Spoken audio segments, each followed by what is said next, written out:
Welcome to Library for Life. Here, you'll find a wide variety of audiobooks across different categories, perfect for learning or relaxing before bedtime. Support us by hitting the like button and subscribing to stay updated with our latest releases. Great Expectations 1867 edition. By Charles Dickens. Chapter I. My father's family name being Pirip, and my Christian name Philip, my infant tongue could make of both names nothing longer or more explicit than Pip. So, I called myself Pip, and came to be called Pip. I give Pirip as my father's family name, on the authority of his tombstone and my sister Mrs. Joe Gargery, who married the blacksmith. As I never saw my father or my mother, and never saw any likeness of either of them, for their days were long before the days of photographs, my first fancies regarding what they were like were unreasonably derived from their tombstones. The shape of the letters on my father's gave me an odd idea that he was a square, stout, dark man, with curly black hair. From the character and turn of the inscription, also Georgiana, wife of the above, I drew a childish conclusion that my mother was freckled and sickly. To 5 little stone lozenges, each about 1.5 feet long, which were arranged in a neat row beside their grave, and were sacred to the memory of 5 little brothers of mine who gave up trying to get a living, exceedingly early in that universal struggle. I am indebted for a belief I religiously entertained that they had all been born on their backs with their hands in their trousers pockets, and had never taken them out in this state of existence. Ours was the marsh country, down by the river, within, as the river wound, 20 miles of the sea. My first most vivid and broad impression of the identity of things seems to me to have been gained on a memorable raw afternoon towards evening. At such a time I found out for certain that this bleak place overgrown with nettles was the churchyard, and that Philip Pirip, late of this parish, and also Georgiana, wife of the above, were dead and buried, and that Alexander, Bartholomew, Abraham, Tobias, and Roger, infant children of the aforesaid, were also dead and buried, and that the dark flat wilderness beyond the churchyard, intersected with dikes and mountains and gates, with scattered cattle feeding on it, was the marshes, and that the low leaden line beyond was the river, and that the distant savage lair from which the wind was rushing was the sea, and that the small bundle of shivers growing afraid of it all and beginning to cry, was Pip. "Hold your noise!" cried a terrible voice, as a man started up from among the graves at the side of the church porch. "Keep still, you little devil, or I'll cut your throat!" A fearful man, all in coarse grey, with a great iron on his leg. A man with no hat, and with broken shoes, and with an old rag tied round his head. A man who had been soaked in water, and smothered in mud, and lamed by stones, and cut by flints, and stung by nettles, and torn by briars, who limped, and shivered, and glared, and growled, and whose teeth chattered in his head as he seized me by the chin. "Oh! Don't cut my throat, sir!" I pleaded in terror. "Pray don't do it, sir." "Tell us your name," said the man. "Quick!" "Pip, sir." "Once more," said the man, staring at me. "Give it mouth." "Pip." "Pip, sir." "Show us where you live," said the man. "Pint out the place." I pointed to where our village lay, on the flat inshore among the alder trees and pollets, a mile or more from the church. The man, after looking at me for a moment, turned me upside down, and emptied my pockets. There was nothing in them but a piece of bread. When the church came to itself, for he was so sudden and strong that he made it go head over heels before me, and I saw the steeple under my feet when the church came to itself, I say, I was seated on a high tombstone, trembling while he ate the bread ravenously. Illustration. "You young dog," said the man, licking his lips, "what fat cheeks you ha got." I believe they were fat, though I was at that time undersized for my years, and not strong. "Darn me if I couldn't eat 'em," said the man, with a threatening shake of his head, "and if I haun't half a mind to tea." I earnestly expressed my hope that he wouldn't, and held tighter to the tombstone on which he had put me, partly, to keep myself upon it, partly, to keep myself from crying. "Now looky here," said the man. "Where's your mother?" "There, sir," said I. He started, made a short run, and stopped and looked over his shoulder. "There, sir," I timidly explained. "Also Georgiana. That's my mother." "Oh," said he, coming back. "And is that your father Alonga your mother?" "Yes, sir," said I, "him too, late of this parish."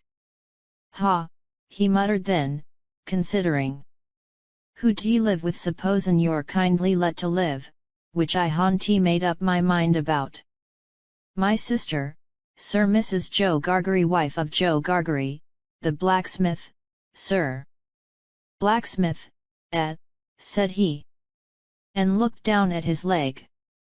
After darkly looking at his leg and me several times, he came closer to my tombstone, took me by both arms, and tilted me back as far as he could hold me, so that his eyes looked most powerfully down into mine, and mine looked most helplessly up into his.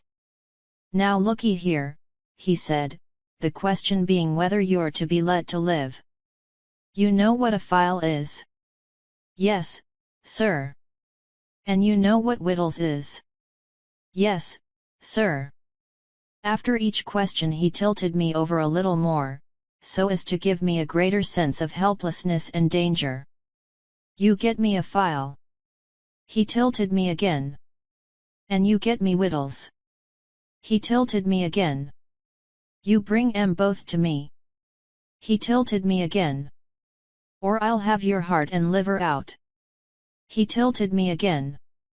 I was dreadfully frightened, and so giddy that I clung to him with both hands, and said, "If you would kindly please to let me keep upright, sir, perhaps I shouldn't be sick, and perhaps I could attend more."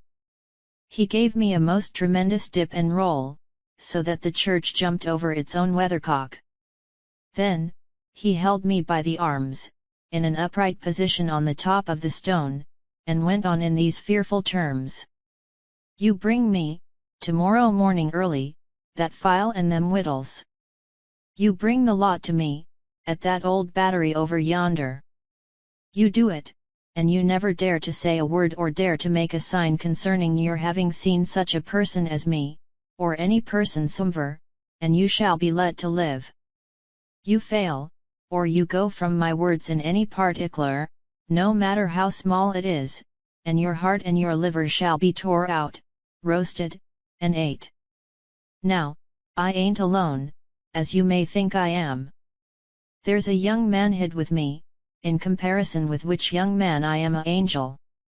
That young man hears the words I speak. That young man has a secret way peculiar to himself, of getting at a boy, and at his heart, and at his liver. It is in vain for a boy to attempt to hide himself from that young man. A boy may lock his door, may be warm in bed, may tuck himself up, may draw the clothes over his head, may think himself comfortable and safe, but that young man will softly creep his way to him and tear him open. I am a keeping that young man from harming of you at the present moment, with great difficulty. I find it very hard to hold that young man off of your inside. Now, what do you say?" I said that I would get him the file, and I would get him what broken bits of food I could, and I would come to him at the battery, early in the morning. "Say Lord strike you dead if you don't," said the man. I said so, and he took me down. "Now," he pursued, "you remember what you've undertook, and you remember that young man, and you get home." Good night, sir," I faltered.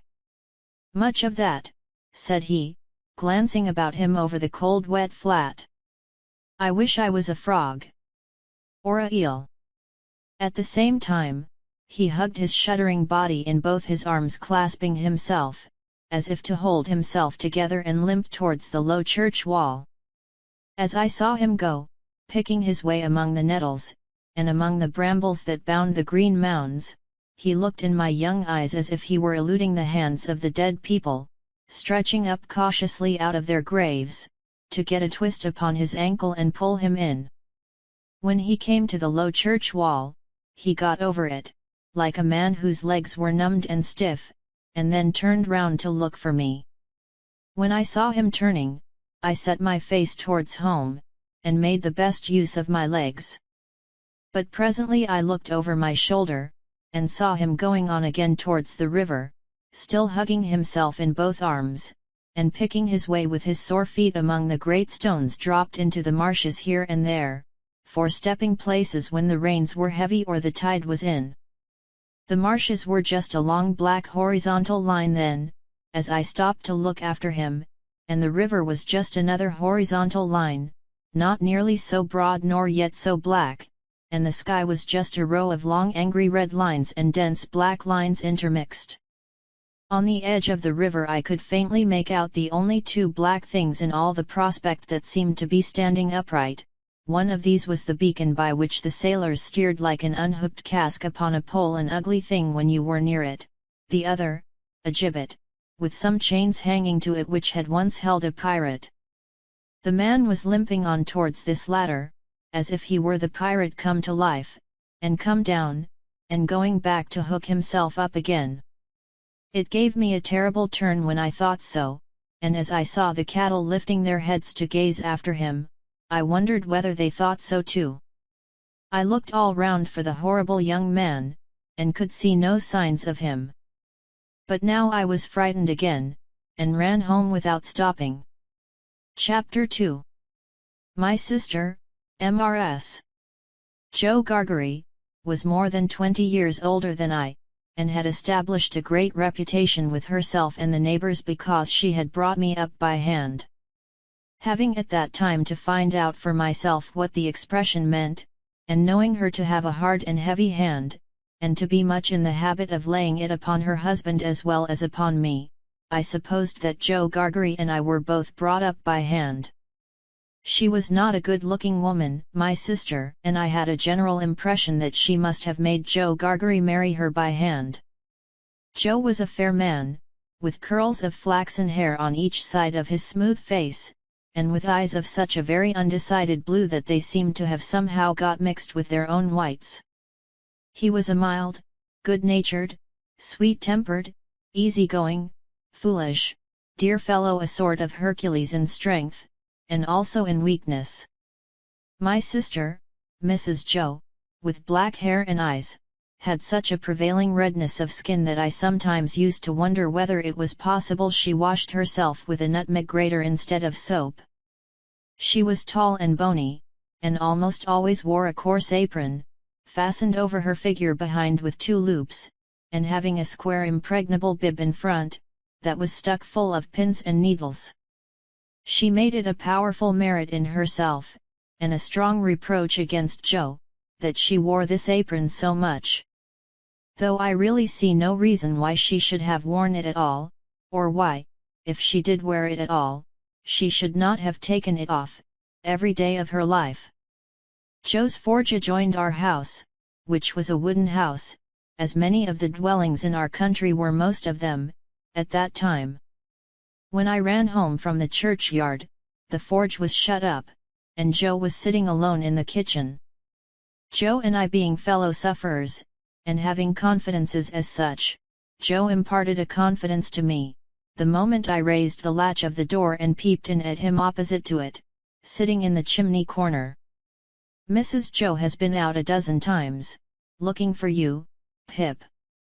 And she's out now, making it a baker's dozen." "Is she?" "Yes, Pip," said Jo, "and what's worse, she's got Tickler with her." At this dismal intelligence, I twisted the only button on my waistcoat round and round, and looked in great depression at the fire. Tickler was a wax-ended piece of cane, worn smooth by collision with my tickled frame. "She sat down," said Joe, "and she got up, and she made a grab at Tickler, and she rampaged out." "That's what she did," said Joe, slowly clearing the fire between the lower bars with the poker, and looking at it. "She rampaged out, Pip." "Has she been gone long, Joe?" "I always treated him as a larger species of child, and as no more than my equal." "Well," said Joe, glancing up at the Dutch clock, "she's been on the rampage, this last spell, about 5 minutes, Pip.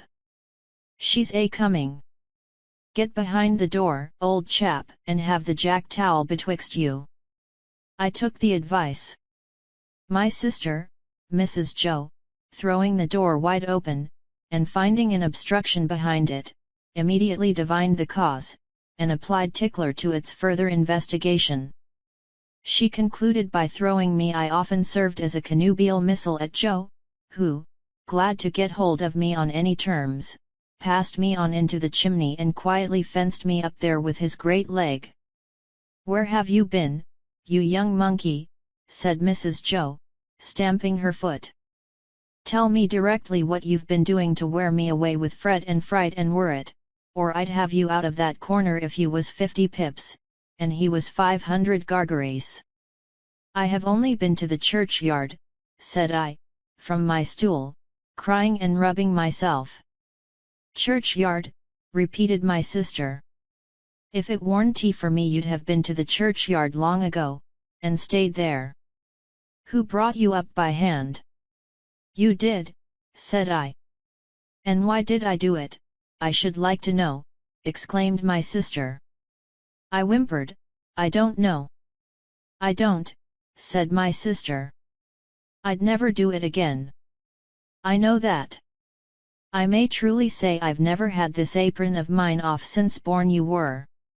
It's bad enough to be a blacksmith's wife, and him a gargary, without being your mother."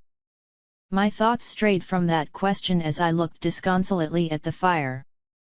For the fugitive out on the marshes with the ironed leg, the mysterious young man, the file, the food, and the dreadful pledge I was under to commit a larceny on those sheltering premises, rose before me in the avenging coals. "Ha!" said Mrs. Joe, restoring Tickler to his station. "Churchyard, indeed! You may well say churchyard, you two." One of us, by the by, had not said it at all. "You'll drive me to the churchyard betwixt you, one of these days, and oh, a precious pair you'd be without me." As she applied herself to set the tea things, Joe peeped down at me over his leg, as if he were mentally casting me and himself up, and calculating what kind of pair we practically should make, under the grievous circumstances foreshadowed. After that, he sat feeling his right side flaxen curls and whisker, and following Mrs. Joe about with his blue eyes, as his manner always was at squally times. My sister had a trenchant way of cutting our bread and butter for us, that never varied. First, with her left hand she jammed the loaf hard and fast against her bib where it sometimes got a pin into it, and sometimes a needle, which we afterwards got into our mouths. Then she took some butter, not too much, on a knife and spread it on the loaf, in an apothecary kind of way, as if she were making a plaster using both sides of the knife with a slapping dexterity, and trimming and molding the butter off round the crust.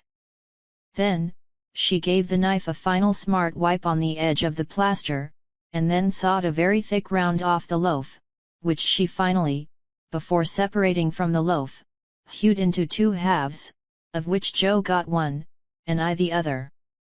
On the present occasion, though I was hungry, I dared not eat my slice. I felt that I must have something in reserve for my dreadful acquaintance, and his ally the still more dreadful young man.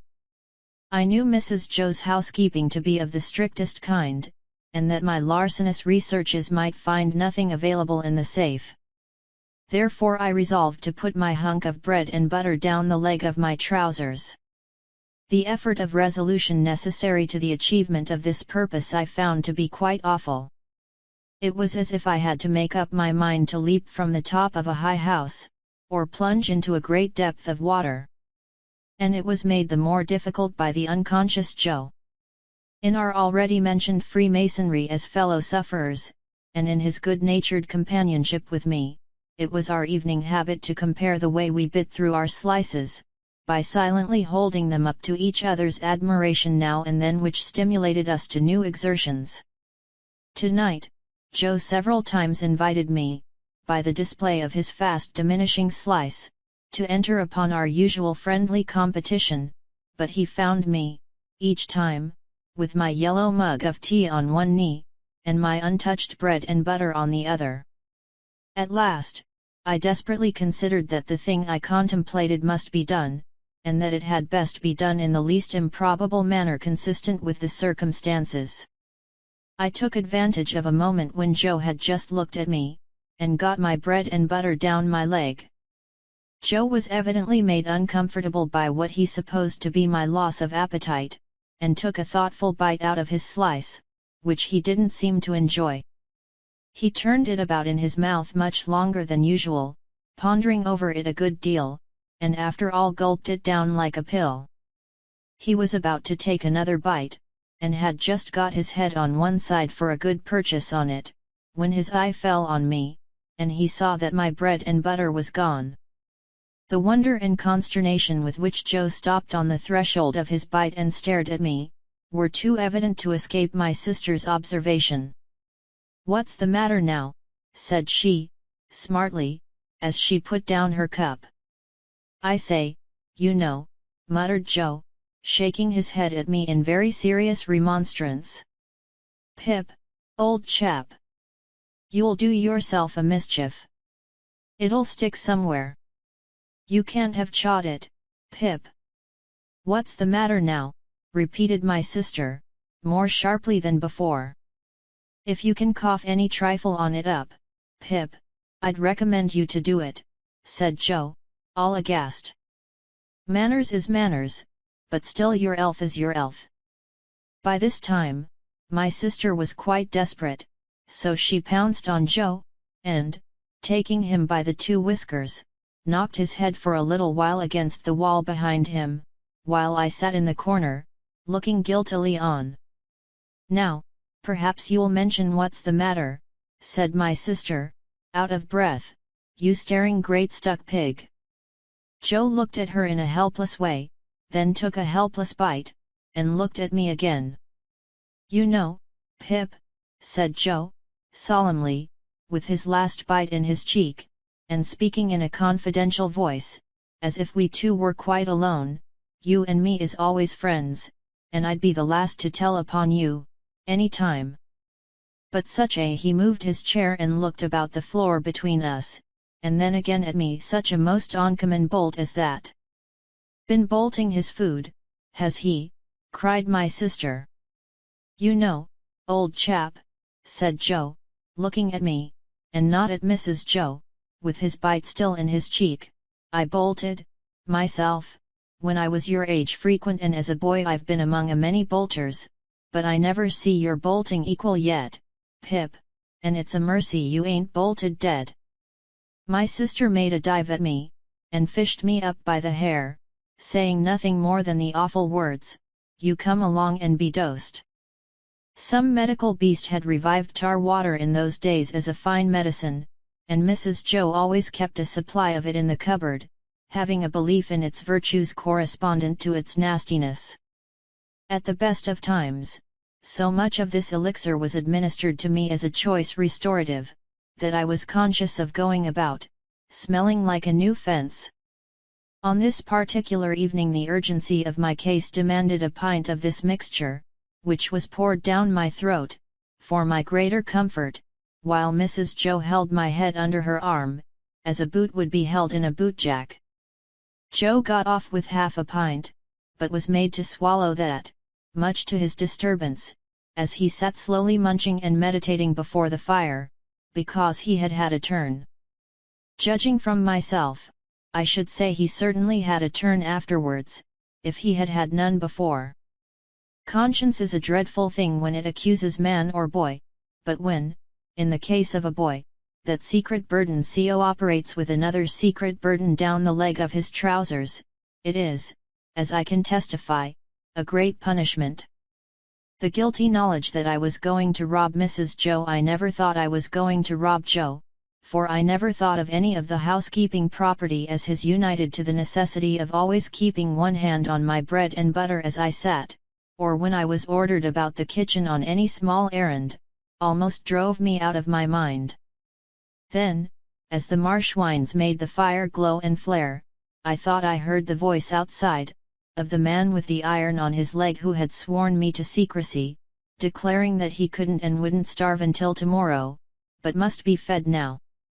At other times, I thought, what if the young man who was with so much difficulty restrained from imbruing his hands in me should yield to a constitutional impatience, or should mistake the time, and should think himself accredited to my heart and liver tonight, instead of tomorrow. If ever anybody's hair stood on end with terror, mine must have done so then. But, perhaps, nobody's ever did? It was Christmas Eve, and I had to stir the pudding for next day, with the copper stick, from 7 to 8 by the Dutch clock. I tried it with the load upon my leg, and that made me think afresh of the man with the load on his leg, and found the tendency of exercise to bring the bread and butter out at my ankle, quite unmanageable. Happily I slipped away, and deposited that part of my conscience in my garret bedroom. "Hark," said I, when I had done my stirring, and was taking a final warm in the chimney corner before being sent up to bed, "was that great guns, Joe?" "Ah," said Joe. "There's another connacht off." "What does that mean, Joe?" said I. Mrs. Joe, who always took explanations upon herself, said, snappishly, "Escaped." Escaped. Administering the definition like tar water. While Mrs. Joe sat with her head bending over her needlework, I put my mouth into the forms of saying to Joe, "What's a convict?" Joe put his mouth into the forms of returning such a highly elaborate answer, that I could make out nothing of it but the single word pip. "There was a connacht off last night," said Joe, aloud, "after sunset gun. And they fired warning of him. And now it appears they're firing warning of another." "Who's firing?" said I. "Drat that boy," interposed my sister, frowning at me over her work, "what a questioner he is. Ask no questions, and you'll be told no lies." It was not very polite to herself, I thought, to imply that I should be told lies by her even if I did ask questions. But she never was polite unless there was company. At this point Joe greatly augmented my curiosity by taking the utmost pains to open his mouth very wide, and to put it into the form of a word that looked to me like sulks. Therefore, I naturally pointed to Mrs. Joe, and put my mouth into the form of saying, "her." But Joe wouldn't hear of that at all, and again opened his mouth very wide, and shook the form of a most emphatic word out of it. But I could make nothing of the word. "Mrs. Joe," said I, as a last resort, "I should like to know if you wouldn't much mind where the firing comes from." "Lord bless the boy," exclaimed my sister, as if she didn't quite mean that but rather the contrary. "From the hulks." "Oh," said I, looking at Joe. "Hulks." Joe gave a reproachful cough, as much as to say, "Well, I told you so." "And please, what's hulks?" said I.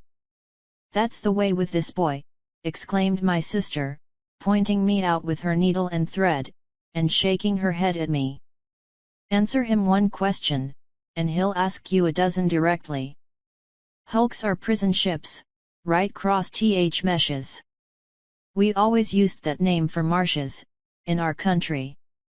I wonder who's put into prison ships, and why they're put there," said I, in a general way, and with quiet desperation. It was too much for Mrs. Joe, who immediately rose. "I tell you what, young fellow," said she, "I didn't bring you up by hand to badger people's lives out. It would be blame to me and not praise, if I had.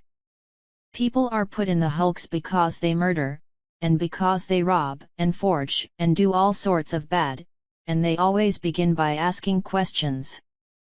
Now, you get along to bed. I was never allowed a candle to light me to bed, and, as I went upstairs in the dark, with my head tingling from Mrs. Joe's thimble having played the tambourine upon it, to accompany her last words, I felt fearfully sensible of the great convenience that the hulks were handy for me. I was clearly on my way there. I had begun by asking questions, and I was going to rob Mrs. Joe. Since that time, which is far enough away now, I have often thought that few people know what secrecy there is in the young under terror. No matter how unreasonable the terror, so that it be terror. I was in mortal terror of the young man who wanted my heart and liver, I was in mortal terror of my interlocutor with the iron leg, I was in mortal terror of myself, from whom an awful promise had been extracted. I had no hope of deliverance through my all-powerful sister, who repulsed me at every turn. I am afraid to think of what I might have done on requirement, in the secrecy of my terror. If I slept at all that night, it was only to imagine myself drifting down the river on a strong spring tide, to the hulks, a ghostly pirate calling out to me through a speaking trumpet, as I passed the gibbet station, that I had better come ashore and be hanged there at once, and not put it off. I was afraid to sleep, even if I had been inclined, for I knew that at the first faint dawn of morning I must rob the pantry. There was no doing it in the night, for there was no getting a light by easy friction then. To have got one I must have struck it out of flint and steel, and have made a noise like the very pirate himself rattling his chains. As soon as the great black velvet pall outside my little window was shot with grey, I got up and went downstairs, every board upon the way, and every crack in every board calling after me, "Stop thief!" and "Get up, Mrs. Joe!"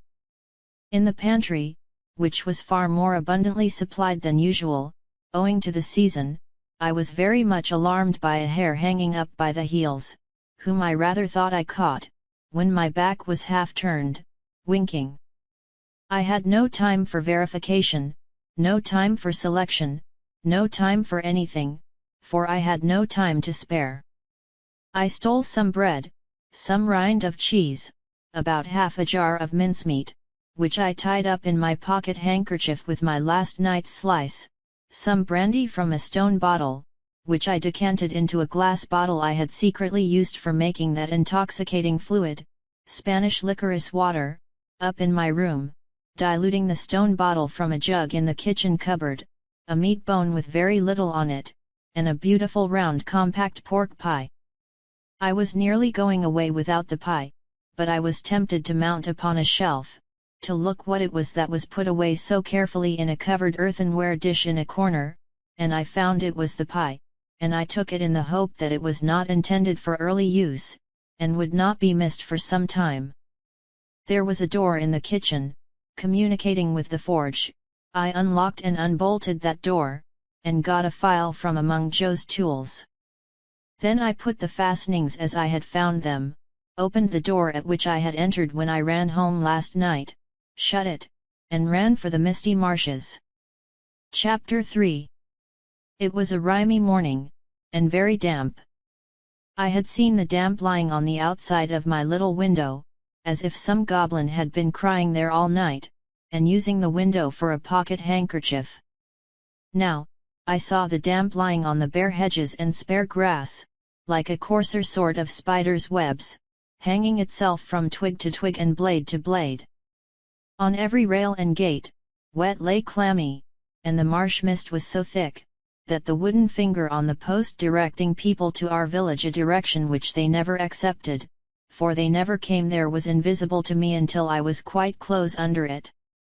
Then, as I looked up at it, while it dripped, it seemed to my oppressed conscience like a phantom devoting me to the hulks. The mist was heavier yet when I got out upon the marshes, so that instead of my running at everything, everything seemed to run at me. This was very disagreeable to a guilty mind. The gates and dikes and banks came bursting at me through the mist, as if they cried as plainly as could be, "A boy with somebody else's pork pie! Stop him!" The cattle came upon me with like suddenness, staring out of their eyes, and steaming out of their nostrils. "Hello, young thief!" One black ox, with the white cravat on, who even had to my awakened conscience something of a clerical air, fixed me so obstinately with his eyes, and moved his blunt head round in such an accusatory manner as I moved round, that I blubbered out to him, "I couldn't help it, sir.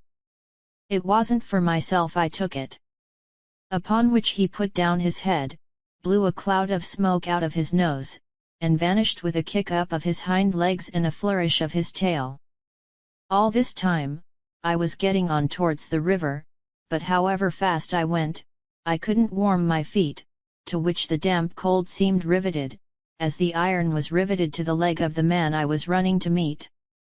I knew my way to the battery, pretty straight, for I had been down there on a Sunday with Joe, and Joe, sitting on an old gun, had told me that when I was prentice to him, regularly bound, we would have such larks there. However, in the confusion of the mist, I found myself at last too far to the right, and consequently had to try back along the riverside, on the bank of loose stones above the mud and the stakes that staked the tide out. Making my way along here with all dispatch, I had just crossed a ditch which I knew to be very near the battery, and had just scrambled up the mound beyond the ditch, when I saw the man sitting before me. His back was towards me, and he had his arms folded, and was nodding forward, heavy with sleep. I thought he would be more glad if I came upon him with his breakfast, in that unexpected manner, so I went forward softly and touched him on the shoulder.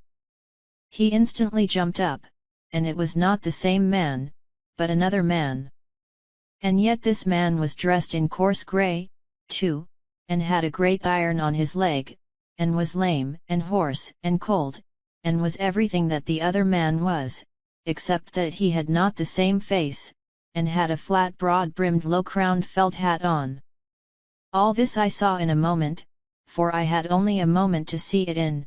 He swore an oath at me, made a hit at me. It was a round weak blow that missed me and almost knocked himself down, for it made him stumble, and then he ran into the mist, stumbling twice as he went, and I lost him. "It's the young man," I thought, feeling my heart shoot as I identified him. I dare say I should have felt a pain in my liver, too, if I had known where it was. I was soon at the battery after that, and there was the right man hugging himself and limping to and fro, as if he had never all night left off hugging and limping, waiting for me. He was awfully cold, to be sure. I half expected to see him drop down before my face and die of deadly cold. His eyes looked so awfully hungry too, that when I handed him the file and he laid it down on the grass, it occurred to me he would have tried to eat it, if he had not seen my bundle. He did not turn me upside down this time to get at what I had, but left me right side upwards while I opened the bundle and emptied my pockets. "What's in the bottle, boy?" said he. "Brandy," said I. He was already handing mincemeat down his throat in the most curious manner, more like a man who was putting it away somewhere in a violent hurry, than a man who was eating it, but he left off to take some of the liquor. He shivered all the while so violently, that it was quite as much as he could do to keep the neck of the bottle between his teeth, without biting it off. "I think you have got the ague," said I. "I'm much of your opinion, boy," said he. "It's bad about here," I told him. "You've been lying out on the meshes, and they're dreadful ague-ish. Rheumatic too." "I'll eat my breakfast afore they're the death of me," said he. "I'd do that, if I was going to be strung up to that there gallows as there is over there, directly afterwards. I'll beat the shivers so far, I'll bet you." He was gobbling mincemeat, meat bone, bread, cheese, and pork pie, all at once, staring distrustfully while he did so at the mist all round us, and often stopping his jaws to listen. Some real or fancied sound, some clink upon the river or breathing of beast upon the marsh, now gave him a start, and he said, suddenly, "You're not a deceiving imp? You brought no one with you?" "No, sir." "No. Nor give no one the office to follow you?" "No." "Well," said he, "I believe you. You'd be but a fierce young hound indeed, if at your time of life you could help to hunt a wretched warmint hunted as near death and dunghill as this poor wretched warmint is." Something clicked in his throat as if he had works in him like a clock, and was going to strike. And he smeared his ragged rough sleeve over his eyes. Pitying his desolation, and watching him as he gradually settled down upon the pie, I made bold to say, "I am glad you enjoy it." "Did you speak?" "I said I was glad you enjoyed it." "Thank'ee, my boy. I do." I had often watched a large dog of ours eating his food, and I now noticed a decided similarity between the dog's way of eating, and the man's. The man took strong sharp sudden bites, just like the dog. He swallowed, or rather snapped up, every mouthful, too soon and too fast, and he looked sideways here and there while he ate, as if he thought there was danger in every direction of somebody's coming to take the pie away. He was altogether too unsettled in his mind over it, to appreciate it comfortably, I thought, or to have anybody to dine with him, without making a chop with his jaws at the visitor. In all of which particulars he was very like the dog. "I am afraid you won't leave any of it for him," said I, timidly, after a silence during which I had hesitated as to the politeness of making the remark. "There's no more to be got where that came from." It was the certainty of this fact that impelled me to offer the hint. "Leave any for him?" "Who's him?" said my friend, stopping in his crunching of pie crust. "The young man that you spoke of. That was hid with you." "Oh ah," he returned, with something like a gruff laugh. "Him? Yes, yes. He don't want no wittles." "I thought he looked as if he did," said I. The man stopped eating, and regarded me with the keenest scrutiny and the greatest surprise. "Looked? When?" "Just now." "Where?" "Yonder," said I, pointing, "over there, where I found him nodding asleep, and thought it was you." He held me by the collar and stared at me so, that I began to think his first idea about cutting my throat had revived. "Dressed like you know, only with a hat," I explained, trembling, and I was very anxious to put this delicately and with the same reason for wanting to borrow a file. "Didn't you hear the cannon last night? Then there was firing," he said to himself. "I wonder you shouldn't have been sure of that," I returned, "for we heard it up at home, and that's farther away, and we were shut in besides." "Why, see now," said he. "When a man's alone on these flats, with a light head and a light stomach, perishing of cold and want, he hears nothin' all night, but guns firing, and voices calling. Hears? He sees the soldiers, with their red coats lighted up by the torches carried afore, closing in round him. Hears his number called, hears himself challenged, hears the rattle of the muskets, hears the orders make ready. Present. Cover him steady, men, and is laid hands on and there's nothin'. Why, if I see one pursuing party last night coming up in order, damn 'em, with their tramp, I see 100. And as to firing, why, I see the mist shake with the cannon, arter it was broad day, but this man, he had said all the rest, as if he had forgotten my being there. Did you notice anything in him?"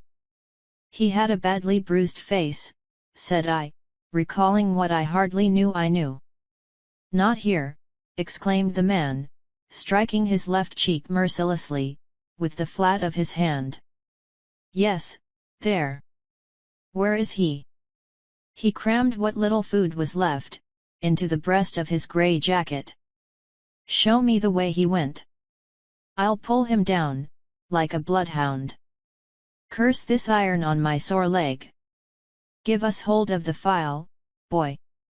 I indicated in what direction the mist had shrouded the other man, and he looked up at it for an instant. But he was down on the rank wet grass, filing at his iron like a madman, and not minding me or minding his own leg, which had an old chafe upon it and was bloody, but which he handled as roughly as if it had no more feeling in it than the file. I was very much afraid of him again, now that he had worked himself into this fierce hurry, and I was likewise very much afraid of keeping away from home any longer.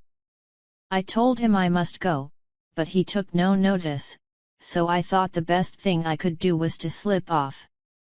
The last I saw of him, his head was bent over his knee and he was working hard at his fetter, muttering impatient imprecations at it and at his leg.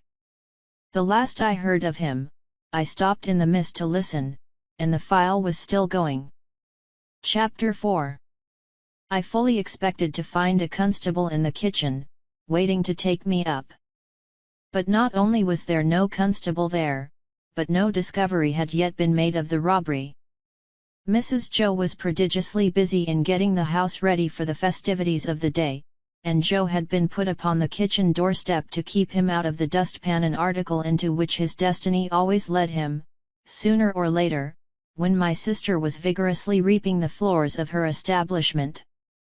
"And where the deuce ha' you been?" was Mrs. Joe's Christmas salutation, when I and my conscience showed ourselves. I said I had been down to hear the carols. "Ah!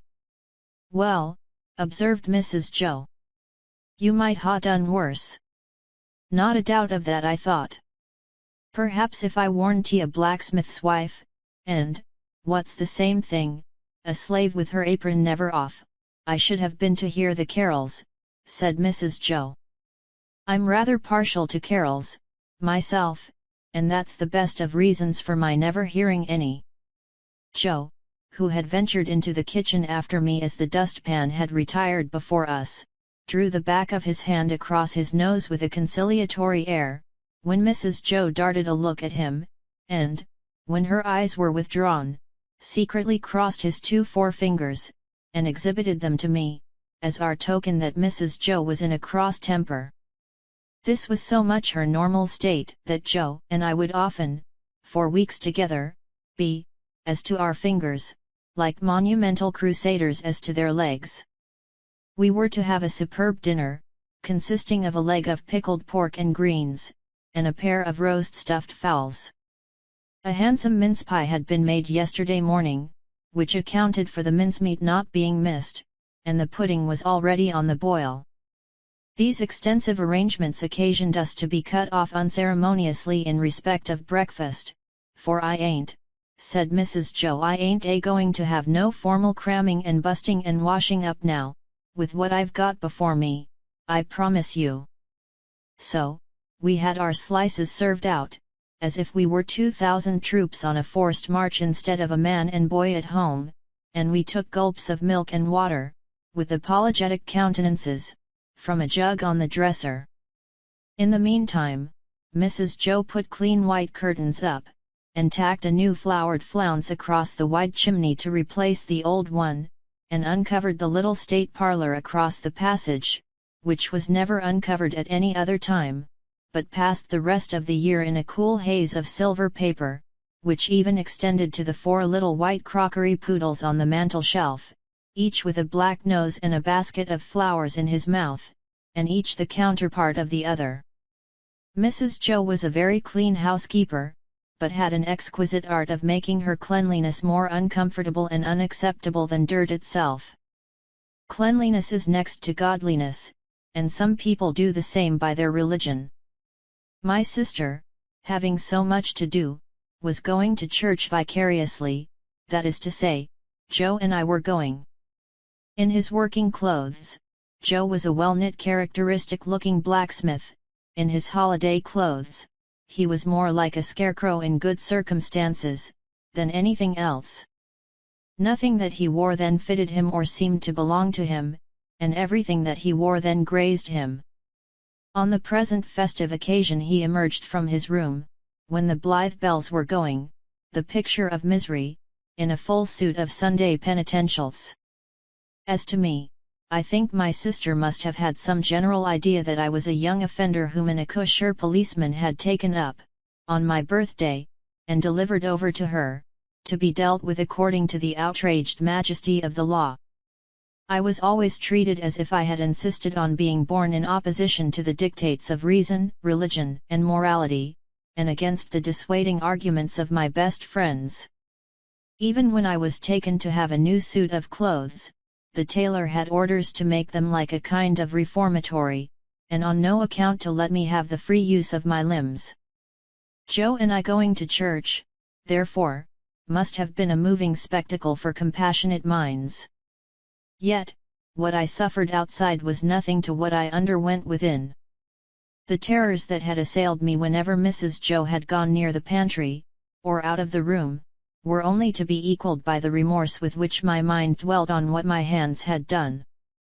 Under the weight of my wicked secret, I pondered whether the church would be powerful enough to shield me from the vengeance of the terrible young man, if I divulged to that establishment. I conceived the idea that the time when the banns were read and when the clergyman said, "Ye are now to declare it," would be the time for me to rise and propose a private conference in the vestry. I am far from being sure that I might not have astonished our small congregation by resorting to this extreme measure, but for its being Christmas Day and no Sunday.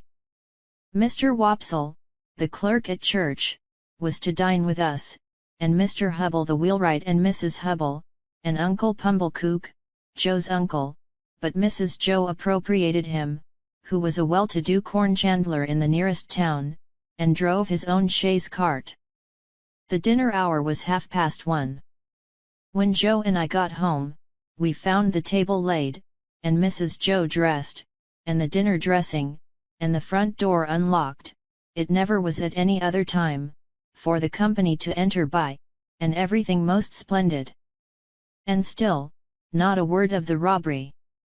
The time came, without bringing with it any relief to my feelings, and the company came. Mr. Wopsle, united to a Roman nose and a large shining bald forehead, had a deep voice which he was uncommonly proud of. Indeed, it was understood among his acquaintance that if you could only give him his head, he would read the clergyman into fits. He himself confessed that if the church was thrown open, meaning to competition, he would not despair of making his mark in it. The church not being thrown open, he was, as I have said, our clerk.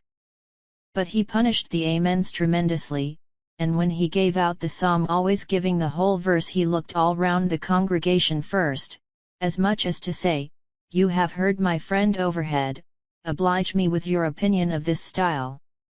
I opened the door to the company, making believe that it was a habit of ours to open that door, and I opened it first to Mr. Wopsle, next to Mr. and Mrs. Hubble, and last of all to Uncle Pumblecook. N.B. I was not allowed to call him uncle, under the severest penalties. "Mrs. Joe," said Uncle Pumblecook, a large hard-breathing middle-aged slow man, with a mouth like a fish, dull staring eyes, and sandy hair standing upright on his head, so that he looked as if he had just been all but choked, and had that moment come to, "I have brought you as the compliments of the season. I have brought you, mum, a bottle of sherry wine, and I have brought you, mum, a bottle of port wine." Every Christmas Day he presented himself, as a profound novelty, with exactly the same words, and carrying the 2 bottles like dumbbells. Every Christmas Day, Mrs. Joe replied, as she now replied, "Oh, Uncle Pumblechook, this is kind." Every Christmas Day, he retorted, as he now retorted, "It's no more than your merits. And now are you all bobbish, and how 6 of halfpence, meaning me?" We dined on these occasions in the kitchen, and adjourned, for the nuts and oranges and apples, to the parlour, which was a change very like Joe's change from his working clothes to his Sunday dress. My sister was uncommonly lively on the present occasion, and indeed was generally more gracious in the society of Mrs. Hubble than in other company. I remember Mrs. Hubble as a little curly sharp-edged person in sky blue, who held a conventionally juvenile position, because she had married Mr. Hubble I don't know at what remote period when she was much younger than he. I remember Mr. Hubble as a tough, high-shouldered, stooping old man, of a sawdusty fragrance, with his legs extraordinarily wide apart, so that in my short days I always saw some miles of open country between them when I met him coming up the lane. Among this good company I should have felt myself, even if I hadn't robbed the pantry, in a false position. Not because I was squeezed in at an acute angle of the tablecloth, with the table in my chest, and the Pumblecoockian elbow in my eye, nor because I was not allowed to speak, I didn't want to speak, nor because I was regaled with the scaly tips of the drumsticks of the fowls, and with those obscure corners of pork of which the pig, when living, had had the least reason to be vain. No, I should not have minded that, if they would only have left me alone. But they wouldn't leave me alone. They seemed to think the opportunity lost, if they failed to point the conversation at me, every now and then, and stick the point into me. I might have been an unfortunate little bull in a Spanish arena, I got so smartingly touched up by these moral goads. It began the moment we sat down to dinner. Mr. Wopsle said grace with theatrical declamation as it now appears to me, something like a religious cross of the ghost in Hamlet with Richard III, and ended with the very proper aspiration that we might be truly grateful. Upon which my sister fixed me with her eye, and said, in a low reproachful voice, "Do you hear that? Be grateful." "Especially," said Mr. Pumblecook, "be grateful, boy, to them which brought you up by hand." Mrs. Hubble shook her head, and contemplating me with a mournful presentiment that I should come to no good, asked, "Why is it that the young are never grateful?" This moral mystery seemed too much for the company until Mr. Hubble tersely solved it by saying, "Nate rally wicious." Everybody then murmured true, and looked at me in a particularly unpleasant and personal manner. Joe's station and influence were something feebler, if possible, when there was company than when there was none. But he always aided and comforted me when he could, in some way of his own, and he always did so at dinner time by giving me gravy, if there were any. There being plenty of gravy today, Joe spooned into my plate, at this point, about half a pint. A little later on in the dinner, Mr. Wopsle reviewed the sermon with some severity, and intimated in the usual hypothetical case of the church being thrown open what kind of sermon he would have given them. After favouring them with some heads of that discourse, he remarked that he considered the subject of the day's homily ill-chosen, which was the less excusable, he added, when there were so many subjects going about. "True again," said Uncle Pumblecook. "You've hit it, sir. Plenty of subjects going about, for them that know how to put salt upon their tails. That's what's wanted. A man needn't go far to find a subject, if he's ready with his salt box." Mr. Pumblecook added, after a short interval of reflection, "Look at pork alone. There's a subject. If you want a subject, look at pork." "True, sir. Many a moral for the young," returned Mr. Wopsle, and I knew he was going to lug me in, before he said it, might be deduced from that text.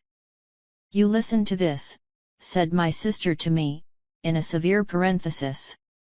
Joe gave me some more gravy. "Swine," pursued Mr. Wopsle, in his deepest voice, and pointing his fork at my blushes, as if he were mentioning my Christian name. "Swine were the companions of the prodigal. The gluttony of swine is put before us, as an example to the young." I thought this pretty well in him who had been praising up the pork for being so plump and juicy. What is detestable in a pig is more detestable in a boy.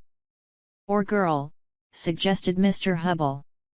"Of course, or girl, Mr. Hubble," assented Mr. Wopsle, rather irritably, but there is no girl present. Besides, said Mr. Pumblechook, turning sharp on me, think what you've got to be grateful for. If you'd been born a squeaker. He was, if ever a child was, said my sister, most emphatically. Joe gave me some more gravy. Well, but I mean a four-footed squeaker, said Mr. Pumblechook. If you had been born such, would you have been here now? Not you. Unless in that form, said Mr. Wopsle, nodding towards the dish. But I don't mean in that form, sir, returned Mr. Pumblechook, who had an objection to being interrupted. I mean, enjoying himself with his elders and betters, and improving himself with their conversation, and rolling in the lap of luxury. Would he have been doing that? No, he wouldn't. And what would have been your destination, turning on me again? You would have been disposed of for so many shillings according to the market price of the article, and Dunstable the butcher would have come up to you as you lay in your straw, and he would have whipped you under his left arm, and with his right he would have tucked up his frock to get a penknife from out of his waistcoat pocket, and he would have shed your blood and had your life. No bringing up by hand then. Not a bit of it. Joe offered me more gravy, which I was afraid to take. He was a world of trouble to you, ma'am, said Mrs. Hubble, commiserating my sister. Trouble, echoed my sister, trouble, and then entered on a fearful catalogue of all the illnesses I had been guilty of, and all the acts of sleeplessness I had committed, and all the high places I had tumbled from, and all the low places I had tumbled into, and all the injuries I had done myself, and all the times she had wished me in my grave, and I had contumaciously refused to go there. I think the Romans must have aggravated one another very much, with their noses. Perhaps, they became the restless people they were, in consequence. Anyhow, Mr. Wopsle's Roman nose so aggravated me, during the recital of my misdemeanors, that I should have liked to pull it until he howled.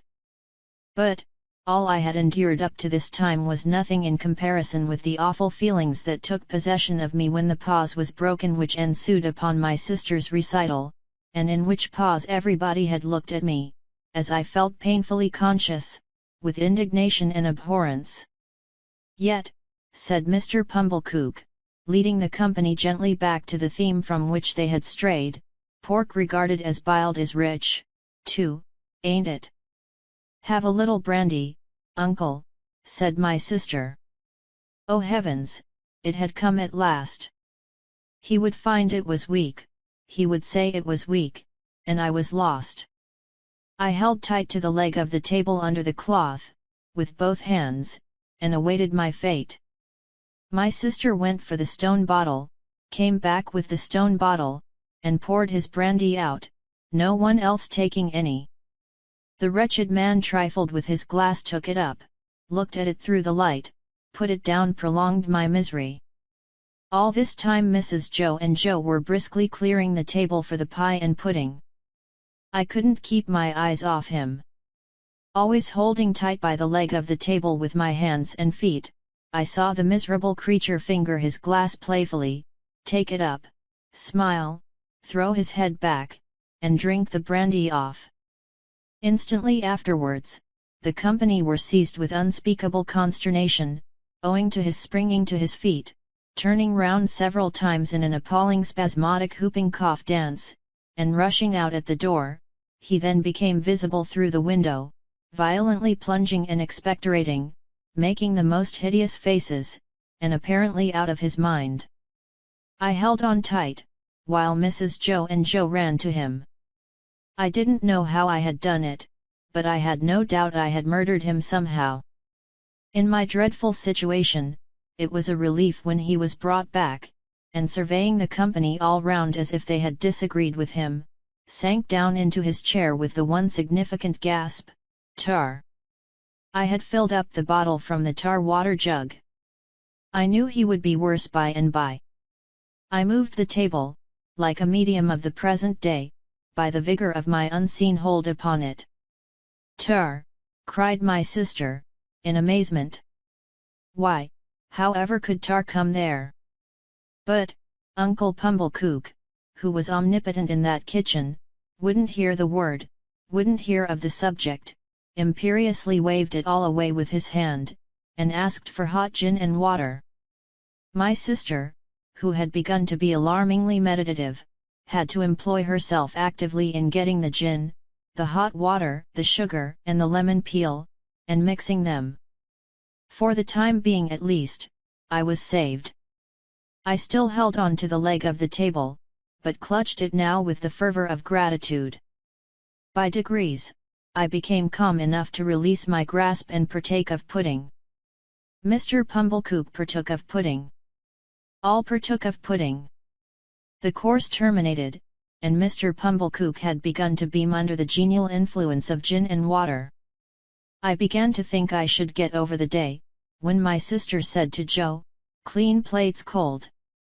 I clutched the leg of the table again immediately, and pressed it to my bosom as if it had been the companion of my youth and friend of my soul. I foresaw what was coming, and I felt that this time I really was gone. "You must taste," said my sister, addressing the guests with her best grace. "You must taste, to finish with, such a delightful and delicious present of Uncle Pumblechook's." "Must they? Let them not hope to taste it." "You must know," said my sister, rising, "it's a pie, a savoury pork pie." The company murmured their compliments. Uncle Pumblechook, sensible of having deserved well of his fellow creatures, said quite vivaciously, "All things considered, well, Mrs. Joe, we'll do our best endeavours, let us have a cut at this same pie." My sister went out to get it. I heard her steps proceed to the pantry. I saw Mr. Pumblechook balance his knife. I saw reawakening appetite in the Roman nostrils of Mr. Wopsle. I heard Mr. Hubble remark that a bit of savoury pork pie would lay atop of anything you could mention, and do no harm, and I heard Joe say, "You shall have some, Pip." I have never been absolutely certain whether I uttered a shrill yell of terror, merely in spirit, or in the bodily hearing of the company. I felt that I could bear no more, and that I must run away. I released the leg of the table, and ran for my life. But I ran no farther than the house door, for there I ran head foremost into a party of soldiers with their muskets, one of whom held out a pair of handcuffs to me, saying, "Here you are, look sharp, come on." Chapter V. The apparition of a file of soldiers ringing down the butt ends of their loaded muskets on our doorstep, caused the dinner party to rise from table in confusion, and caused Mrs. Joe re-entering the kitchen empty-handed, to stop short and stare, in her wondering lament of "Gracious goodness gracious me, what's gone with the pie?" The sergeant and I were in the kitchen when Mrs. Joe stood staring, at which crisis I partially recovered the use of my senses. It was the sergeant who had spoken to me, and he was now looking round at the company, with his handcuffs invitingly extended towards them in his right hand, and his left on my shoulder.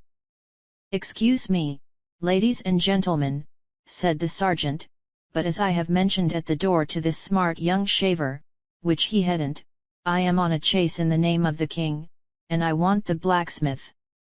"And pray what might you want with him?"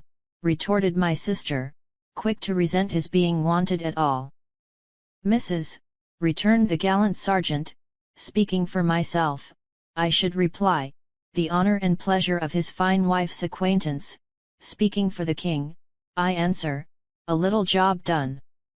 This was received as rather neat in the sergeant, insomuch that Mr. Pumblechook cried audibly, "Good again." "You see, blacksmith," said the sergeant, who had by this time picked out Joe with his eye, "we have had an accident with these, and I find the lock of one of 'em goes wrong, and the coupling don't act pretty. As they are wanted for immediate service, will you throw your eye over them?"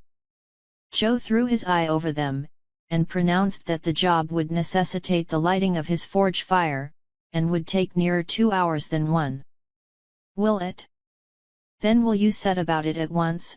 blacksmith," said the offhand sergeant, "as it's on His Majesty's service. And if my men can bear a hand anywhere, they'll make themselves useful." With that, he called to his men, who came trooping into the kitchen one after another, and piled their arms in a corner. And then they stood about, as soldiers do, now, with their hands loosely clasped before them, now, resting a knee or a shoulder, now, easing a belt or a pouch, now, opening the door to spit stiffly over their high stocks, out into the yard. All these things I saw without then knowing that I saw them, for I was in an agony of apprehension. But beginning to perceive that the handcuffs were not for me, and that the military had so far got the better of the pie as to put it in the background, I collected a little more of my scattered wits. "Would you give me the time?" said the sergeant, addressing himself to Mr. Pumblechook, as to a man whose appreciative powers justified the inference that he was equal to the time. "It's just gone 2:30.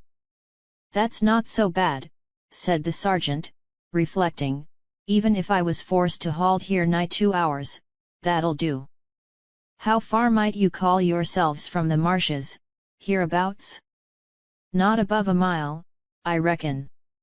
"Just a mile," said Mrs. Joe. "That'll do. We begin to close in upon about dusk." "A little before dusk, my orders are." "That'll do." "Convicts, sergeant?" asked Mr. Wopsle, in a matter-of-course way. "Aye," returned the sergeant, "2. They're pretty well known to be out on the marshes still, and they won't try to get clear of before dusk. Anybody here seen anything of any such game?" Everybody, myself excepted, said no, with confidence. Nobody thought of me. "Well," said the sergeant, "they'll find themselves trapped in a circle, I expect, sooner than they count on. Now, blacksmith. If you're ready, His Majesty the King is." Joe had got his coat and waistcoat and cravat off, and his leather apron on, and passed into the forge. One of the soldiers opened its wooden windows, another lighted the fire, another turned to at the bellows, the rest stood round the blaze, which was soon roaring. Then Joe began to hammer and clink, and we all looked on. The interest of the impending pursuit not only absorbed the general attention, but even made my sister liberal. She drew a pitcher of beer from the cask for the soldiers, and invited the sergeant to take a glass of brandy. But Mr. Pumblechook said, sharply, "Give him wine, mum." "I'll engage there's no tar in that." So, the sergeant thanked him and said that as he preferred his drink without tar, he would take wine, if it was equally convenient. When it was given him, he drank His Majesty's health and compliments of the season, and took it all at a mouthful and smacked his lips. "Good stuff, sergeant," said Mr. Pumblechook. "I'll tell you something," returned the sergeant, "I suspect that stuff's of your providing." Mr. Pumblechook, with a fat sort of laugh, said, I. "Why?" "Because," returned the sergeant, clapping him on the shoulder, "you're a man that knows what's what." "D'ye think so?" said Mr. Pumblechook, with his former laugh. "Have another glass?" "With you." "Hob and nob," returned the sergeant. "The top of mine to the foot of yours, the foot of yours to the top of mine. Ring once, ring twice, the best tune on the musical glasses." "Your health. May you live 1,000 years, and never be a worse judge of the right sort than you are at the present moment of your life." The sergeant tossed off his glass again and seemed quite ready for another glass. I noticed that Mr. Pumblechook in his hospitality appeared to forget that he had made a present of the wine, but took the bottle from Mrs. Joe and had all the credit of handing it about in a gush of joviality. Even I got some. And he was so very free of the wine that he even called for the other bottle, and handed that about with the same liberality, when the first was gone. As I watched them while they all stood clustering about the forge, enjoying themselves so much, I thought what terrible good sauce for a dinner my fugitive friend on the marshes was. They had not enjoyed themselves a quarter so much, before the entertainment was brightened with the excitement he furnished. And now, when they were all in lively anticipation of the two villains being taken, and when the bellows seemed to roar for the fugitives, the fire to flare for them, the smoke to hurry away in pursuit of them, Joe to hammer and clink for them, and all the murky shadows on the wall to shake at them in menace as the blaze rose and sank, and the red-hot sparks dropped and died, the pale afternoon outside almost seemed in my pitying young fancy to have turned pale on their account, poor wretches. At last, Joe's job was done, and the ringing and roaring stopped. As Joe got on his coat, he mustered courage to propose that some of us should go down with the soldiers and see what came of the hunt. Mr. Pumblechook and Mr. Hubble declined, on the plea of a pipe and ladies' society, but Mr. Wopsle said he would go, if Joe would. Joe said he was agreeable, and would take me, if Mrs. Joe approved. We never should have got leave to go, I am sure, but for Mrs. Joe's curiosity to know all about it and how it ended. As it was, she merely stipulated, if you bring the boy back with his head blown to bits by a musket, don't look to me to put it together again. The sergeant took a polite leave of the ladies, and parted from Mr. Pumblechook as from a comrade, though I doubt if he were quite as fully sensible of that gentleman's merits under arid conditions, as when something moist was going. His men resumed their muskets and fell in. Mr. Wopsle, Joe, and I, received strict charge to keep in the rear, and to speak no word after we reached the marshes. When we were all out in the raw air and were steadily moving towards our business, I treasonably whispered to Joe, I hope, Joe, we shan't find them, and Joe whispered to me, I'd give a shilling if they had cut and run, Pip. We were joined by no stragglers from the village, for the weather was cold and threatening, the way dreary, the footing bad, darkness coming on, and the people had good fires indoors and were keeping the day. A few faces hurried to glowing windows and looked after us, but none came out. We passed the finger post, and held straight on to the churchyard. There we were stopped a few minutes by a signal from the sergeant's hand, while 2 or 3 of his men dispersed themselves among the graves, and also examined the porch. They came in again without finding anything, and then we struck out on the open marshes, through the gate at the side of the churchyard. A bitter sleet came rattling against us here on the east wind, and Joe took me on his back. Now that we were out upon the dismal wilderness where they little thought I had been within 8 or 9 hours and had seen both men hiding, I considered for the first time, with great dread, if we should come upon them, would my particular convict suppose that it was I who had brought the soldiers there? He had asked me if I was a deceiving imp, and he had said I should be a fierce young hound if I joined the hunt against him. Would he believe that I was both imp and hound in treacherous earnest, and had betrayed him? It was of no use asking myself this question now. There I was, on Joe's back, and there was Joe beneath me, charging at the ditches like a hunter, and stimulating Mr. Wopsle not to tumble on his Roman nose, and to keep up with us. The soldiers were in front of us, extending into a pretty wide line with an interval between man and man. We were taking the course I had begun with, and from which I had diverged in the mist. Either the mist was not out again yet, or the wind had dispelled it. Under the low red glare of sunset, the beacon, and the gibbet, and the mound of the battery, and the opposite shore of the river, were plain, though all of a watery lead colour. With my heart thumping like a blacksmith at Joe's broad shoulder, I looked all about for any sign of the convicts. I could see none, I could hear none. Mr. Wopsle had greatly alarmed me more than once, by his blowing and hard breathing, but I knew the sounds by this time, and could dissociate them from the object of pursuit. I got a dreadful start, when I thought I heard the file still going, but it was only a sheep bell. The sheep stopped in their eating and looked timidly at us, and the cattle, their heads turned from the wind and sleet, stared angrily as if they held us responsible for both annoyances, but, except these things, and the shudder of the dying day in every blade of grass, there was no break in the bleak stillness of the marshes. The soldiers were moving on in the direction of the old battery, and we were moving on a little way behind them, when, all of a sudden, we all stopped. For there had reached us on the wings of the wind and rain, a long shout. It was repeated. It was at a distance towards the east, but it was long and loud. Nay, there seemed to be 2 or more shouts raised together if one might judge from a confusion in the sound. To this effect the sergeant and the nearest men were speaking under their breath, when Joe and I came up.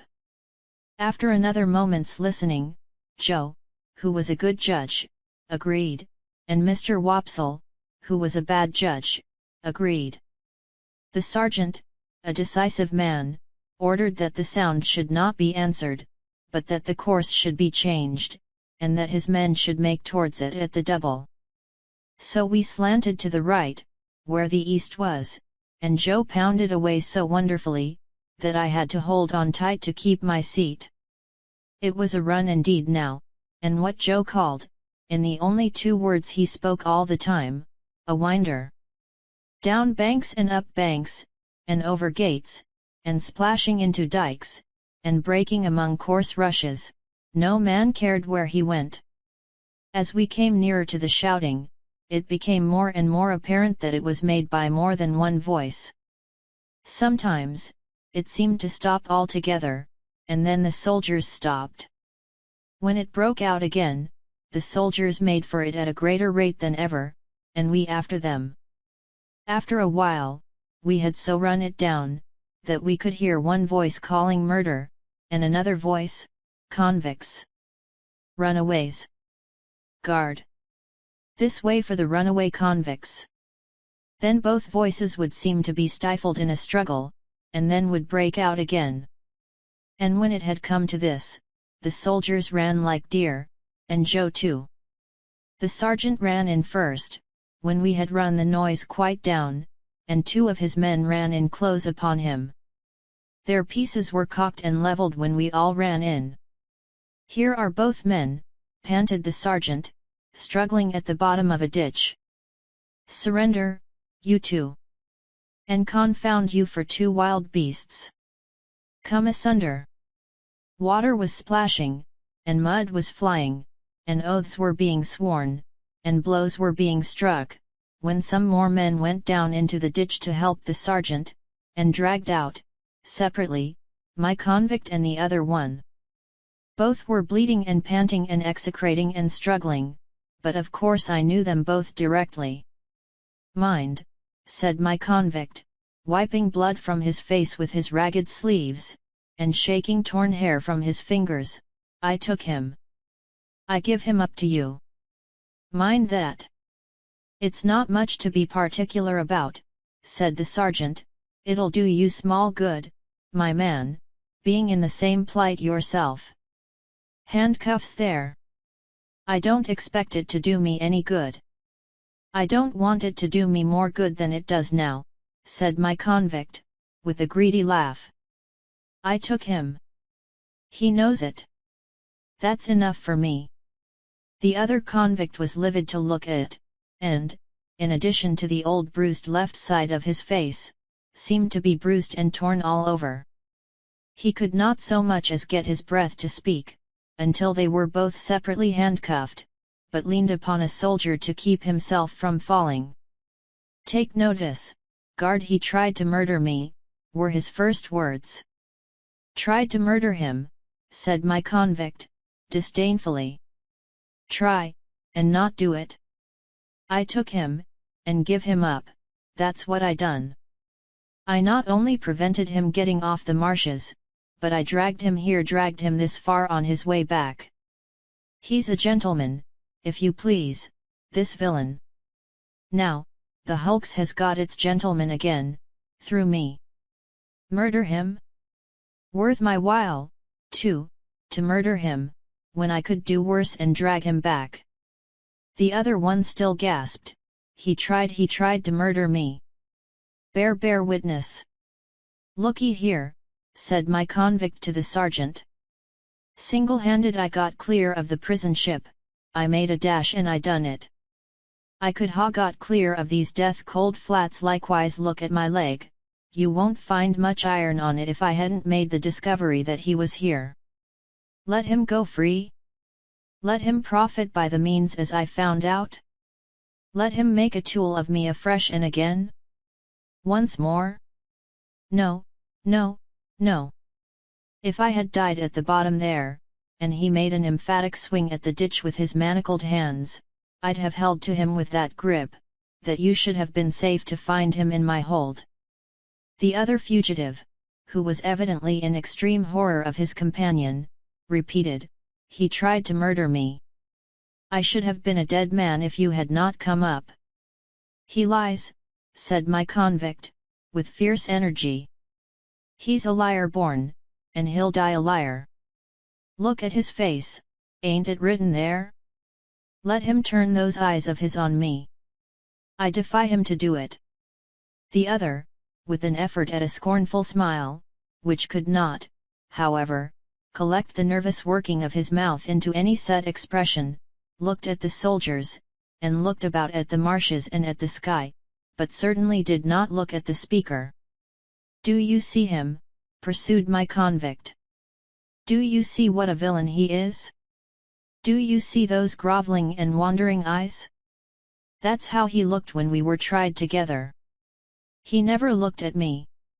The other, always working his dry lips and turning his eyes restlessly about him far and near, did at last turn them for a moment on the speaker, with the words, "You are not much to look at," and with a half-taunting glance at the bound hands. At that point, my convict became so frantically exasperated, that he would have rushed upon him but for the interposition of the soldiers. "Didn't I tell you," said the other convict then, "that he would murder me, if he could?" And anyone could see that he shook with fear, and that there broke out upon his lips curious white flakes, like thin snow. "Enough of this parley," said the sergeant. "Light those torches." As one of the soldiers, who carried a basket in lieu of a gun, went down on his knee to open it, my convict looked round him for the first time, and saw me. I had alighted from Joe's back on the brink of the ditch when we came up, and had not moved since. I looked at him eagerly when he looked at me, and slightly moved my hands and shook my head. I had been waiting for him to see me that I might try to assure him of my innocence. It was not at all expressed to me that he even comprehended my intention, for he gave me a look that I did not understand, and it all passed in a moment.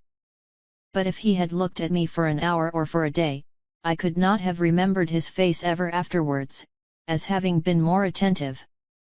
The soldier with the basket soon got a light, and lighted 3 or 4 torches, and took one himself and distributed the others. It had been almost dark before, but now it seemed quite dark, and soon afterwards very dark. Before we departed from that spot, 4 soldiers standing in a ring, fired twice into the air. Presently we saw other torches kindled at some distance behind us, and others on the marshes on the opposite bank of the river. "All right," said the sergeant. "March." We had not gone far when 3 cannon were fired ahead of us with a sound that seemed to burst something inside my ear. "You are expected on board," said the sergeant to my convict, "they know you are coming. Don't straggle, my man. Close up here." The 2 were kept apart, and each walked surrounded by a separate guard. I had hold of Joe's hand now, and Joe carried one of the torches. Mr. Wopsle had been for going back, but Joe was resolved to see it out, so we went on with the party. There was a reasonably good path now, mostly on the edge of the river, with a divergence here and there where a dike came, with a miniature windmill on it and a muddy sluice gate. When I looked round, I could see the other lights coming in after us. The torches we carried dropped great blotches of fire upon the track, and I could see those, too, lying smoking and flaring. I could see nothing else but black darkness. Our lights warmed the air about us with their pitchy blaze, and the two prisoners seemed rather to like that, as they limped along in the midst of the muskets. We could not go fast, because of their lameness, and they were so spent, that 2 or 3 times we had to halt while they rested. After an hour or so of this travelling, we came to a rough wooden hut and a landing place. There was a guard in the hut, and they challenged, and the sergeant answered. Then, we went into the hut, where there was a smell of tobacco and whitewash, and a bright fire, and a lamp, and a stand of muskets, and a drum, and a low wooden bedstead, like an overgrown mangle without the machinery, capable of holding about a dozen soldiers all at once. 3 or 4 soldiers who lay upon it in their great coats were not much interested in us, but just lifted their heads and took a sleepy stare, and then lay down again. The sergeant made some kind of report, and some entry in a book, and then the convict whom I call the other convict was drafted off with his guard, to go on board first. My convict never looked at me, except that once. While we stood in the hut, he stood before the fire looking thoughtfully at it, or putting up his feet by turns upon the hob, and looking thoughtfully at them as if he pitied them for their recent adventures. Suddenly, he turned to the sergeant, and remarked, "I wish to say something respecting this escape. It may prevent some persons laying under suspicion along me."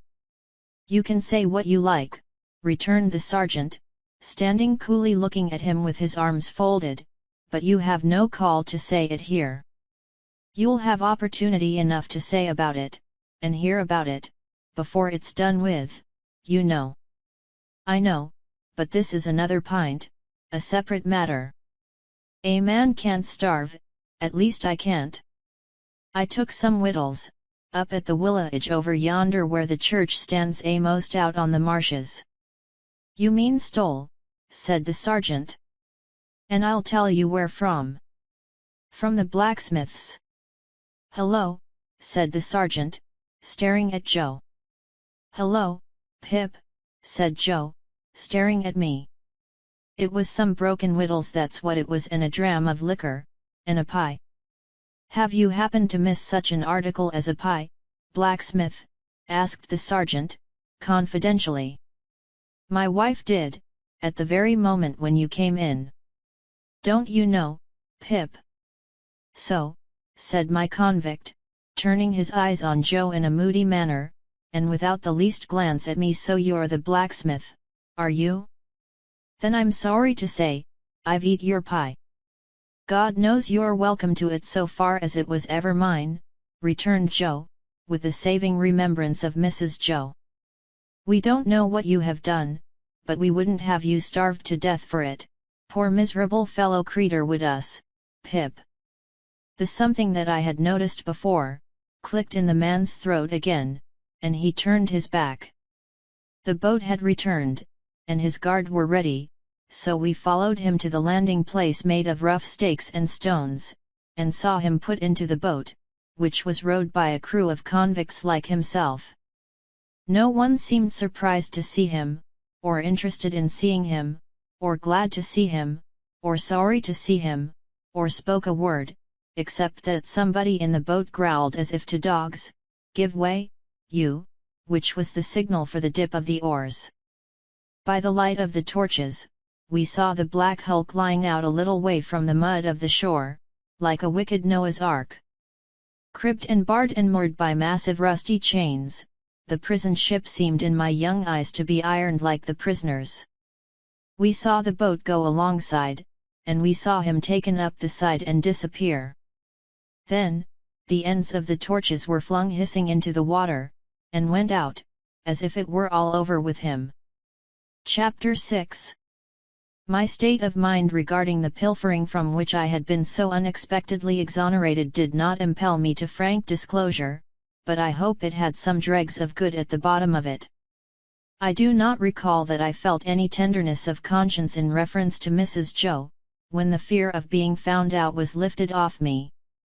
But I loved Joe perhaps for no better reason in those early days than because the dear fellow let me love him, and, as to him, my inner self was not so easily composed. It was much upon my mind, particularly when I first saw him looking about for his file, that I ought to tell Joe the whole truth. Yet I did not, and for the reason that I mistrusted that if I did, he would think me worse than I was. The fear of losing Joe's confidence, and of thenceforth sitting in the chimney corner at night staring drearily at my forever lost companion and friend, tied up my tongue. I morbidly represented to myself that if Joe knew it, I never afterwards could see him at the fireside feeling his fair whisker, without thinking that he was meditating on it. That, if Joe knew it, I never afterwards could see him glance, however casually, at yesterday's meat or pudding when it came on today's table, without thinking that he was debating whether I had been in the pantry. That, if Joe knew it, and at any subsequent period of our joint domestic life remarked that his beer was flat or thick, the conviction that he suspected tar in it, would bring a rush of blood to my face. In a word, I was too cowardly to do what I knew to be right, as I had been too cowardly to avoid doing what I knew to be wrong. I had had no intercourse with the world at that time, and I imitated none of its many inhabitants who act in this manner. Quite an untaught genius, I made the discovery of the line of action for myself. As I was sleepy before we were far away from the prison ship, Joe took me on his back again and carried me home. He must have had a tiresome journey of it, for Mr. Wopsle, being knocked up, was in such a very bad temper that if the church had been thrown open, he would probably have excommunicated the whole expedition, beginning with Joe and myself. In his lay capacity, he persisted in sitting down in the damp to such an insane extent, that when his coat was taken off to be dried at the kitchen fire, the circumstantial evidence on his trousers would have hanged him, if it had been a capital offence. By that time, I was staggering on the kitchen floor like a little drunkard, through having been newly set upon my feet, and through having been fast asleep, and through waking in the heat and lights and noise of tongues. As I came to myself, with the aid of a heavy thump between the shoulders, and the restorative exclamation "Yah! Was there ever such a boy as this?" from my sister, I found Joe telling them about the convict's confession, and all the visitors suggesting different ways by which he had got into the pantry. Mr. Pumblechook made out, after carefully surveying the premises, that he had first got upon the roof of the forge, and had then got upon the roof of the house, and had then let himself down the kitchen chimney by a rope made of his bedding cut into strips, and as Mr. Pumblechook was very positive and drove his own chaise cart over everybody, it was agreed that it must be so. Mr. Wopsle, indeed, wildly cried out, "No," with the feeble malice of a tired man, but, as he had no theory, and no coat on, he was unanimously set at naught not to mention his smoking hard behind, as he stood with his back to the kitchen fire to draw the damp out, which was not calculated to inspire confidence. This was all I heard that night before my sister clutched me, as a slumberous offence to the company's eyesight, and assisted me up to bed with such a strong hand that I seemed to have 50 boots on, and to be dangling them all against the edges of the stairs. My state of mind, as I have described it, began before I was up in the morning, and lasted long after the subject had died out, and had ceased to be mentioned saving on exceptional occasions. Chapter 7. At the time when I stood in the churchyard reading the family tombstones, I had just enough learning to be able to spell them out. My construction even of their simple meaning was not very correct, for I read "wife of the above" as a complimentary reference to my father's exaltation to a better world, and if any one of my deceased relations had been referred to as below, I have no doubt I should have formed the worst opinions of that member of the family. Neither were my notions of the theological positions to which my catechism bound me, at all accurate, for, I have a lively remembrance that I supposed my declaration that I was to walk in the same all the days of my life, laid me under an obligation always to go through the village from our house in one particular direction, and never to vary it by turning down by the wheelwrights or up by the mill. When I was old enough, I was to be apprenticed to Joe, and until I could assume that dignity I was not to be what Mrs. Joe called pompied, or, as I render it, pampered. Therefore, I was not only odd boy about the forge, but if any neighbor happened to want an extra boy to frighten birds, or pick up stones, or do any such job, I was favored with the employment. In order, however, that our superior position might not be compromised thereby, a money box was kept on the kitchen mantel shelf, into which it was publicly made known that all my earnings were dropped. I have an impression that they were to be contributed eventually towards the liquidation of the national debt, but I know I had no hope of any personal participation in the treasure. Mr. Wopsle's great-aunt kept an evening school in the village, that is to say, she was a ridiculous old woman of limited means and unlimited infirmity, who used to go to sleep from 6 to 7 every evening, in the society of youth who paid 2d per week each, for the improving opportunity of seeing her do it. She rented a small cottage, and Mr. Wopsle had the room upstairs, where we students used to overhear him reading aloud in a most dignified and terrific manner, and occasionally bumping on the ceiling. There was a fiction that Mr. Wopsle examined the scholars once a quarter. What he did on those occasions was to turn up his cuffs, stick up his hair, and give us Mark Antony's oration over the body of Caesar. This was always followed by Collins's Ode on the Passions, wherein I particularly venerated Mr. Wopsle as revenge throwing his blood-stained sword in thunder down, and taking the ward-announcing trumpet with a withering look. It was not with me then, as it was in later life, when I fell into the society of the passions, and compared them with Collins and Wopsle, rather to the disadvantage of both gentlemen. Mr. Wopsle's great-aunt, besides keeping this educational institution, kept in the same room a little general shop. She had no idea what stock she had, or what the price of anything in it was, but there was a little greasy memorandum book kept in a drawer, which served as a catalogue of prices, and by this oracle Biddy arranged all the shop transactions. Biddy was Mr. Wopsle's great-aunt's granddaughter. I confess myself quite unequal to the working out of the problem, what relation she was to Mr. Wopsle. She was an orphan like myself, like me, too, had been brought up by hand. She was most noticeable, I thought, in respect of her extremities, for, her hair always wanted brushing, her hands always wanted washing, and her shoes always wanted mending and pulling up at heel. This description must be received with a weekday limitation. On Sundays, she went to church elaborated. Much of my unassisted self, and more by the help of Biddy than of Mr. Wopsle's great-aunt, I struggled through the alphabet as if it had been a bramble bush, getting considerably worried and scratched by every letter. After that I fell among those thieves, the 9 figures, who seemed every evening to do something new to disguise themselves and baffle recognition.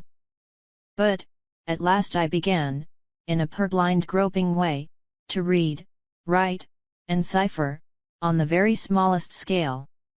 One night I was sitting in the chimney corner with my slate, expending great efforts on the production of a letter to Joe. I think it must have been a full year after our hunt upon the marshes, for it was a long time after, and it was winter and a hard frost. With an alphabet on the hearth at my feet for reference, I contrived in an hour or two to print and smear this epistle. My dear Joe, I hope you are cruit well, I hope I shall. Son be able for to teach you Joe, and then we shall be so glad when I am pranked to you Joe what larxn. Blev me infxn pip. There was no indispensable necessity for my communicating with Joe by letter, inasmuch as he sat beside me and we were alone. But I delivered this written communication, slate and all, with my own hand, and Joe received it as a miracle of erudition. I say, Pip, old chap," cried Joe, opening his blue eyes wide, "what a scholar you are! "And you?" "I should like to be," said I, glancing at the slate as he held it, with the misgiving that the writing was rather hilly. "Why, here's a J," said Joe, "an AO equal to anythink. Here's a J and AO, Pip, and a JO, Joe." Illustration. I had never heard Joe read aloud to any greater extent than this monosyllable, and I had observed at church last Sunday, when I accidentally held our prayer book upside down, that it seemed to suit his convenience quite as well as if it had been all right. Wishing to embrace the present occasion of finding out whether in teaching Joe, I should have to begin quite at the beginning, I said, "Ah. But read the rest, Joe." "The rest, eh, Pip?" said Joe, looking at it with a slow, searching eye. 1, 2, 3. "Why, here's 3JS, and 3OS, and 3JO, Joes in it, Pip." I leaned over Joe, and, with the aid of my forefinger, read him the whole letter. "Astonishing," said Joe, when I had finished. "You are a scholar. How do you spell Gargery, Joe?" I asked him, with a modest patronage. "I don't spell it at all," said Joe. "But supposing you did?" "It can't be supposed," said Joe. "Though I'm uncommon fond of reading, too." "Are you, Joe?" "Uncommon." "Give me," said Joe, "a good book, or a good newspaper, and sit me down afore a good fire, and I ask no better. Lord," he continued, after rubbing his knees a little, "when you do come to AJ and AO, and says you, 'Here, at last, is a JO, Joe, how interesting reading is!'" I derived from this, that Joe's education, like steam, was yet in its infancy. Pursuing the subject, I inquired, "Didn't you ever go to school, Joe, when you were as little as me?" "No, Pip." "Why didn't you ever go to school, Joe, when you were as little as me?"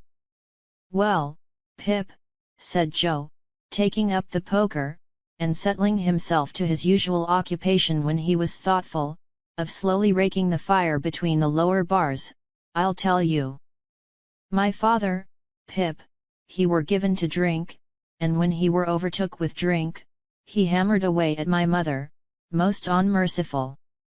It were a'most the only hammering he did, indeed, 'cepting at myself. And he hammered at me with a wigger only to be equalled by the wigger with which he didn't hammer at his Ann. Will you're a listening and understanding, Pip?" "Yes, Joe." "Consequence, my mother and me we ran away from my father several times, and then my mother she'd go out to work, and she'd say, 'Joe,' she'd say, 'now, please God, you shall have some schooling, child,' and she'd put me to school. But my father were that good in his heart that he couldn't bear to be without us. So, he'd come with a most tremendous crowd and make such a row at the doors of the houses where we was, that they used to be obligated to have no more to do with us and to give us up to him. And then he took us home and hammered us.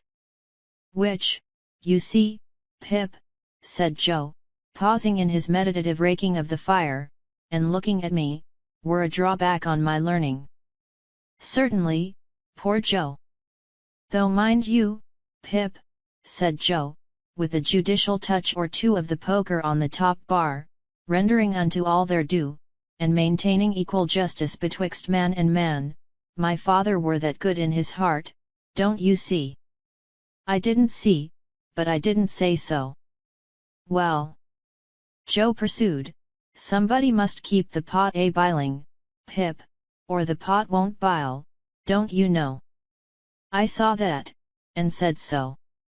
Consequence, my father didn't make objections to my going to work, so I went to work at my present calling, which were his too, if he would have followed it, and I worked tolerable hard, I assure you, Pip. In time I were able to keep him, and I kept him till he went off in a purple-leptic fit. And it were my intentions to have had put upon his tombstone that, whatsome are the failings on his part, remember reader he were that good in his heart. Joe recited this couplet with such manifest pride and careful perspicuity, that I asked him if he had made it himself. I made it, said Joe, my own self. I made it in a moment. It was like striking out a horseshoe complete, in a single blow. I never was so much surprised in all my life, couldn't credit my own ed to tell you the truth, hardly believed it were my own ed.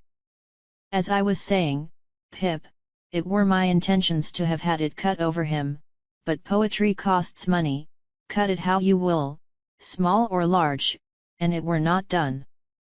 Not to mention bearers, all the money that could be spared were wanted for my mother. She were in poor health, and quite broke. She weren't long of following, poor soul, and her share of peace come round at last. Joe's blue eyes turned a little watery, he rubbed first one of them, and then the other, in a most uncongenial and uncomfortable manner, with the round knob on the top of the poker. It were but lonesome then, said Joe, living here alone, and I got acquainted with your sister.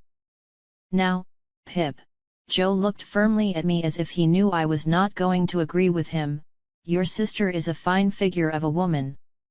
I could not help looking at the fire, in an obvious state of doubt. Whatever family opinions, or whatever the world's opinions, on that subject may be, Pip, your sister is, Joe tapped the top bar with the poker after every word following, a fine figure of a woman. I could think of nothing better to say than I am glad you think so, Joe. So am I, returned Joe, catching me up. I am glad I think so, Pip. A little redness or a little matter of bone, here or there, what does it signify to me? I sagaciously observed, if it didn't signify to him, to whom did it signify? Certainly, assented Joe. That's it. You're right, old chap. When I got acquainted with your sister, it were the talk how she was bringing you up by hand. Very kind of her too, all the folks said, and I said, along with all the folks. As to you, Joe pursued with a countenance expressive of seeing something very nasty indeed, if you could have been aware how small and flabby and mean you was, dear me, you'd have formed the most contemptible opinion of yourself. Not exactly relishing this, I said, never mind me, Joe. But I did mind you, Pip, he returned with tender simplicity. When I offered to your sister to keep company, and to be asked in church at such times as she was willing and ready to come to the forge, I said to her, and bring the poor little child. God bless the poor little child, I said to your sister, there's room for him at the forge. I broke out crying and begging pardon, and hugged Joe round the neck, who dropped the poker to hug me, and to say, ever the best of friends, and us, Pip. Don't cry, old chap. When this little interruption was over, Joe resumed. Well, you see, Pip, and here we are. That's about where it lights, here we are. Now, when you take me in hand in my learning, Pip, and I tell you beforehand I am awful dull, most awful dull, Mrs. Joe mustn't see too much of what we're up to. It must be done, as I may say, on the sly. And why on the sly? I'll tell you why, Pip. He had taken up the poker again, without which, I doubt if he could have proceeded in his demonstration. Your sister is given to government. Given to government, Joe.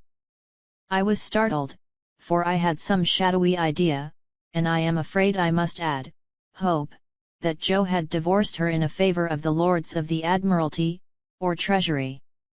Given to government, said Joe. Which I menters the government of you and myself. Oh.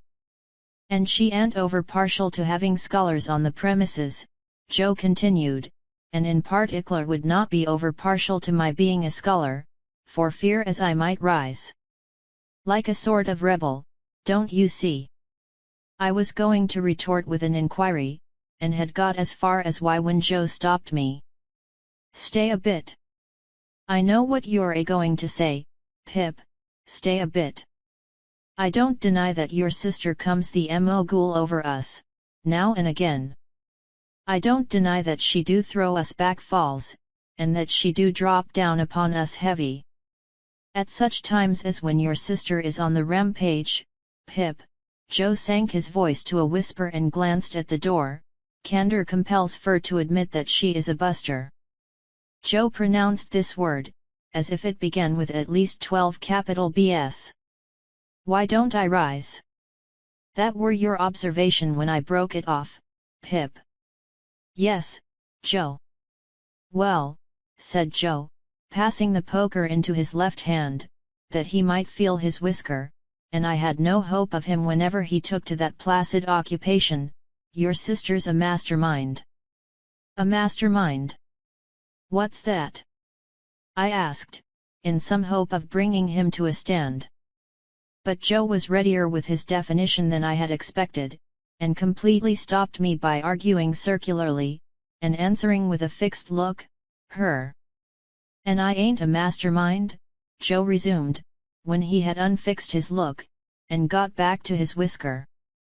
And last of all, Pip, and this I want to say very serious to you, old chap, I see so much in my poor mother, of a woman drudging and slaving and breaking her honest heart and never getting no peace in her mortal days, that I'm dead afeard of going wrong in the way of not doing what's right by a woman, and I'd fur rather of the two go wrong the t'other way, and be a little ill-convenienced myself. I wish it was only me that got put out, Pip, I wish there warn't no tickler for you, old chap, I wish I could take it all on myself, but this is the up and down and straight on it, Pip, and I hope you'll overlook shortcomings. Young as I was, I believe that I dated a new admiration of Joe from that night. We were equals afterwards, as we had been before, but, afterwards at quiet times when I sat looking at Joe and thinking about him, I had a new sensation of feeling conscious that I was looking up to Joe in my heart. However, said Joe, rising to replenish the fire, here's the Dutch clock working himself up to being equal to strike 8 of 'em, and she's not come home yet. I hope Uncle Pumblecook's mare mayn't have set a forefoot on a piece o' ice, and gone down. Mrs. Joe made occasional trips with Uncle Pumblecook on market days, to assist him in buying such household stuffs and goods as required a woman's judgment, Uncle Pumblecook being a bachelor and reposing no confidences in his domestic servant. This was market day, and Mrs. Joe was out on one of these expeditions. Joe made the fire and swept the hearth, and then we went to the door to listen for the chaise cart. It was a dry cold night, and the wind blew keenly, and the frost was white and hard. A man would die tonight of lying out on the marshes, I thought. And then I looked at the stars, and considered how awful it would be for a man to turn his face up to them as he froze to death, and see no help or pity in all the glittering multitude.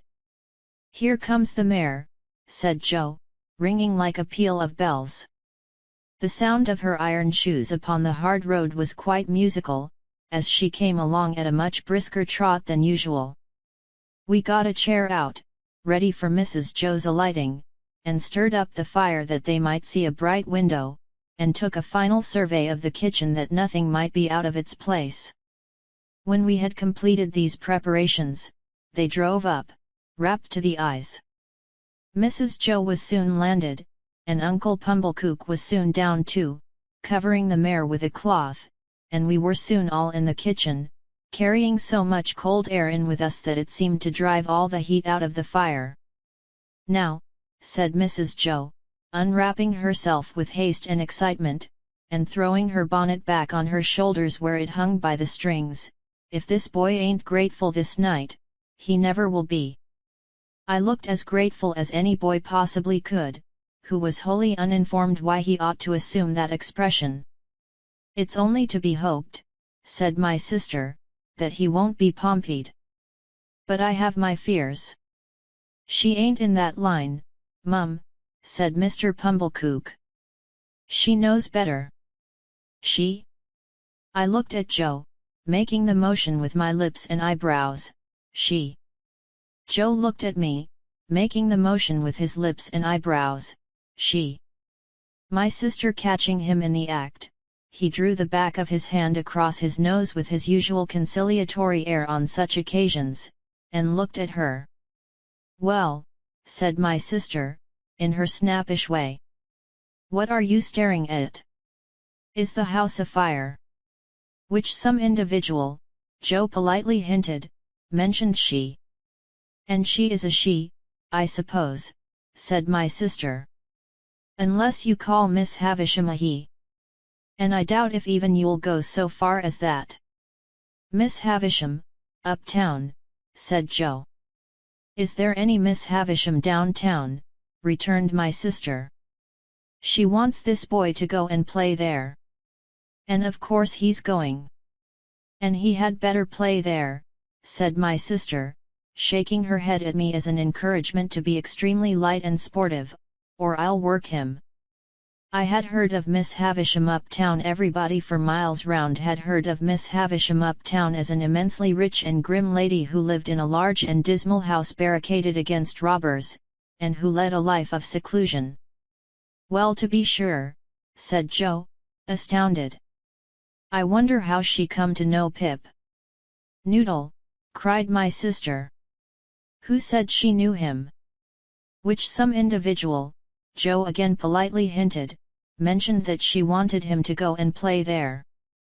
And couldn't she ask Uncle Pumblechook if he knew of a boy to go and play there? Isn't it just barely possible that Uncle Pumblechook may be a tenant of hers, and that he may sometimes, we won't say quarterly or half-yearly, for that would be requiring too much of you, but sometimes go there to pay his rent? And couldn't she then ask Uncle Pumblechook if he knew of a boy to go and play there? And couldn't Uncle Pumblechook, being always considerate and thoughtful for us, though you may not think it, Joseph, in a tone of the deepest reproach, as if he were the most callous of nephews, then mention this boy, standing prancing here, which I solemnly declare I was not doing, that I have forever been a willing slave to. Good again, cried Uncle Pumblechook. Well put. Prettily pointed. Good indeed. Now Joseph, you know the case. No, Joseph, said my sister, still in a reproachful manner, while Joe apologetically drew the back of his hand across his nose. You do not yet, though you may not think it, know the case. You may consider that you do, but you do not, Joseph.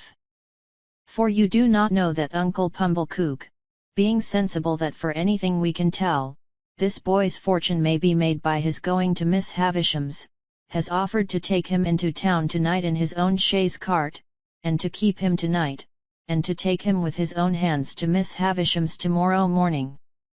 And lor-a-mussy me, cried my sister, casting off her bonnet in sudden desperation, here I stand talking to mere mooncalves, with Uncle Pumblechook waiting, and the mare catching cold at the door, and the boy grimed with crock and dirt from the hair of his head to the sole of his foot. With that, she pounced upon me, like an eagle on a lamb, and my face was squeezed into wooden bowls and sinks, and my head was put under taps of water butts, and I was soaped and kneaded and towelled, and thumped, and harrowed, and rasped, until I really was quite beside myself.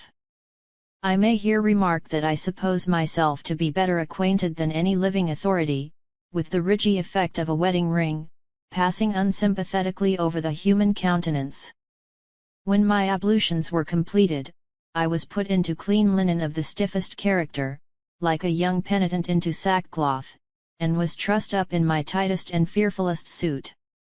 I was then delivered over to Mr. Pumblechook, who formally received me as if he were the sheriff, and who let off upon me the speech that I knew he had been dying to make all along: Boy, be forever grateful to all friends, but especially unto them which brought you up by hand. Goodbye, Joe. God bless you, Pip, old chap. I had never parted from him before, and what with my feelings and what with soapsuds, I could at first see no stars from the chaise cart. But they twinkled out one by one, without throwing any light on the questions why on earth I was going to play at Miss Havisham's, and what on earth I was expected to play at. Chapter 8. Mr. Pumblechook's premises in the High Street of the market town were of a peppercorny and farinaceous character, as the premises of a corn chandler and seedsman should be. It appeared to me that he must be a very happy man indeed, to have so many little drawers in his shop, and I wondered when I peeped into one or two on the lower tiers, and saw the tied-up brown paper packets inside, whether the flower seeds and bulbs ever wanted of a fine day to break out of those jails, and bloom. It was in the early morning after my arrival that I entertained this speculation.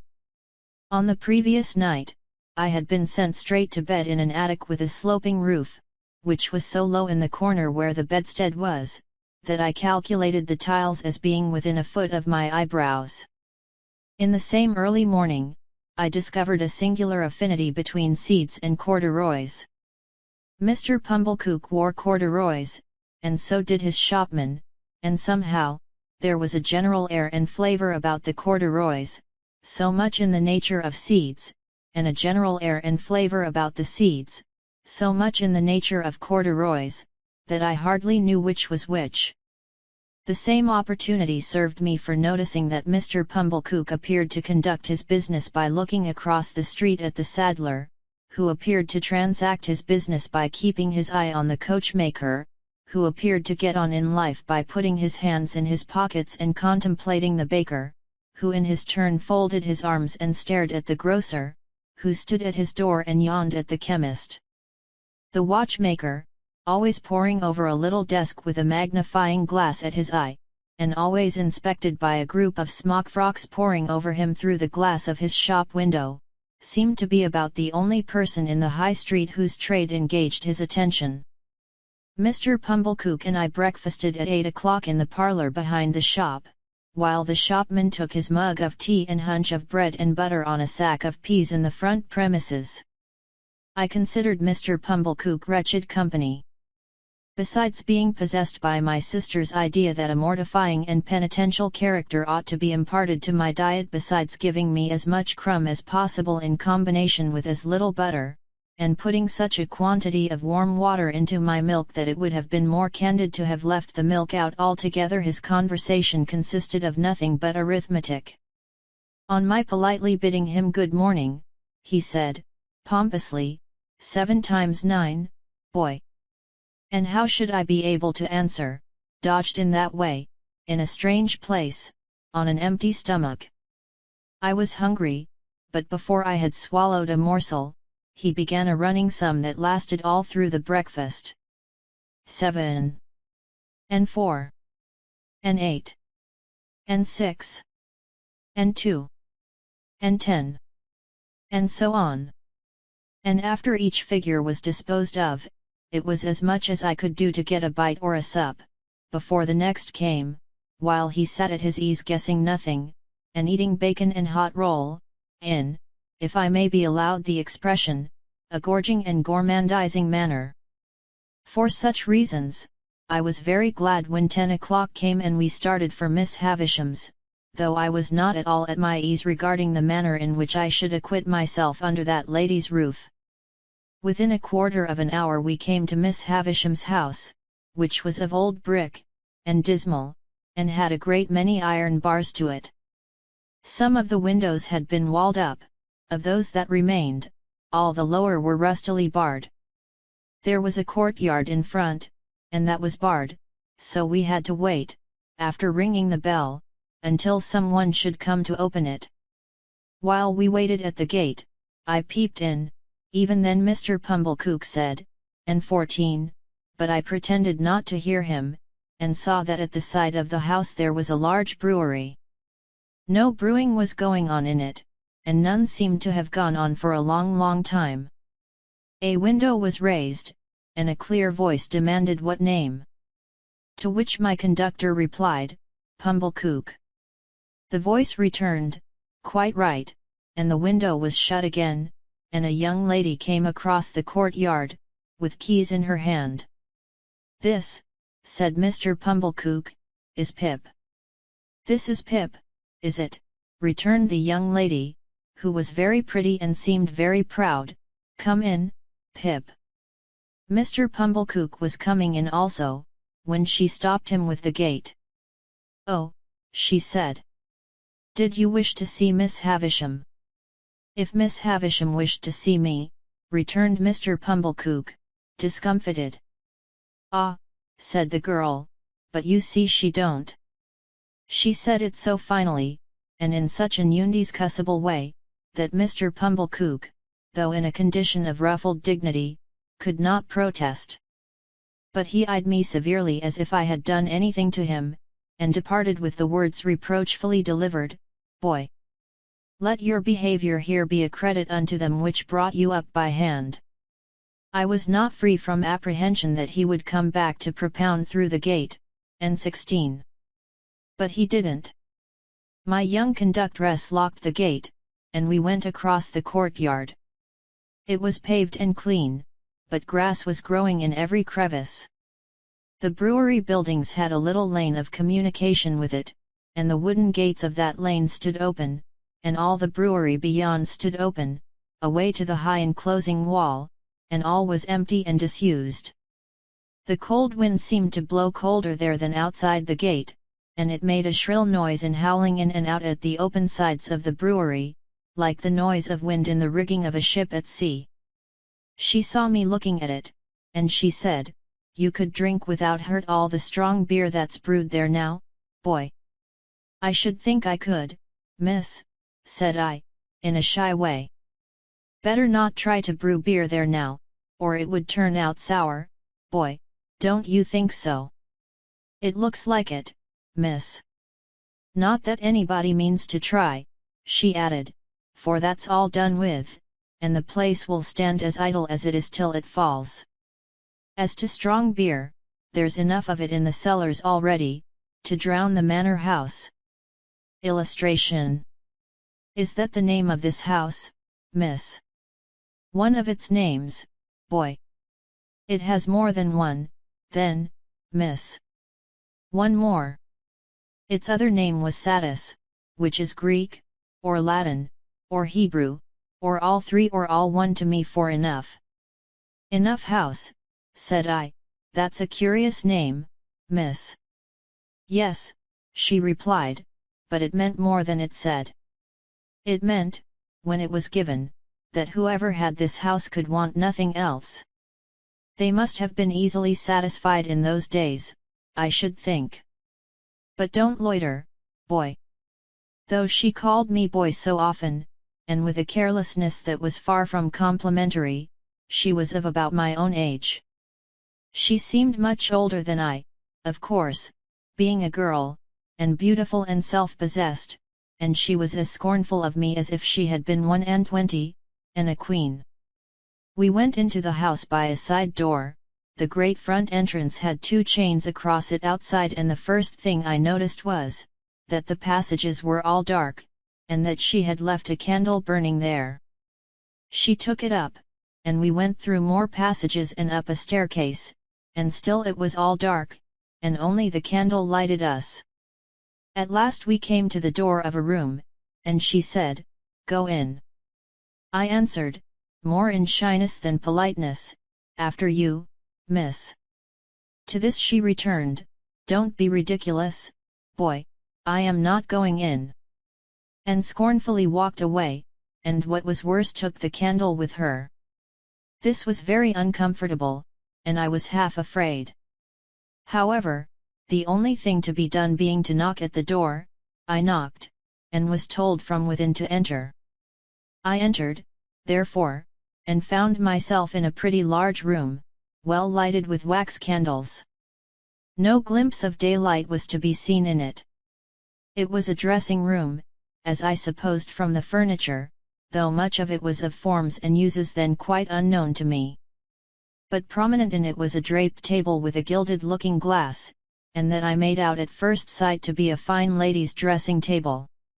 Whether I should have made out this object so soon if there had been no fine lady sitting at it, I cannot say. In an armchair, with an elbow resting on the table and her head leaning on that hand, sat the strangest lady I have ever seen, or shall ever see. She was dressed in rich materials, satins, and lace, and silks all of white. Her shoes were white. And she had a long white veil dependent from her hair, and she had bridal flowers in her hair, but her hair was white. Some bright jewels sparkled on her neck and on her hands, and some other jewels lay sparkling on the table.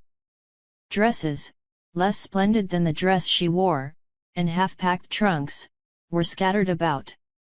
She had not quite finished dressing, for she had but one shoe on, the other was on the table near her hand. Her veil was but half arranged, her watch and chain were not put on, and some lace for her bosom lay with those trinkets, and with her handkerchief and gloves and some flowers, and a prayer book all confusedly heaped about the looking-glass.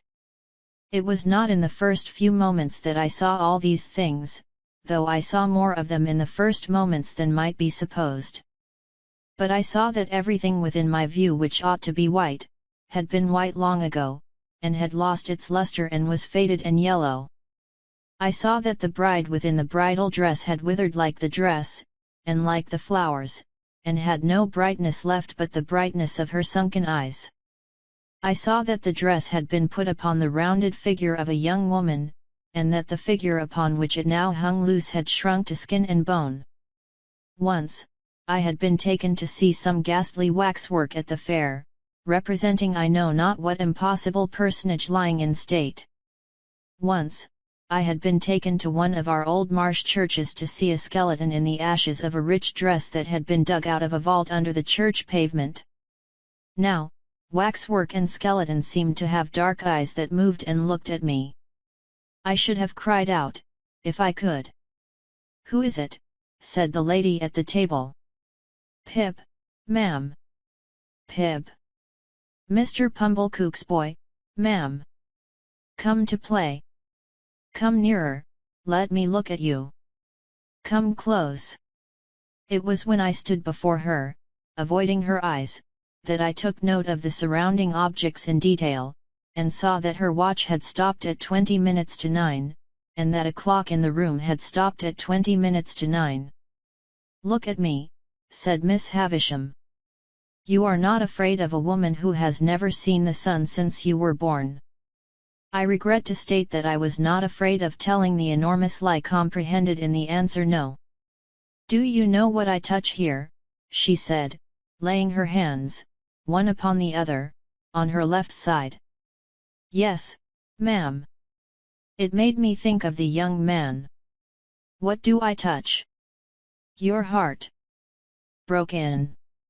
She uttered the word with an eager look, and with strong emphasis, and with a weird smile that had a kind of boast in it. Afterwards she kept her hands there for a little while, and slowly took them away as if they were heavy. "I am tired," said Miss Havisham. "I want diversion, and I have done with men and women. Play." I think it will be conceded by my most disputatious reader, that she could hardly have directed an unfortunate boy to do anything in the wide world more difficult to be done under the circumstances. "I sometimes have sick fancies," she went on, "and I have a sick fancy that I want to see some play. There, there," with an impatient movement of the fingers of her right hand, "play, play, play." For a moment, with the fear of my sisters working me before my eyes, I had a desperate idea of starting round the room in the assumed character of Mr. Pumblechook's chaise cart. But I felt myself so unequal to the performance that I gave it up, and stood looking at Miss Havisham in what I suppose she took for a dogged manner, inasmuch as she said, when we had taken a good look at each other, "Are you sullen and obstinate?" "No, ma'am, I am very sorry for you, and very sorry I can't play just now. If you complain of me I shall get into trouble with my sister, so I would do it if I could, but it's so new here, and so strange, and so fine and melancholy. I stopped, fearing I might say too much, or had already said it, and we took another look at each other. Before she spoke again, she turned her eyes from me, and looked at the dress she wore, and at the dressing table, and finally at herself in the looking glass. So new to him, she muttered, so old to me, so strange to him, so familiar to me, so melancholy to both of us. Call Estella. As she was still looking at the reflection of herself, I thought she was still talking to herself, and kept quiet. Call Estella, she repeated, flashing a look at me. You can do that. Call Estella. At the door. To stand in the dark in a mysterious passage of an unknown house, bawling Estella to a scornful young lady neither visible nor responsive, and feeling it a dreadful liberty so to roar out her name, was almost as bad as playing to order. But she answered at last, and her light came along the dark passage like a star. Miss Havisham beckoned her to come close, and took up a jewel from the table, and tried its effect upon her fair young bosom and against her pretty brown hair. Your own, one day, my dear, and you will use it well. Let me see you play cards with this boy. With this boy? Why, he is a common labouring boy. I thought I overheard Miss Havisham answer, only it seemed so unlikely. Well, you can break his heart. What do you play, boy? Asked Estella of myself, with the greatest disdain. Nothing but beggar my neighbour, miss. Beggar him, said Miss Havisham to Estella. So we sat down to cards. It was then I began to understand that everything in the room had stopped, like the watch and the clock, a long time ago. I noticed that Miss Havisham put down the jewel exactly on the spot from which she had taken it up. As Estella dealt the cards, I glanced at the dressing table again, and saw that the shoe upon it, once white, now yellow, had never been worn. I glanced down at the foot from which the shoe was absent, and saw that the silk stocking on it, once white, now yellow, had been trodden ragged. Without this arrest of everything, this standing still of all the pale decayed objects, not even the withered bridal dress on the collapsed form could have looked so like grave clothes, or the long veil so like a shroud. So she sat, corpse-like, as we played at cards, the frillings and trimmings on her bridal dress, looking like earthy paper. I knew nothing then of the discoveries that are occasionally made of bodies buried in ancient times, which fall to powder in the moment of being distinctly seen, but, I have often thought since, that she must have looked as if the admission of the natural light of day would have struck her to dust. He calls the knaves jacks, this boy, said Estella with disdain, before our first game was out. And what coarse hands he has! And what thick boots! I had never thought of being ashamed of my hands before, but I began to consider them a very indifferent pair. Her contempt for me was so strong, that it became infectious, and I caught it. She won the game, and I dealt. I misdealt, as was only natural, when I knew she was lying in wait for me to do wrong, and she denounced me for a stupid, clumsy labouring boy. You say nothing of her, remarked Miss Havisham to me, as she looked on. She says many hard things of you, but you say nothing of her. What do you think of her? I don't like to say, I stammered. Tell me in my ear, said Miss Havisham, bending down. I think she is very proud, I replied, in a whisper. Anything else? I think she is very pretty. Anything else? I think she is very insulting. She was looking at me then with a look of supreme aversion. Anything else? I think I should like to go home. And never see her again, though she is so pretty. I am not sure that I shouldn't like to see her again, but I should like to go home now. You shall go soon, said Miss Havisham, aloud. Play the game out. Saving for the one weird smile at first, I should have felt almost sure that Miss Havisham's face could not smile.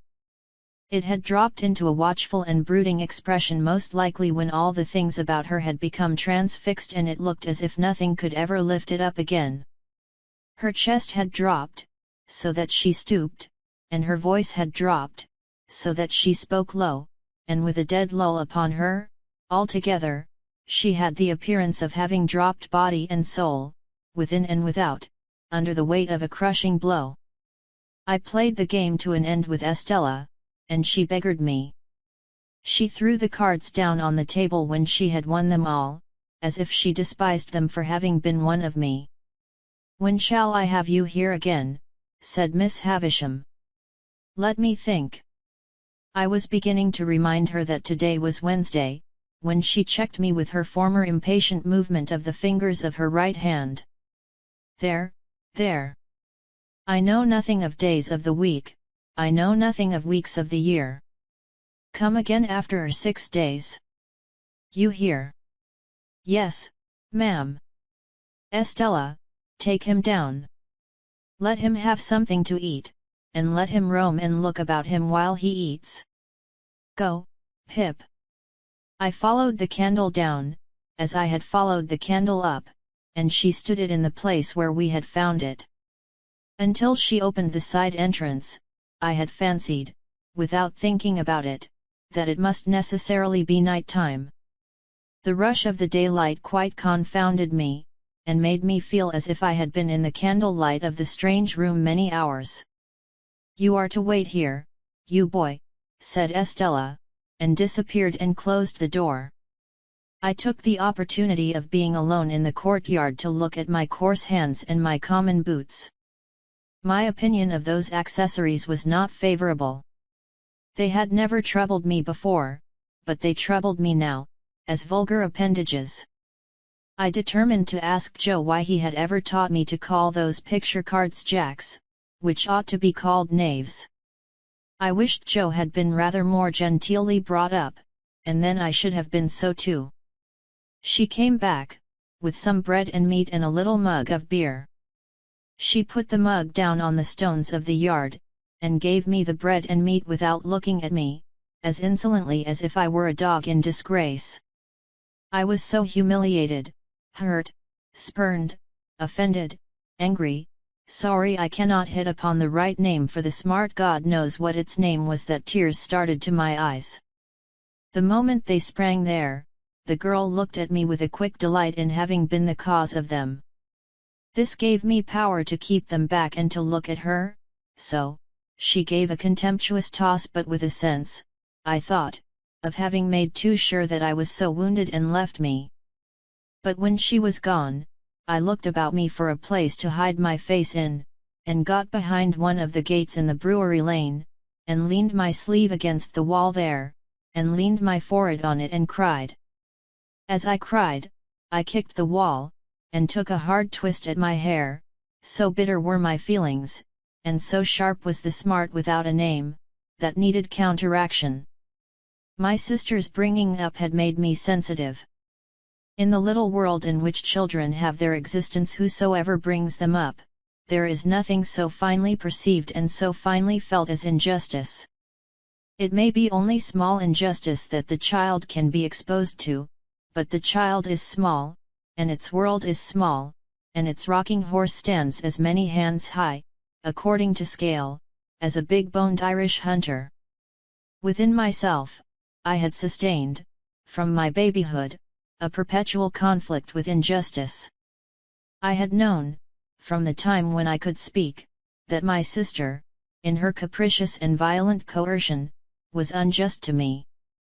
I had cherished a profound conviction that her bringing me up by hand gave her no right to bring me up by jerks. Through all my punishments, disgraces, fasts, and vigils, and other penitential performances, I had nursed this assurance, and to my communing so much with it, in a solitary and unprotected way, I in great part refer the fact that I was morally timid and very sensitive. I got rid of my injured feelings for the time by kicking them into the brewery wall, and twisting them out of my hair, and then I smoothed my face with my sleeve, and came from behind the gate. The bread and meat were acceptable, and the beer was warming and tingling, and I was soon in spirits to look about me. To be sure, it was a deserted place, down to the pigeon house in the brewery yard, which had been blown crooked on its pole by some high wind, and would have made the pigeons think themselves at sea, if there had been any pigeons there to be rocked by it. But there were no pigeons in the dovecot, no horses in the stable, no pigs in the sty, no malt in the storehouse, no smells of grains and beer in the copper or the vat. All the uses and scents of the brewery might have evaporated with its last reek of smoke. In a by-yard, there was a wilderness of empty casks, which had a certain sour remembrance of better days lingering about them, but it was too sour to be accepted as a sample of the beer that was gone, and in this respect I remember those recluses as being like most others. Behind the furthest end of the brewery, was a rank garden with an old wall, not so high but that I could struggle up and hold on long enough to look over it, and see that the rank garden was the garden of the house, and that it was overgrown with tangled weeds, but that there was a track upon the green and yellow paths, as if someone sometimes walked there, and that Estella was walking away from me even then. But she seemed to be everywhere. For when I yielded to the temptation presented by the casks, and began to walk on them, I saw her walking on them at the end of the yard of casks.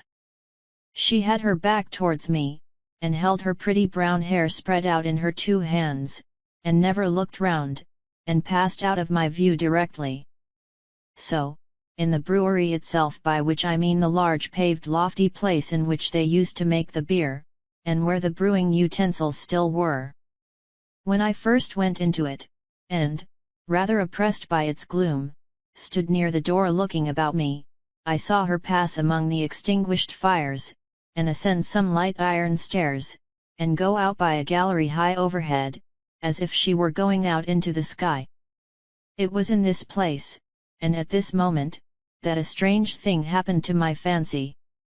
I thought it a strange thing then, and I thought it a stranger thing long afterwards. I turned my eyes a little dimmed by looking up at the frosty light towards a great wooden beam in a low nook of the building near me on my right hand, and I saw a figure hanging there by the neck. A figure all in yellow-white, with but one shoe to the feet, and it hung so, that I could see that the faded trimmings of the dress were like earthy paper, and that the face was Miss Havisham's, with a movement going over the whole countenance as if she were trying to call to me. In the terror of seeing the figure, and in the terror of being certain that it had not been there a moment before, I at first ran from it, and then ran towards it. And my terror was greatest of all when I found no figure there. Nothing less than the frosty light of the cheerful sky, the sight of people passing beyond the bars of the courtyard gate, and the reviving influence of the rest of the bread and meat and beer, would have brought me round. Even with those aids, I might not have come to myself as soon as I did, but that I saw Estella approaching with the keys, to let me out. She would have some fair reason for looking down upon me, I thought, if she saw me frightened, and she would have no fair reason.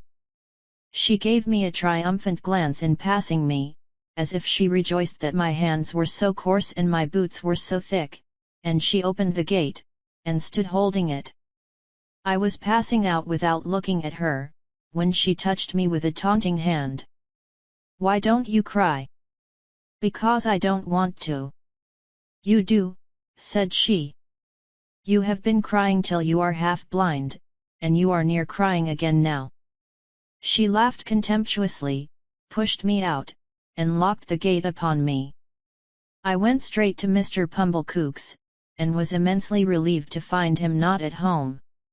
So, leaving word with the shopman on what day I was wanted at Miss Havisham's again, I set off on the 4-mile walk to our forge, pondering, as I went along, on all I had seen, and deeply revolving that I was a common labouring boy, that my hands were coarse, that my boots were thick, that I had fallen into a despicable habit of calling knaves jacks, that I was much more ignorant than I had considered myself last night, and generally that I was in a low-lived bad way.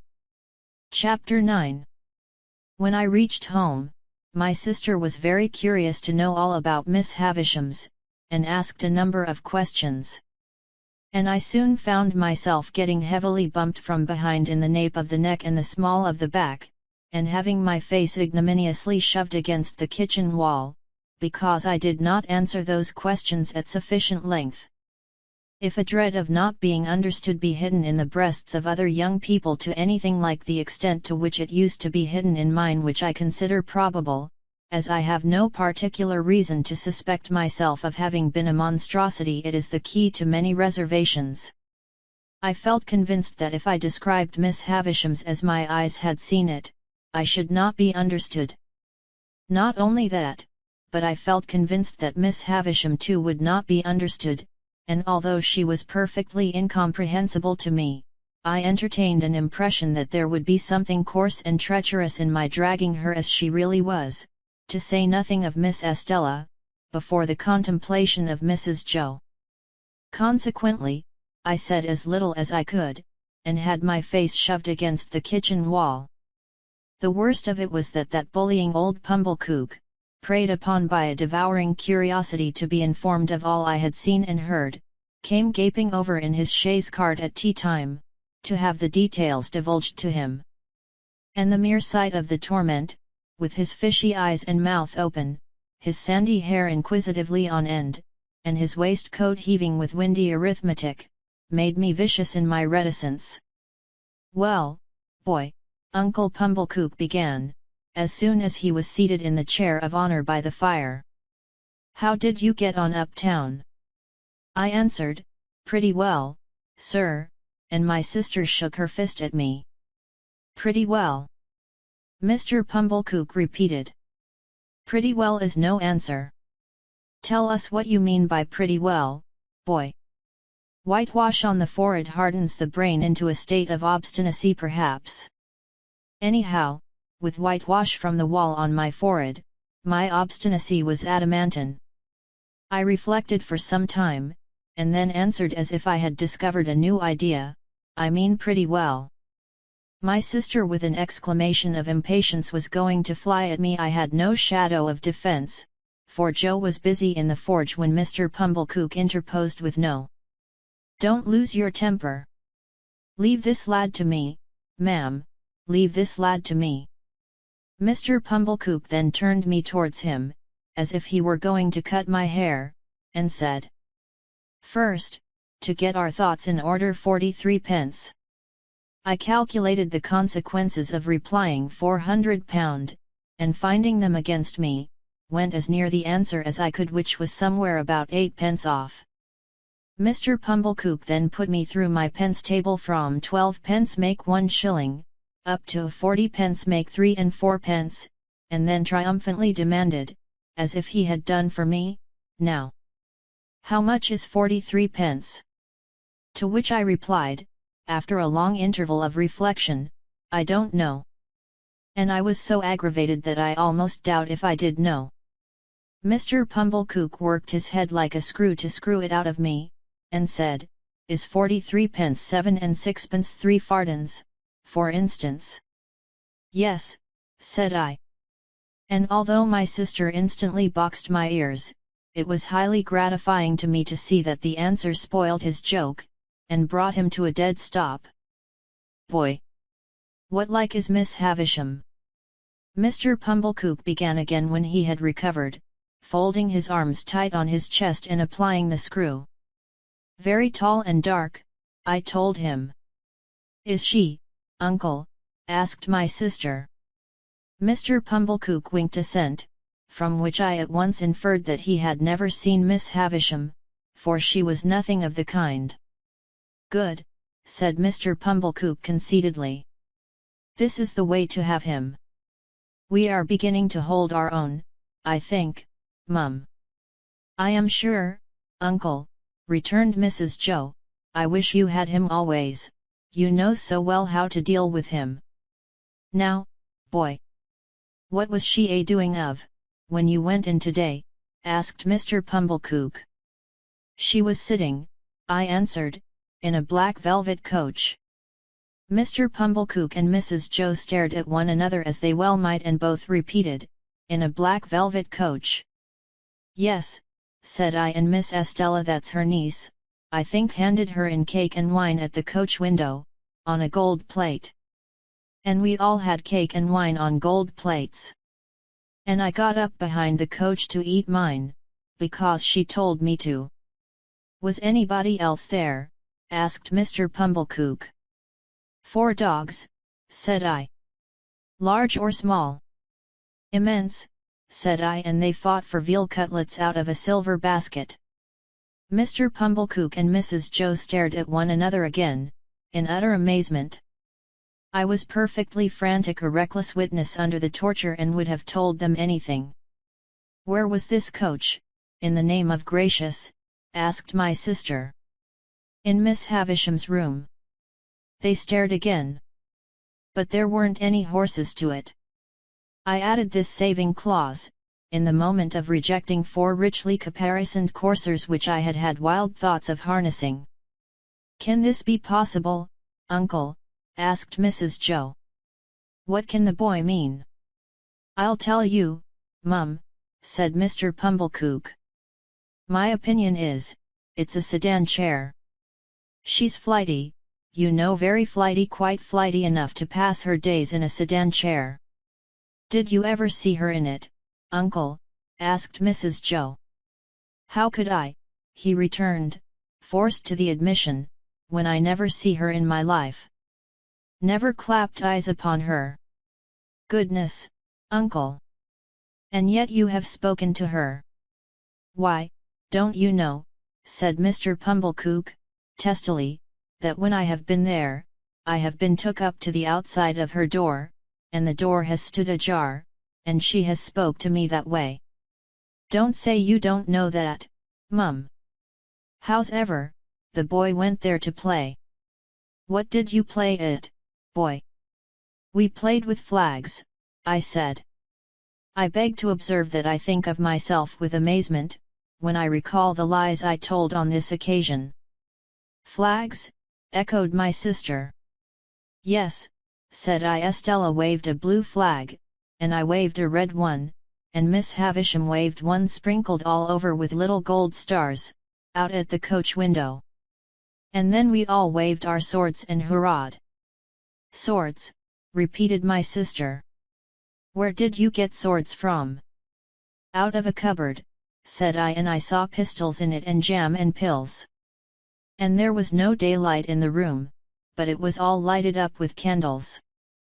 That's true, mum, said Mr. Pumblechook, with a grave nod. That's the state of the case, for that much I've seen myself. And then they both stared at me, and I, with an obtrusive show of artlessness on my countenance, stared at them, and plaited the right leg of my trousers with my right hand. If they had asked me any more questions, I should undoubtedly have betrayed myself, for I was even then on the point of mentioning that there was a balloon in the yard, and should have hazarded the statement but for my invention being divided between that phenomenon and a bear in the brewery. They were so much occupied, however, in discussing the marvels I had already presented for their consideration, that I escaped. The subject still held them when Joe came in from his work to have a cup of tea. To whom my sister, more for the relief of her own mind than for the gratification of his, related my pretended experiences. Now, when I saw Joe open his blue eyes and roll them all round the kitchen in helpless amazement, I was overtaken by penitence, but only as regarded him, not in the least as regarded the other two. Towards Joe, and Joe only, I considered myself a young monster, while they sat debating what results would come to me from Miss Havisham's acquaintance and favour. They had no doubt that Miss Havisham would do something for me, their doubts related to the form that something would take. My sister stood out for property. Mr. Pumblechook was in favour of a handsome premium for binding me apprentice to some genteel trade, say, the corn and seed trade, for instance. Joe fell into the deepest disgrace with both, for offering the bright suggestion that I might only be presented with one of the dogs who had fought for the veal cutlets. If a fool's head can't express better opinions than that, said my sister, and you have got any work to do, you had better go and do it. So he went. After Mr. Pumblechook had driven off, and when my sister was washing up, I stole into the forge to Joe, and remained by him until he had done for the night. Then I said, "Before the fire goes out, Joe, I should like to tell you something."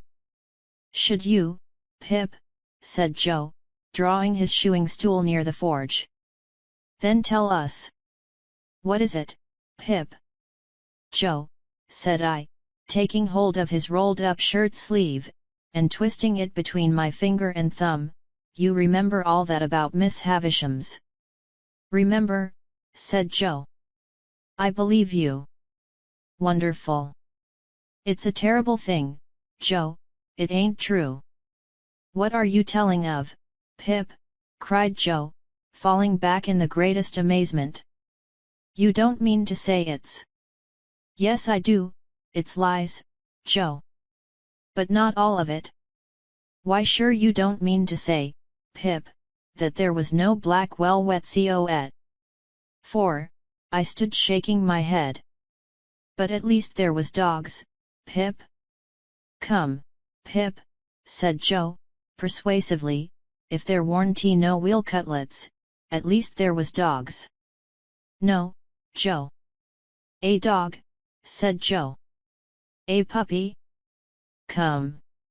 "No, Joe, there was nothing at all of the kind." As I fixed my eyes hopelessly on Joe, Joe contemplated me in dismay. "Pip, old chap. This won't do, old fellow. I say. Where do you expect to go to?" "It's terrible, Joe, ain't it?" "Terrible?" cried Joe. "Awful. What possessed you?" "I don't know what possessed me, Joe," I replied, letting his shirt sleeve go, and sitting down in the ashes at his feet, hanging my head, "but I wish you hadn't taught me to call knaves at cards jacks, and I wish my boots weren't so thick nor my hands so coarse."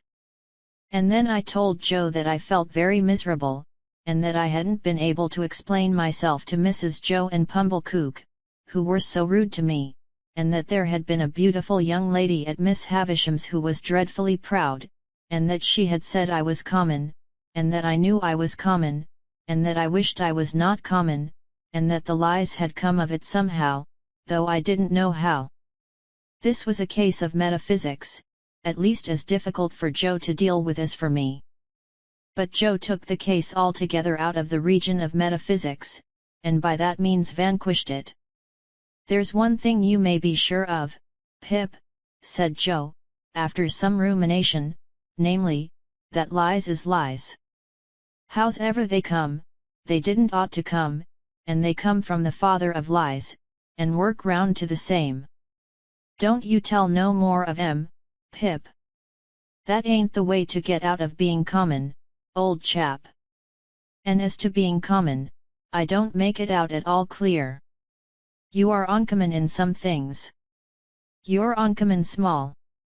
Likewise you're a uncommon scholar." "No, I am ignorant and backward, Joe." "Why, see what a letter you wrote last night. Wrote in print even."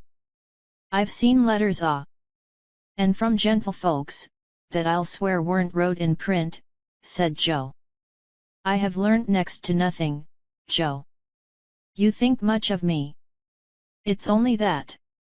"Well, Pip," said Joe, "be it so or be it sunty, you must be a common scholar afore you can be a uncommon one, I should hope. The king upon his throne, with his crown upon his head, can't sit and write his acts of parliament in print, without having begun, when he were a unpromoted prince, with the alphabet added Joe, with a shake of the head that was full of meaning, and begun at A too, and worked his way to Z. And I know what that is to do, though I can't say I've exactly done it." There was some hope in this piece of wisdom, and it rather encouraged me. "Whether common ones as to callings and earnings," pursued Joe, reflectively, "mightn't be the better of continuing for to keep company with common ones, instead of going out to play with uncommon ones, which reminds me to hope that there were a flag, perhaps." "No, Joe. I'm sorry there weren't a flag, Pip. Whether that might be or mightn't be, is a thing as can't be looked into now, without putting your sister on the rampage, and that's a thing not to be thought of as being done intentional. Looky here, Pip, at what is said to you by a true friend. Which this to you the true friend say. If you can't get to be uncommon through going straight, you'll never get to do it through going crooked. So don't tell no more on Pip, and live well and die happy. You are not angry with me, Joe? No, old chap. But bearing in mind that them were which I mentors of a stunning and outdacious sort, alluding to them which bordered on wheel cutlets and dog fighting, a sincere well-wisher would advise, Pip, they're being dropped into your meditations, when you go upstairs to bed. That's all, old chap, and don't never do it no more. When I got up to my little room and said my prayers, I did not forget Joe's recommendation, and yet my young mind was in that disturbed and unthankful state, that I thought long after I laid me down, how common Estella would consider Joe, a mere blacksmith, how thick his boots, and how coarse his hands. I thought how Joe and my sister were then sitting in the kitchen, and how I had come up to bed from the kitchen, and how Miss Havisham and Estella never sat in a kitchen, but were far above the level of such common doings. I fell asleep recalling what I used to do when I was at Miss Havisham's, as though I had been there weeks or months, instead of hours, and as though it were quite an old subject of remembrance, instead of one that had arisen only that day. That was a memorable day to me, for it made great changes in me. But it is the same with any life. Imagine one selected day struck out of it, and think how different its course would have been. Pause, you who read this, and think for a moment of the long chain of iron or gold, of thorns or flowers, that would never have bound you, but for the formation of the first link on one memorable day. Chapter X. The felicitous idea occurred to me a morning or two later when I woke, that the best step I could take towards making myself uncommon was to get out of Biddy everything she knew. In pursuance of this luminous conception, I mentioned to Biddy when I went to Mr. Wopsle's great aunt's at night, that I had a particular reason for wishing to get on in life, and that I should feel very much obliged to her if she would impart all her learning to me. Biddy, who was the most obliging of girls, immediately said she would, and indeed began to carry out her promise within 5 minutes. The educational scheme or course established by Mr. Wopsle's great-aunt may be resolved into the following synopsis. The pupils ate apples and put straws down one another's backs, until Mr. Wopsle's great-aunt collected her energies, and made an indiscriminate totter at them with a birch rod. After receiving the charge with every mark of derision, the pupils formed in line and buzzingly passed a ragged book from hand to hand. The book had an alphabet in it, some figures and tables, and a little spelling, that is to say, it had had once. As soon as this volume began to circulate, Mr. Wopsle's great-aunt fell into a state of coma, arising either from sleep or a rheumatic paroxysm. The pupils then entered among themselves upon a competitive examination on the subject of boots, with the view of ascertaining who could tread the hardest upon whose toes. This mental exercise lasted until Biddy made a rush at them and distributed 3 defaced Bibles, shaped as if they had been unskillfully cut off the chump end of something, more illegibly printed at the best than any curiosities of literature I have since met with, speckled all over with iron mold, and having various specimens of the insect world smashed between their leaves. This part of the course was usually lightened by several single combats between Biddy and refractory students. When the fights were over, Biddy gave out the number of a page, and then we all read aloud what we could or what we couldn't in a frightful chorus, Biddy leading with a high, shrill, monotonous voice, and none of us having the least notion of, or reverence for, what we were reading about. When this horrible din had lasted a certain time, it mechanically awoke Mr. Wopsle's great-aunt, who staggered at a boy fortuitously, and pulled his ears. This was understood to terminate the course for the evening, and we emerged into the air with shrieks of intellectual victory. It is fair to remark that there was no prohibition against any pupil's entertaining himself with a slate or even with the ink, when there was any, but that it was not easy to pursue that branch of study in the winter season, on account of the little general shop in which the classes were holden, and which was also Mr. Wopsle's great-aunt's sitting-room and bedchamber, being but faintly illuminated through the agency of one low-spirited dip candle and no snuffers. It appeared to me that it would take time to become uncommon, under these circumstances. Nevertheless, I resolved to try it, and that very evening Biddy entered on our special agreement, by imparting some information from her little catalogue of prices, under the head of moist sugar, and lending me, to copy at home, a large Old English D which she had imitated from the heading of some newspaper, and which I supposed, until she told me what it was, to be a design for a buckle. Of course there was a public house in the village, and of course Joe liked sometimes to smoke his pipe there.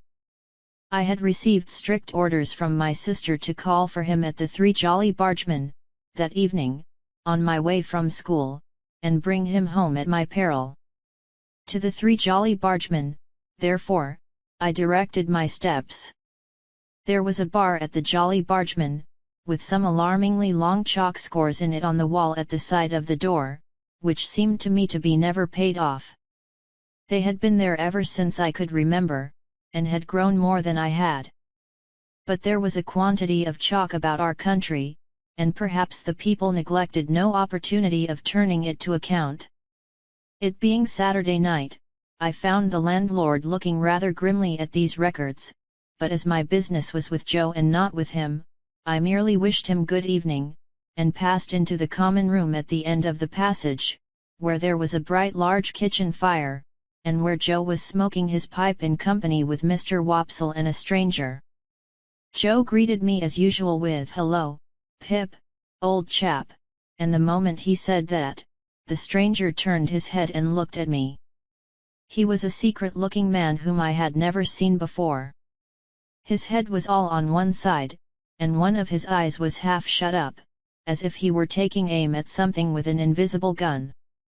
He had a pipe in his mouth, and he took it out, and, after slowly blowing all his smoke away and looking hard at me all the time, nodded.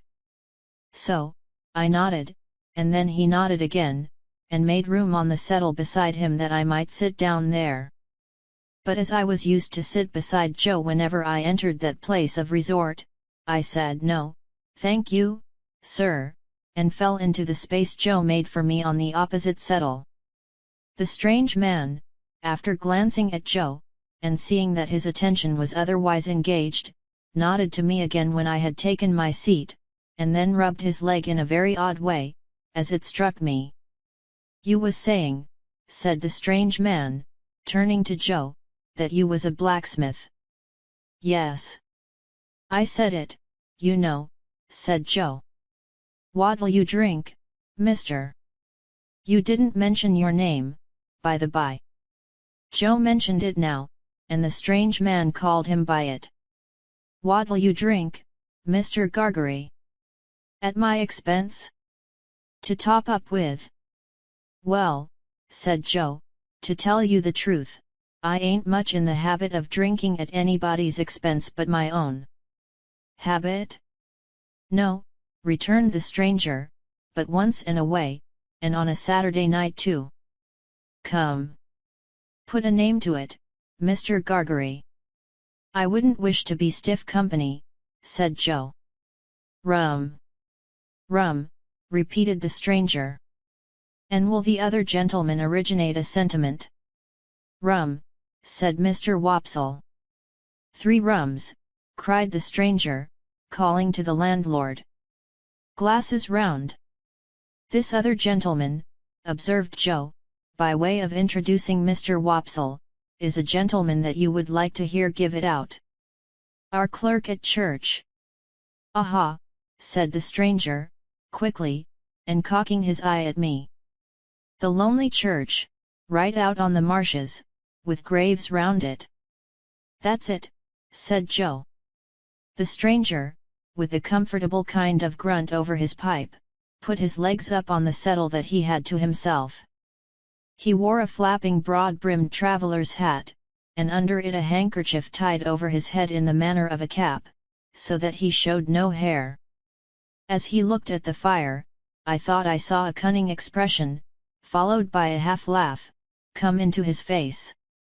"I am not acquainted with this country, gentlemen, but it seems a solitary country towards the river." "Most marshes is solitary," said Joe. "No doubt, no doubt. Do you find any gypsies, now, or tramps, or vagrants of any sort, out there?" "No," said Joe, "none but a runaway convict now and then. And we don't find them easy." Mr. Wopsle." Mr. Wopsle, with a majestic remembrance of old discomfiture, assented, but not warmly. "Seems you have been out after such?" asked the stranger. "Once," returned Joe. "Not that we wanted to take them, you understand, we went out as lookers-on, me, and Mr. Wopsle, and Pip." "Didn't us, Pip?" "Yes, Joe." The stranger looked at me again, still cocking his eye, as if he were expressly taking aim at me with his invisible gun, and said, "He's a likely young parcel of bones that." "What is it you call him?" "Pip," said Joe. "Christened Pip?" "No, not christened Pip." "Surname Pip?" "No," said Joe, "it's a kind of family name what he gave himself when a infant, and is called by." "Son of yours?"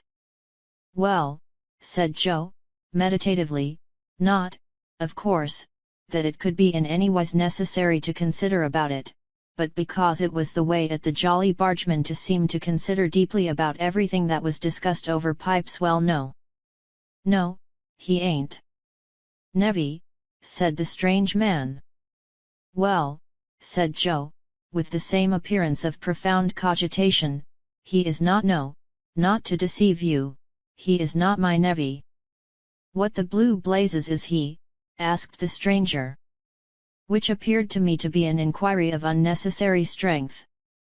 Mr. Wopsle struck in upon that, as one who knew all about relationships, having professional occasion to bear in mind what female relations a man might not marry, and expounded the ties between me and Joe. Having his hand in, Mr. Wopsle finished off with a most terrifically snarling passage from Richard III, and seemed to think he had done quite enough to account for it when he added, as the poet says. And here I may remark that when Mr. Wopsle referred to me, he considered it a necessary part of such reference to rumple my hair and poke it into my eyes. I cannot conceive why everybody of his standing who visited at our house should always have put me through the same inflammatory process under similar circumstances. Yet I do not call to mind that I was ever in my earlier youth the subject of remark in our social family circle, but some large-handed person took some such ophthalmic steps to patronize me. All this while, the strange man looked at nobody but me, and looked at me as if he were determined to have a shot at me at last, and bring me down. But he said nothing after offering his blue blazes observation, until the glasses of rum and water were brought, and then he made his shot, and a most extraordinary shot it was. It was not a verbal remark, but a proceeding in dumb show, and was pointedly addressed to me. He stirred his rum and water pointedly at me, and he tasted his rum and water pointedly at me. And he stirred it and he tasted it, not with a spoon that was brought to him, but with a file. He did this so that nobody but I saw the file, and when he had done it he wiped the file and put it in a breast pocket. I knew it to be Joe's file, and I knew that he knew my convict, the moment I saw the instrument. I sat gazing at him, spellbound. But he now reclined on his settle, taking very little notice of me, and talking principally about turnips.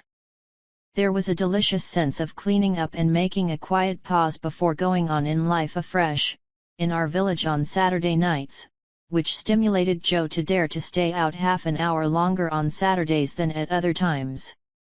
The half-hour and the rum and water running out together, Joe got up to go, and took me by the hand. "Stop half a moment, Mr. Gargery," said the strange man. "I think I've got a bright new shilling somewhere in my pocket, and if I have, the boy shall have it."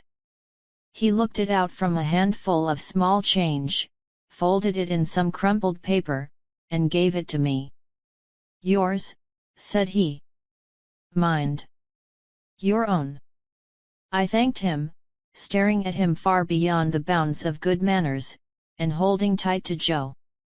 He gave Joe good night, and he gave Mr. Wopsle good night, who went out with us, and he gave me only a look with his aiming eye. No, not a look, for he shut it up, but wonders may be done with an eye by hiding it.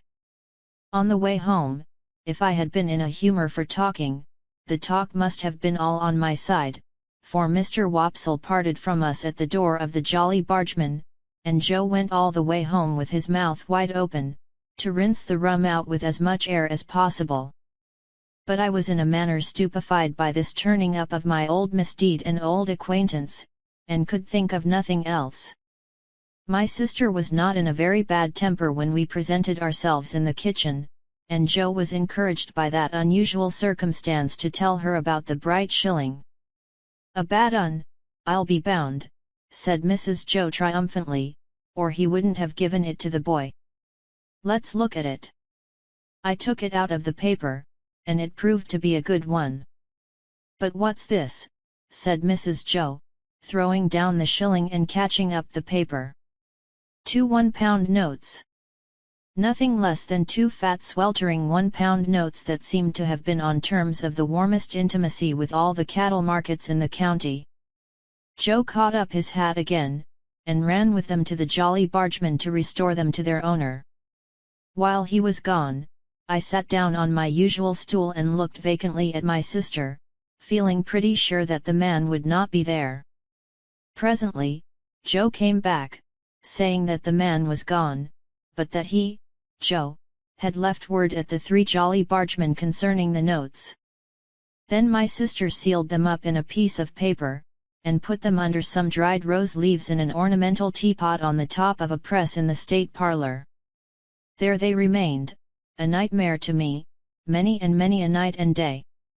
I had sadly broken sleep when I got to bed, through thinking of the strange man taking aim at me with his invisible gun, and of the guiltily coarse and common thing it was, to be on secret terms of conspiracy with convicts, a feature in my low career that I had previously forgotten. I was haunted by the file too. A dread possessed me that when I least expected it, the file would reappear.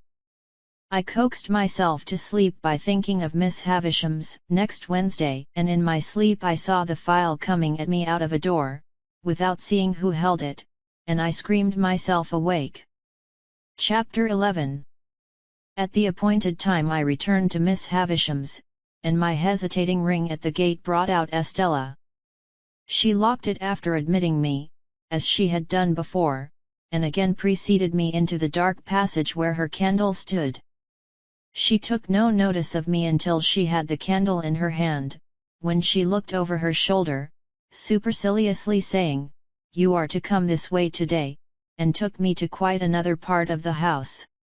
The passage was a long one, and seemed to pervade the whole square basement of the manor house.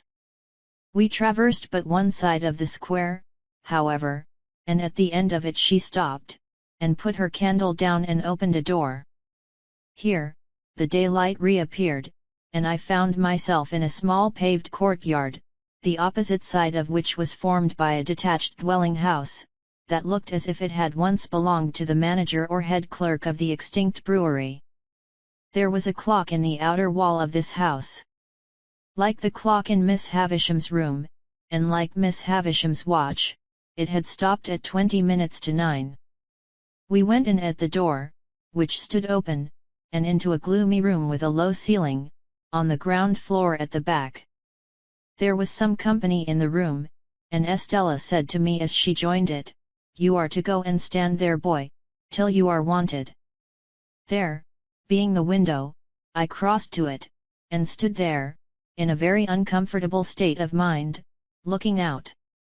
It opened to the ground, and looked into a most miserable corner of the neglected garden, upon a rank ruin of cabbage stalks, and one box tree that had been clipped round long ago, like a pudding, and had a new growth at the top of it, out of shape and of a different colour, as if that part of the pudding had stuck to the saucepan and got burnt. This was my homely thought, as I contemplated the box tree. There had been some light snow, overnight, and it lay nowhere else to my knowledge, but, it had not quite melted from the cold shadow of this bit of garden, and the wind caught it up in little eddies and threw it at the window, as if it pelted me for coming there. I divined that my coming had stopped conversation in the room, and that its other occupants were looking at me. I could see nothing of the room except the shining of the fire in the window glass, but I stiffened in all my joints with the consciousness that I was under close inspection. There were 3 ladies in the room and 1 gentleman.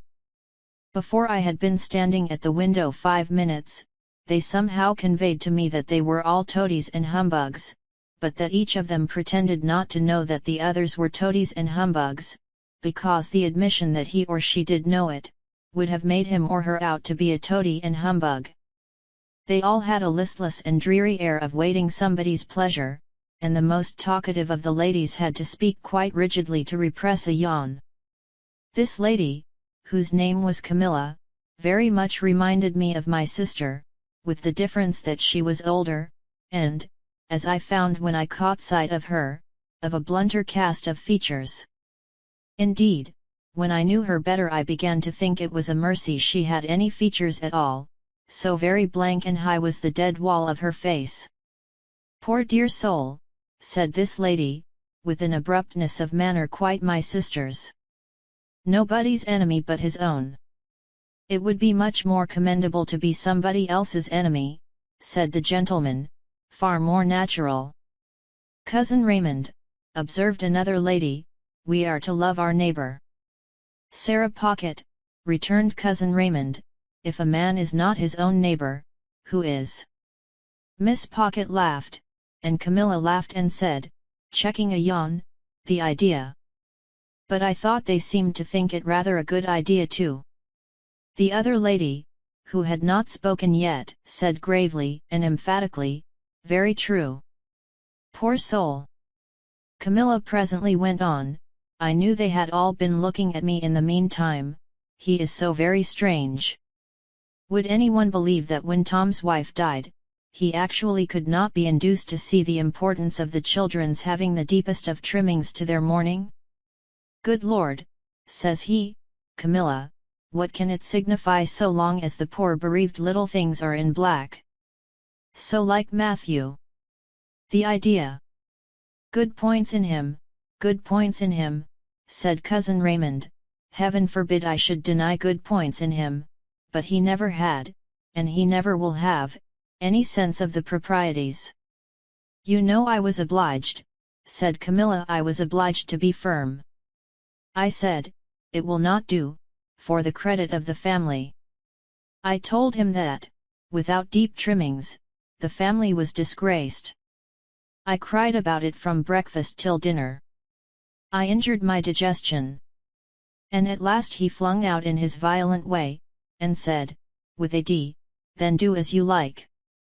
Thank goodness it will always be a consolation to me to know that I instantly went out in a pouring rain and bought the things. He paid for them, did he not?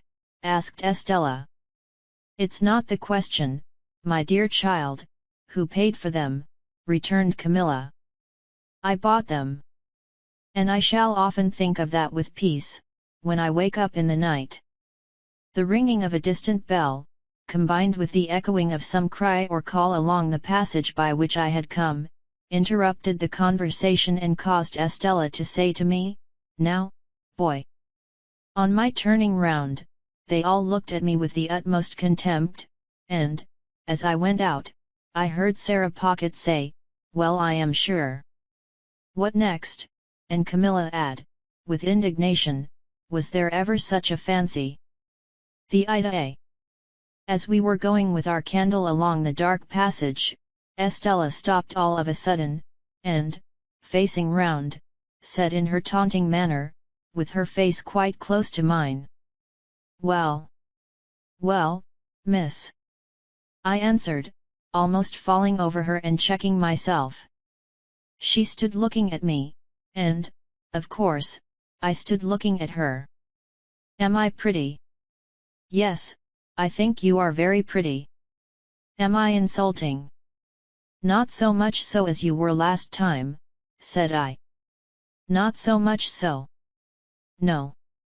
She fired when she asked the last question, and she slapped my face with such force as she had, when I answered it. "Now," said she, "you little coarse monster, what do you think of me now?" "I shall not tell you." "Because you are going to tell upstairs. Is that it?" "No," said I, "that's not it." "Why don't you cry again, you little wretch?" "Because I'll never cry for you again," said I. Which was, I suppose, as false a declaration as ever was made, for I was inwardly crying for her then, and I know what I know of the pain she cost me afterwards. We went on our way upstairs after this episode, and, as we were going up, we met a gentleman groping his way down. "Whom have we here?" asked the gentleman, stopping and looking at me. "A boy," said Estella. He was a burly man of an exceedingly dark complexion, with an exceedingly large head, and a corresponding large hand. He took my chin in his large hand and turned up my face to have a look at me by the light of the candle. He was prematurely bald on the top of his head, and had bushy black eyebrows that wouldn't lie down but stood up bristling.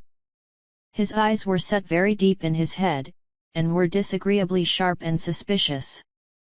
He had a large watch chain, and strong black dots where his beard and whiskers would have been if he had let them. He was nothing to me, and I could have had no foresight then, that he ever would be anything to me, but it happened that I had this opportunity of observing him well. "Boy of the neighborhood?" "Hey," said he. "Yes, sir," said I. "How do you come here?" "Miss Havisham sent for me, sir," I explained. "Well, behave yourself. I have a pretty large experience of boys, and you're a bad set of fellows." "Now mind," said he, biting the side of his great forefinger as he frowned at me, "you behave yourself." With those words, he released me, which I was glad of, for his hand smelled of scented soap, and went his way downstairs. I wondered whether he could be a doctor, but no, I thought, he couldn't be a doctor, or he would have a quieter and more persuasive manner. There was not much time to consider the subject, for we were soon in Miss Havisham's room, where she and everything else were just as I had left them. Estella left me standing near the door, and I stood there until Miss Havisham cast her eyes upon me from the dressing table. "So," she said, without being startled or surprised, "the days have worn away, have they?" "Yes, ma'am. Today is." There, with the impatient movement of her fingers. "I don't want to know. Are you ready to play?" I was obliged to answer in some confusion, "I don't think I am, ma'am." "Not at cards again?" she demanded, with a searching look. "Yes, ma'am, I could do that, if I was wanted." "Since this house strikes you old and grave, boy," said Miss Havisham, impatiently, "and you are unwilling to play, are you willing to work?" I could answer this inquiry with a better heart than I had been able to find for the other question, and I said I was quite willing. "Then go into that opposite room," said she, pointing at the door behind me with her withered hand, "and wait there till I come." I crossed the staircase landing, and entered the room she indicated. From that room, too, the daylight was completely excluded, and it had an airless smell that was oppressive. A fire had been lately kindled in the damp old-fashioned grate, and it was more disposed to go out than to burn up, and the reluctant smoke which hung in the room seemed colder than the clearer air like our own marsh mist. Certain wintry branches of candles on the high chimney-piece faintly lighted the chamber, or it would be more expressive to say, faintly troubled its darkness.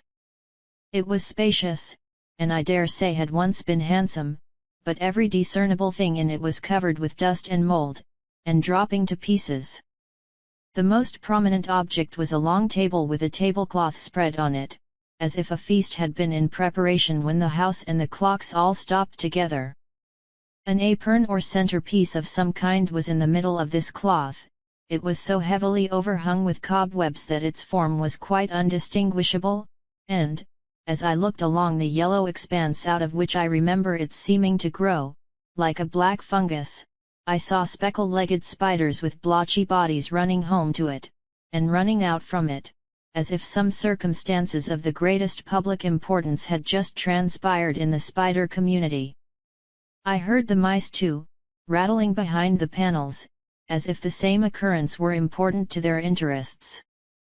But the black beetles took no notice of the agitation, and groped about the hearth in a ponderous elderly way, as if they were short-sighted and hard of hearing, and not on terms with one another. These crawling things had fascinated my attention, and I was watching them from a distance, when Miss Havisham laid a hand upon my shoulder.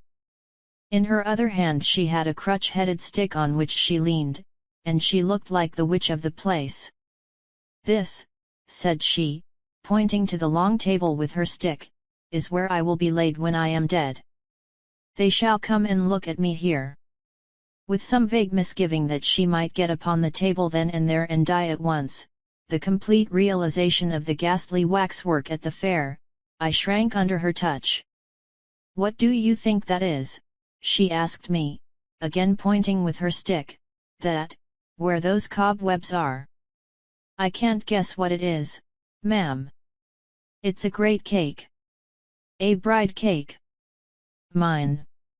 She looked all round the room in a glaring manner, and then said, leaning on me while her hand twitched my shoulder, "Come, come, come.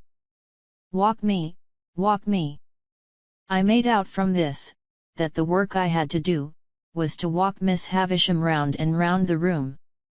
Accordingly, I started at once, and she leaned upon my shoulder, and we went away at a pace that might have been an imitation, founded on my first impulse under that roof, of Mr. Pumblecook's chaise cart. She was not physically strong, and after a little time said, "Slower." Still, we went at an impatient fitful speed, and as we went, she twitched the hand upon my shoulder, and worked her mouth, and led me to believe that we were going fast because her thoughts went fast. After a while she said, "Call Estella," so I went out on the landing and roared that name as I had done on the previous occasion. When her light appeared, I returned to Miss Havisham, and we started away again round and round the room. If only Estella had come to be a spectator of our proceedings, I should have felt sufficiently discontented, but as she brought with her the three ladies and the gentleman whom I had seen below, I didn't know what to do. In my politeness, I would have stopped, but Miss Havisham twitched my shoulder, and we posted on with a shamefaced consciousness on my part that they would think it was all my doing. "Dear Miss Havisham," said Miss Sarah Pocket. "How well you look." "I do not," returned Miss Havisham. "I am yellow skin and bone." Camilla brightened when Miss Pocket met with this rebuff, and she murmured, as she plaintively contemplated Miss Havisham, "Poor dear soul! Certainly not to be expected to look well, poor thing! The idea!" "And how are you?" said Miss Havisham to Camilla. As we were close to Camilla then, I would have stopped as a matter of course, only Miss Havisham wouldn't stop. We swept on, and I felt that I was highly obnoxious to Camilla. "Thank you, Miss Havisham," she returned, "I am as well as can be expected." "Why, what's the matter with you?" asked Miss Havisham, with exceeding sharpness. "Nothing worth mentioning," replied Camilla. "I don't wish to make a display of my feelings, but I have habitually thought of you more in the night than I am quite equal to." "Then don't think of me," retorted Miss Havisham. "Very easily said," remarked Camilla, amiably repressing a sob, while a hitch came into her upper lip, and her tears overflowed. "Raymond is a witness what ginger and sal volatile I am obliged to take in the night. Raymond is a witness what nervous jerkings I have in my legs. Chokings and nervous jerkings, however, are nothing new to me when I think with anxiety of those I love. If I could be less affectionate and sensitive, I should have a better digestion and an iron set of nerves. I am sure I wish it could be so. But as to not thinking of you in the night, the idea—" Here, a burst of tears. The Raymond referred to, I understood to be the gentleman present, and him I understood to be Mr. Camilla. He came to the rescue at this point, and said in a consolatory and complimentary voice, "Camilla, my dear, it is well known that your family feelings are gradually undermining you to the extent of making one of your legs shorter than the other." "I am not aware," observed the grave lady whose voice I had heard but once, "that to think of any person is to make a great claim upon that person, my dear." Miss Sarah Pocket, whom I now saw to be a little dry, brown, corrugated old woman, with a small face that might have been made of walnut shells, and a large mouth like a cat's without the whiskers, supported this position by saying, "No, indeed, my dear." "Hem! Thinking is easy enough," said the grave lady. "What is easier, you know," assented Miss Sarah Pocket. "Oh, yes, yes," cried Camilla, whose fermenting feelings appeared to rise from her legs to her bosom. "It's all very true. It's a weakness to be so affectionate, but I can't help it. No doubt my health would be much better if it was otherwise, still I wouldn't change my disposition if I could. It's the cause of much suffering, but it's a consolation to know I possess it, when I wake up in the night." Here another burst of feeling. Miss Havisham and I had never stopped all this time, but kept going round and round the room, now brushing against the skirts of the visitors, now giving them the whole length of the dismal chamber. "There's Matthew," said Camilla. "Never mixing with any natural ties, never coming here to see how Miss Havisham is. I have taken to the sofa with my staylace cut, and have lain there hours insensible, with my head over the side, and my hair all down, and my feet I don't know where." "Much higher than your head, my love," said Mr. Camilla. "I have gone off into that state hours and hours, on account of Matthew's strange and inexplicable conduct, and nobody has thanked me." "Really I must say I should think not," interposed the grave lady. "You see, my dear," added Miss Sarah Pocket, a blandly vicious personage, "the question to put to yourself is, who did you expect to thank you, my love?"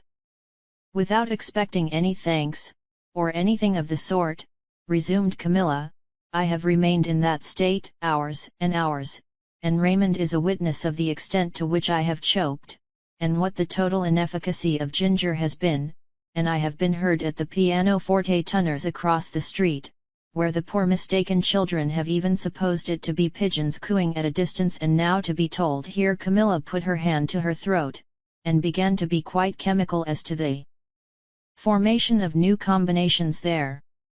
When this same Matthew was mentioned, Miss Havisham stopped me and herself, and stood looking at the speaker. This change had a great influence in bringing Camilla's chemistry to a sudden end. "Matthew will come and see me at last," said Miss Havisham, sternly, "when I am laid on that table. That will be his place there," striking the table with her stick, "at my head. And yours will be there. And your husband's there. And Sarah Pocket's there. And Georgiana's there. Now you all know where to take your stations when you come to feast upon me. And now go." At the mention of each name, she had struck the table with her stick in a new place.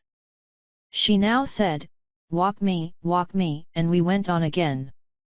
"I suppose there's nothing to be done," exclaimed Camilla, "but comply and depart. It's something to have seen the object of one's love and duty for even so short a time. I shall think of it with a melancholy satisfaction when I wake up in the night. I wish Matthew could have that comfort, but he sets it at defiance. I am determined not to make a display of my feelings, but it's very hard to be told one wants to feast on one's relations as if one was a giant and to be told to go. The bare idea." Mr. Camilla interposing, as Mrs. Camilla laid her hand upon her heaving bosom, that lady assumed an unnatural fortitude of manner which I supposed to be expressive of an intention to drop and choke when out of view, and kissing her hand to Miss Havisham, was escorted forth. Sarah Pocket and Georgiana contended who should remain last, but Sarah was too knowing to be outdone, and ambled round Georgiana with that artful slipperiness that the latter was obliged to take precedence. Sarah Pocket then made her separate effect of departing with, "Bless you, Miss Havisham dear," and with a smile of forgiving pity on her walnut-shell countenance for the weaknesses of the rest.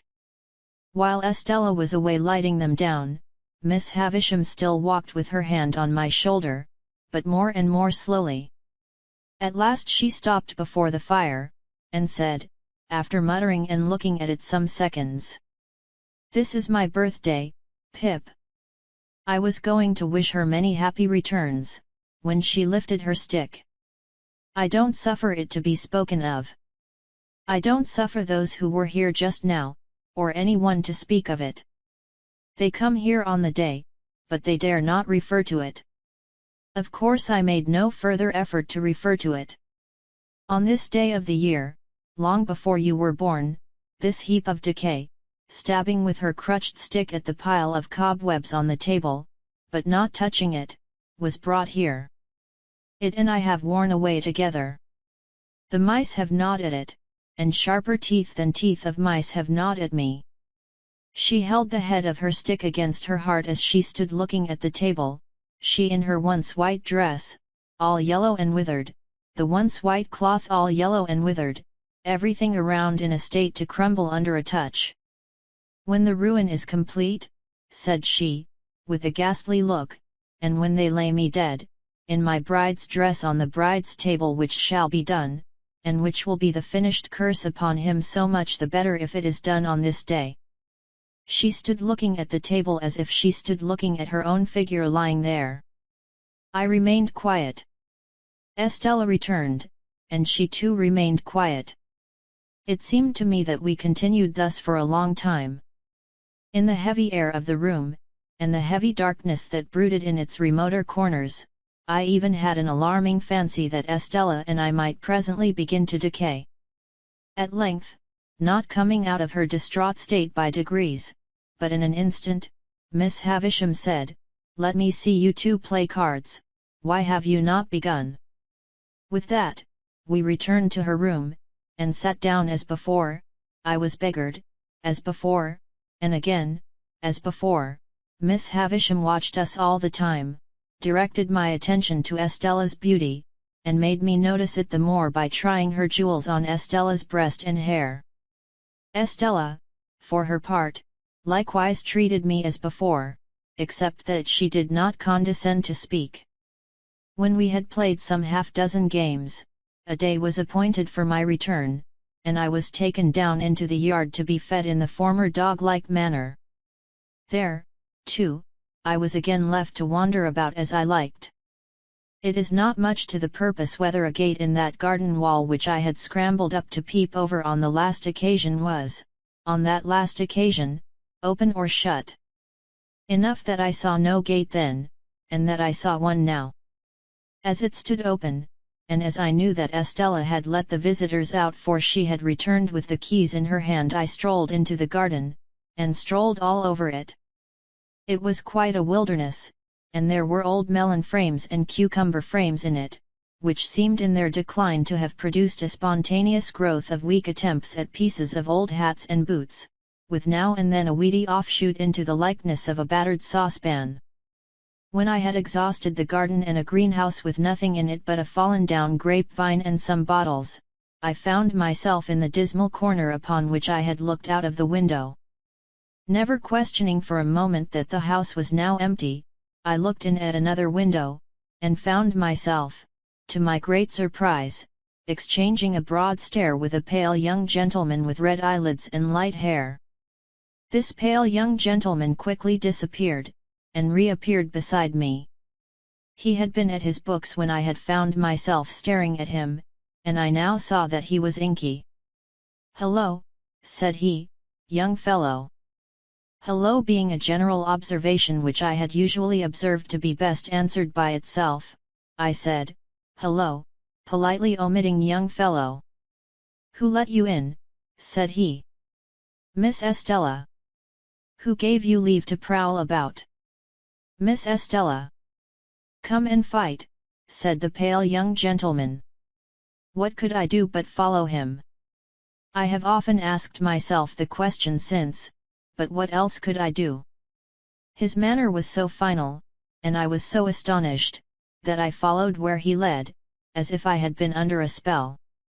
"Stop a minute, though," he said, wheeling round before we had gone many paces. "I ought to give you a reason for fighting, too. There it is." In a most irritating manner he instantly slapped his hands against one another, daintily flung one of his legs up behind him, pulled my hair, slapped his hands again, dipped his head, and butted it into my stomach. The bull-like proceeding last mentioned, besides that it was unquestionably to be regarded in the light of a liberty, was particularly disagreeable just after bread and meat. I therefore hit out at him and was going to hit out again, when he said, "Aha! Would you?" and began dancing backwards and forwards in a manner quite unparalleled within my limited experience. "Laws of the game," said he. Here, he skipped from his left leg onto his right. "Regular rules." Here, he skipped from his right leg onto his left.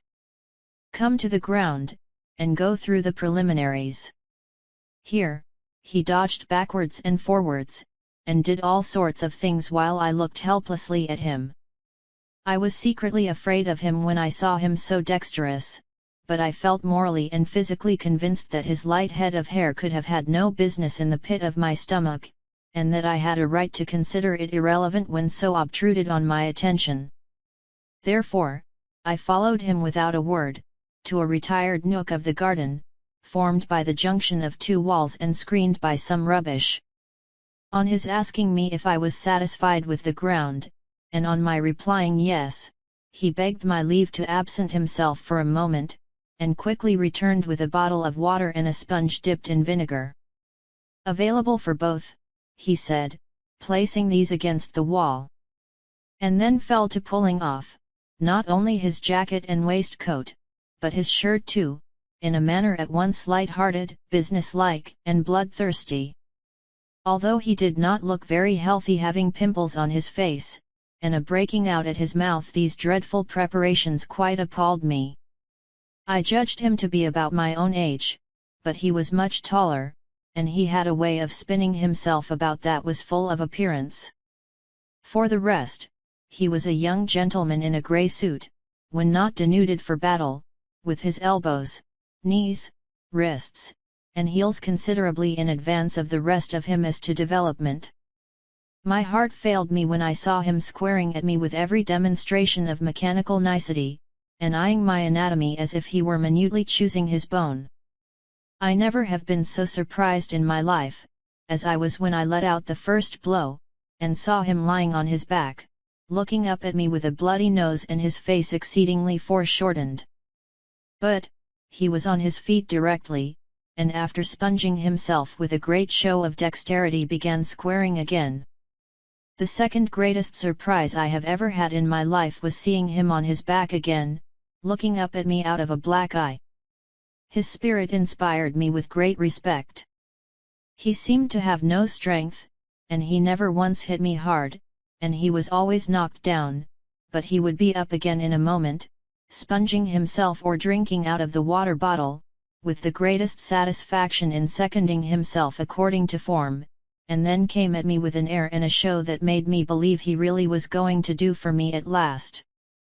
He got heavily bruised, for I am sorry to record that the more I hit him, the harder I hit him, but he came up again and again and again, until at last he got a bad fall with the back of his head against the wall.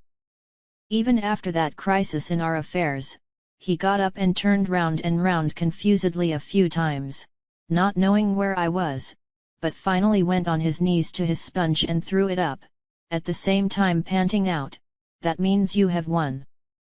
He seemed so brave and innocent, that although I had not proposed the contest, I felt but a gloomy satisfaction in my victory.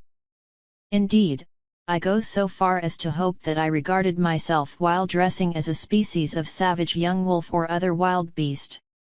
However, I got dressed, darkly wiping my sanguinary face at intervals, and I said, "Can I help you?" and he said, "No thanky," and I said, "Good afternoon," and he said, "Same to you." When I got into the courtyard, I found Estella waiting with the keys.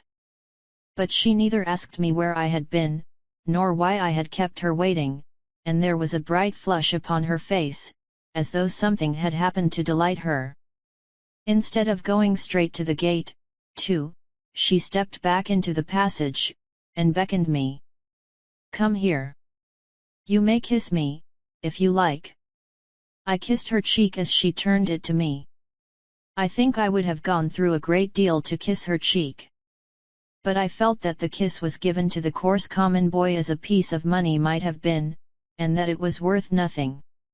What with the birthday visitors, and what with the cards, and what with the fight, my stay had lasted so long, that when I neared home the light on the spit of sand off the point on the marshes was gleaming against a black night sky, and Joe's furnace was flinging a path of fire across the road.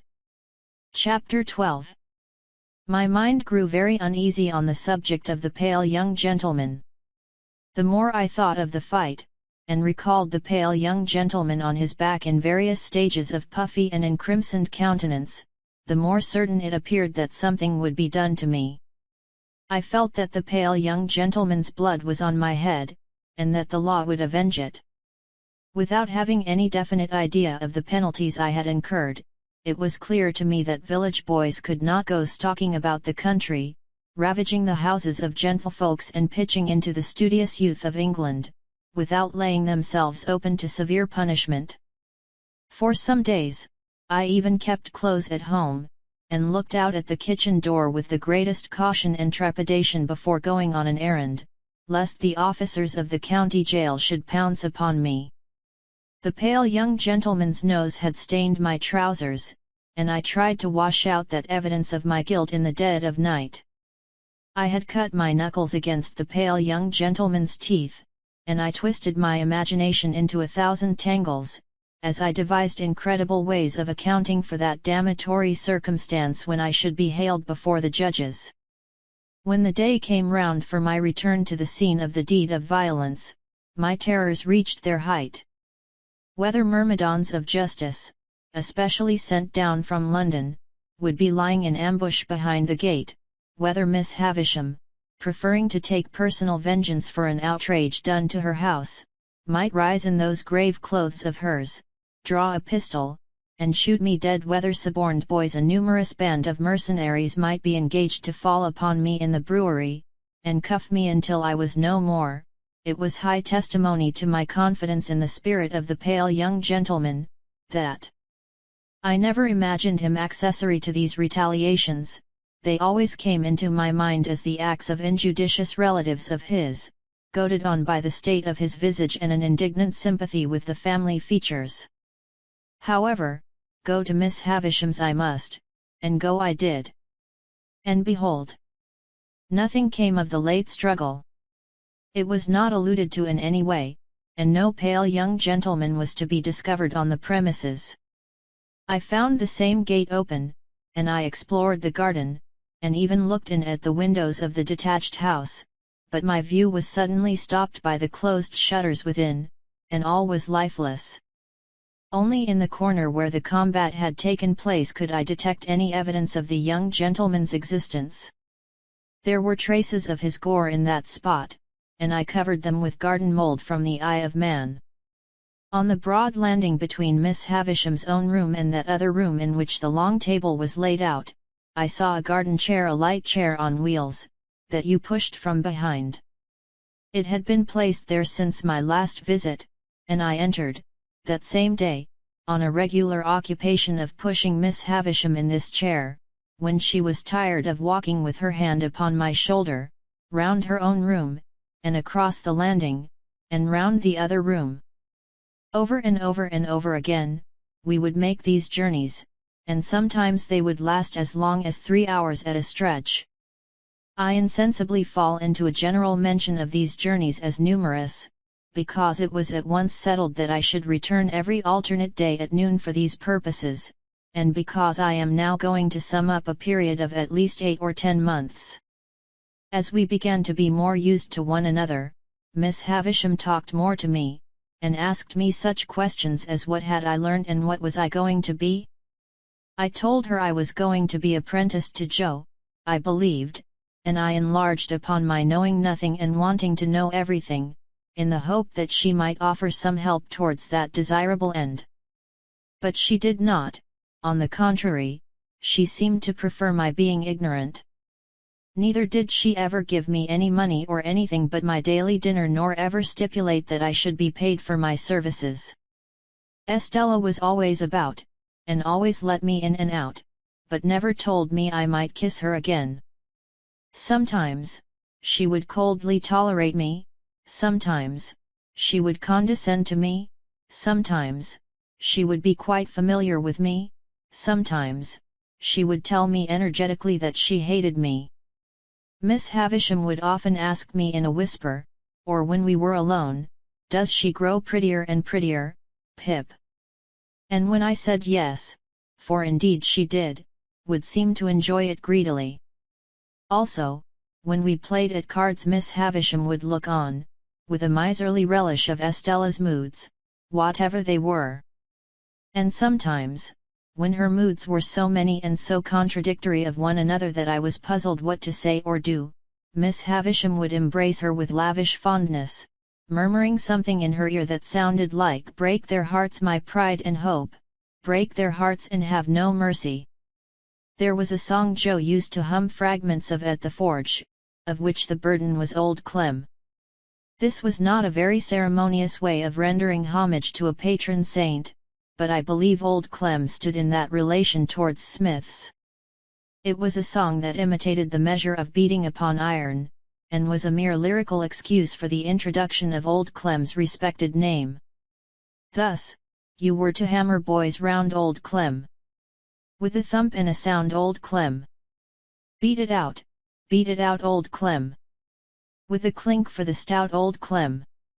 Blow the fire, Old Clem. Roaring drier, soaring higher, Old Clem. One day soon after the appearance of the chair, Miss Havisham suddenly saying to me, with the impatient movement of her fingers, "There, there, there. Sing." I was surprised into crooning this ditty as I pushed her over the floor. It happened so to catch her fancy that she took it up in a low brooding voice as if she were singing in her sleep.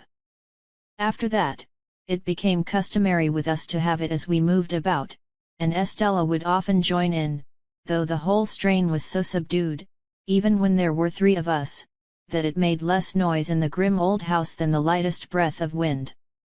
What could I become with these surroundings? How could my character fail to be influenced by them? Is it to be wondered at if my thoughts were dazed, as my eyes were, when I came out into the natural light from the misty yellow rooms? Perhaps I might have told Joe about the pale young gentleman, if I had not previously been betrayed into those enormous inventions to which I had confessed. Under the circumstances, I felt that Joe could hardly fail to discern in the pale young gentleman an appropriate passenger to be put into the black velvet coach, therefore, I said nothing of him. Besides, that shrinking from having Miss Havisham and Estella discussed, which had come upon me in the beginning, grew much more potent as time went on. I reposed complete confidence in no one but Biddy, but I told poor Biddy everything. Why it came natural to me to do so, and why Biddy had a deep concern in everything I told her, I did not know then, though I think I know now. Meanwhile, councils went on in the kitchen at home, fraught with almost insupportable aggravation to my exasperated spirit. That ass, Pumblecook, used often to come over of a night for the purpose of discussing my prospects with my sister, and I really do believe, to this hour with less penitence than I ought to feel, that if these hands could have taken a linchpin out of his chaise cart, they would have done it. The miserable man was a man of that confined stolidity of mind, that he could not discuss my prospects without having me before him as it were, to operate upon, and he would drag me up from my stool, usually by the collar, where I was quiet in a corner, and, putting me before the fire as if I were going to be cooked, would begin by saying, "Now, Mum, here is this boy. Here is this boy which you brought up by hand. Hold up your head, boy, and be forever grateful unto them which so did do. Now, Mum, with respect ions to this boy." And then he would rumple my hair the wrong way, which from my earliest remembrance, as already hinted, I have in my soul denied the right of any fellow creature to do, and would hold me before him by the sleeve, a spectacle of imbecility only to be equalled by himself. Then, he and my sister would pair off in such nonsensical speculations about Miss Havisham, and about what she would do with me and for me, that I used to want quite painfully to burst into spiteful tears, fly at Pumblecook, and pummel him all over.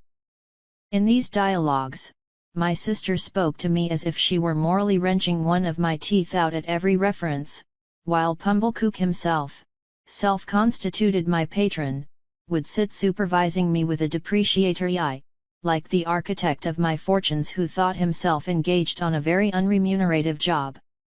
In these discussions, Joe bore no part. But he was often talked at, while they were in progress, by reason of Mrs. Joe's perceiving that he was not favourable to my being taken from the forge. I was fully old enough now to be apprenticed to Joe, and when Joe sat with the poker on his knees thoughtfully raking out the ashes between the lower bars, my sister would so distinctly construe that innocent action into opposition on his part, that she would dive at him, take the poker out of his hands, shake him, and put it away. There was a most irritating end to every one of these debates. All in a moment, with nothing to lead up to it, my sister would stop herself in a yawn, and catching sight of me as it were incidentally, would swoop upon me with, "Come! There's enough of you. You get along to bed, you've given trouble enough for one night, I hope." As if I had besought them as a favour to bother my life out. We went on in this way for a long time, and it seemed likely that we should continue to go on in this way for a long time, when one day Miss Havisham stopped short as she and I were walking, she leaning on my shoulder, and said with some displeasure, "You are growing tall, Pip." I thought it best to hint, through the medium of a meditative look, that this might be occasioned by circumstances over which I had no control.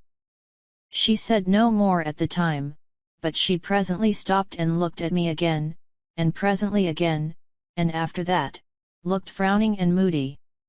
On the next day of my attendance, when our usual exercise was over, and I had landed her at her dressing table, she stayed me with a movement of her impatient fingers. "Tell me the name again of that blacksmith of yours." "Joe Gargery, ma'am." "Meaning the master you were to be apprenticed to?"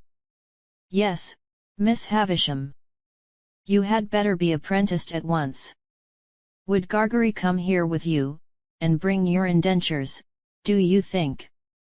I signified that I had no doubt he would take it as an honour to be asked. "Then let him come."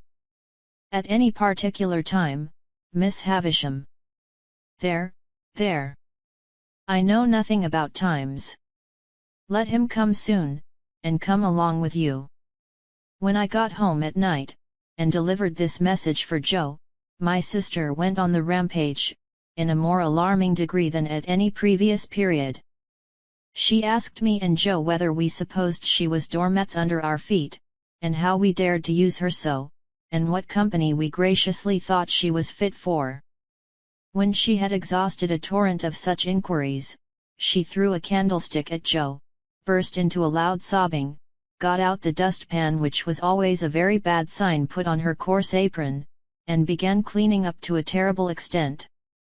Not satisfied with a dry cleaning, she took to a pail and scrubbing brush, and cleaned us out of house and home, so that we stood shivering in the backyard. It was 10 o'clock at night before we ventured to creep in again, and then she asked Joe why he hadn't married a negress slave at once. Joe offered no answer, poor fellow, but stood feeling his whisker and looking dejectedly at me, as if he thought it really might have been a better speculation. Chapter 13.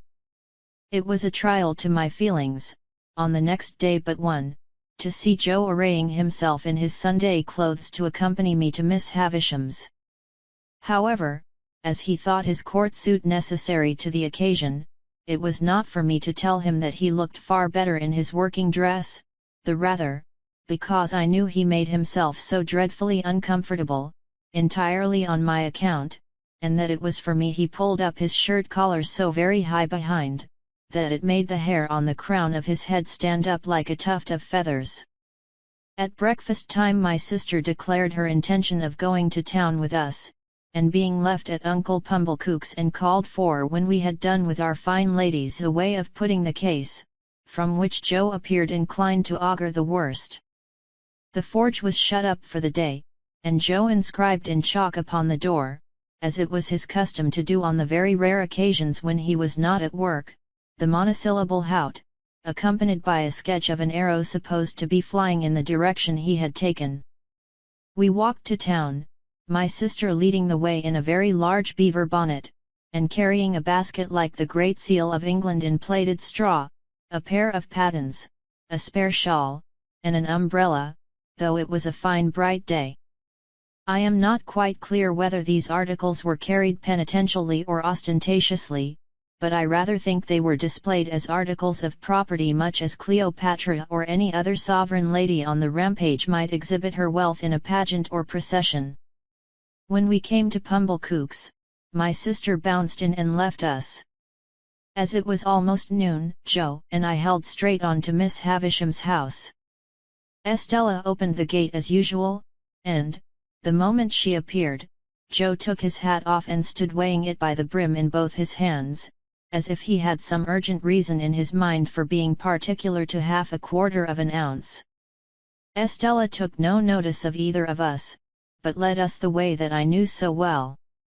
I followed next to her, and Joe came last. When I looked back at Joe in the long passage, he was still weighing his hat with the greatest care, and was coming after us in long strides on the tips of his toes. Estella told me we were both to go in, so I took Joe by the coat cuff and conducted him into Miss Havisham's presence. She was seated at her dressing table, and looked round at us immediately. "Oh," said she to Joe. "You are the husband of the sister of this boy." I could hardly have imagined dear old Joe looking so unlike himself or so like some extraordinary bird, standing as he did speechless, with his tuft of feathers ruffled, and his mouth open as if he wanted a worm. "You are the husband," repeated Miss Havisham, "of the sister of this boy." It was very aggravating, but, throughout the interview, Joe persisted in addressing me instead of Miss Havisham. "Which I menters, Pip," Joe now observed in a manner that was at once expressive of forcible argumentation, strict confidence, and great politeness, "as I hup and married your sister, and I were at the time what you might call, if you was anyways inclined, a single man." "Well," said Miss Havisham. "And you have reared the boy, with the intention of taking him for your apprentice, is that so, Mr. Gargery?" "You know, Pip," replied Joe, "as you and me were ever friends, and it were looked for'ard to betwixt us, as being calculated to lead to larks."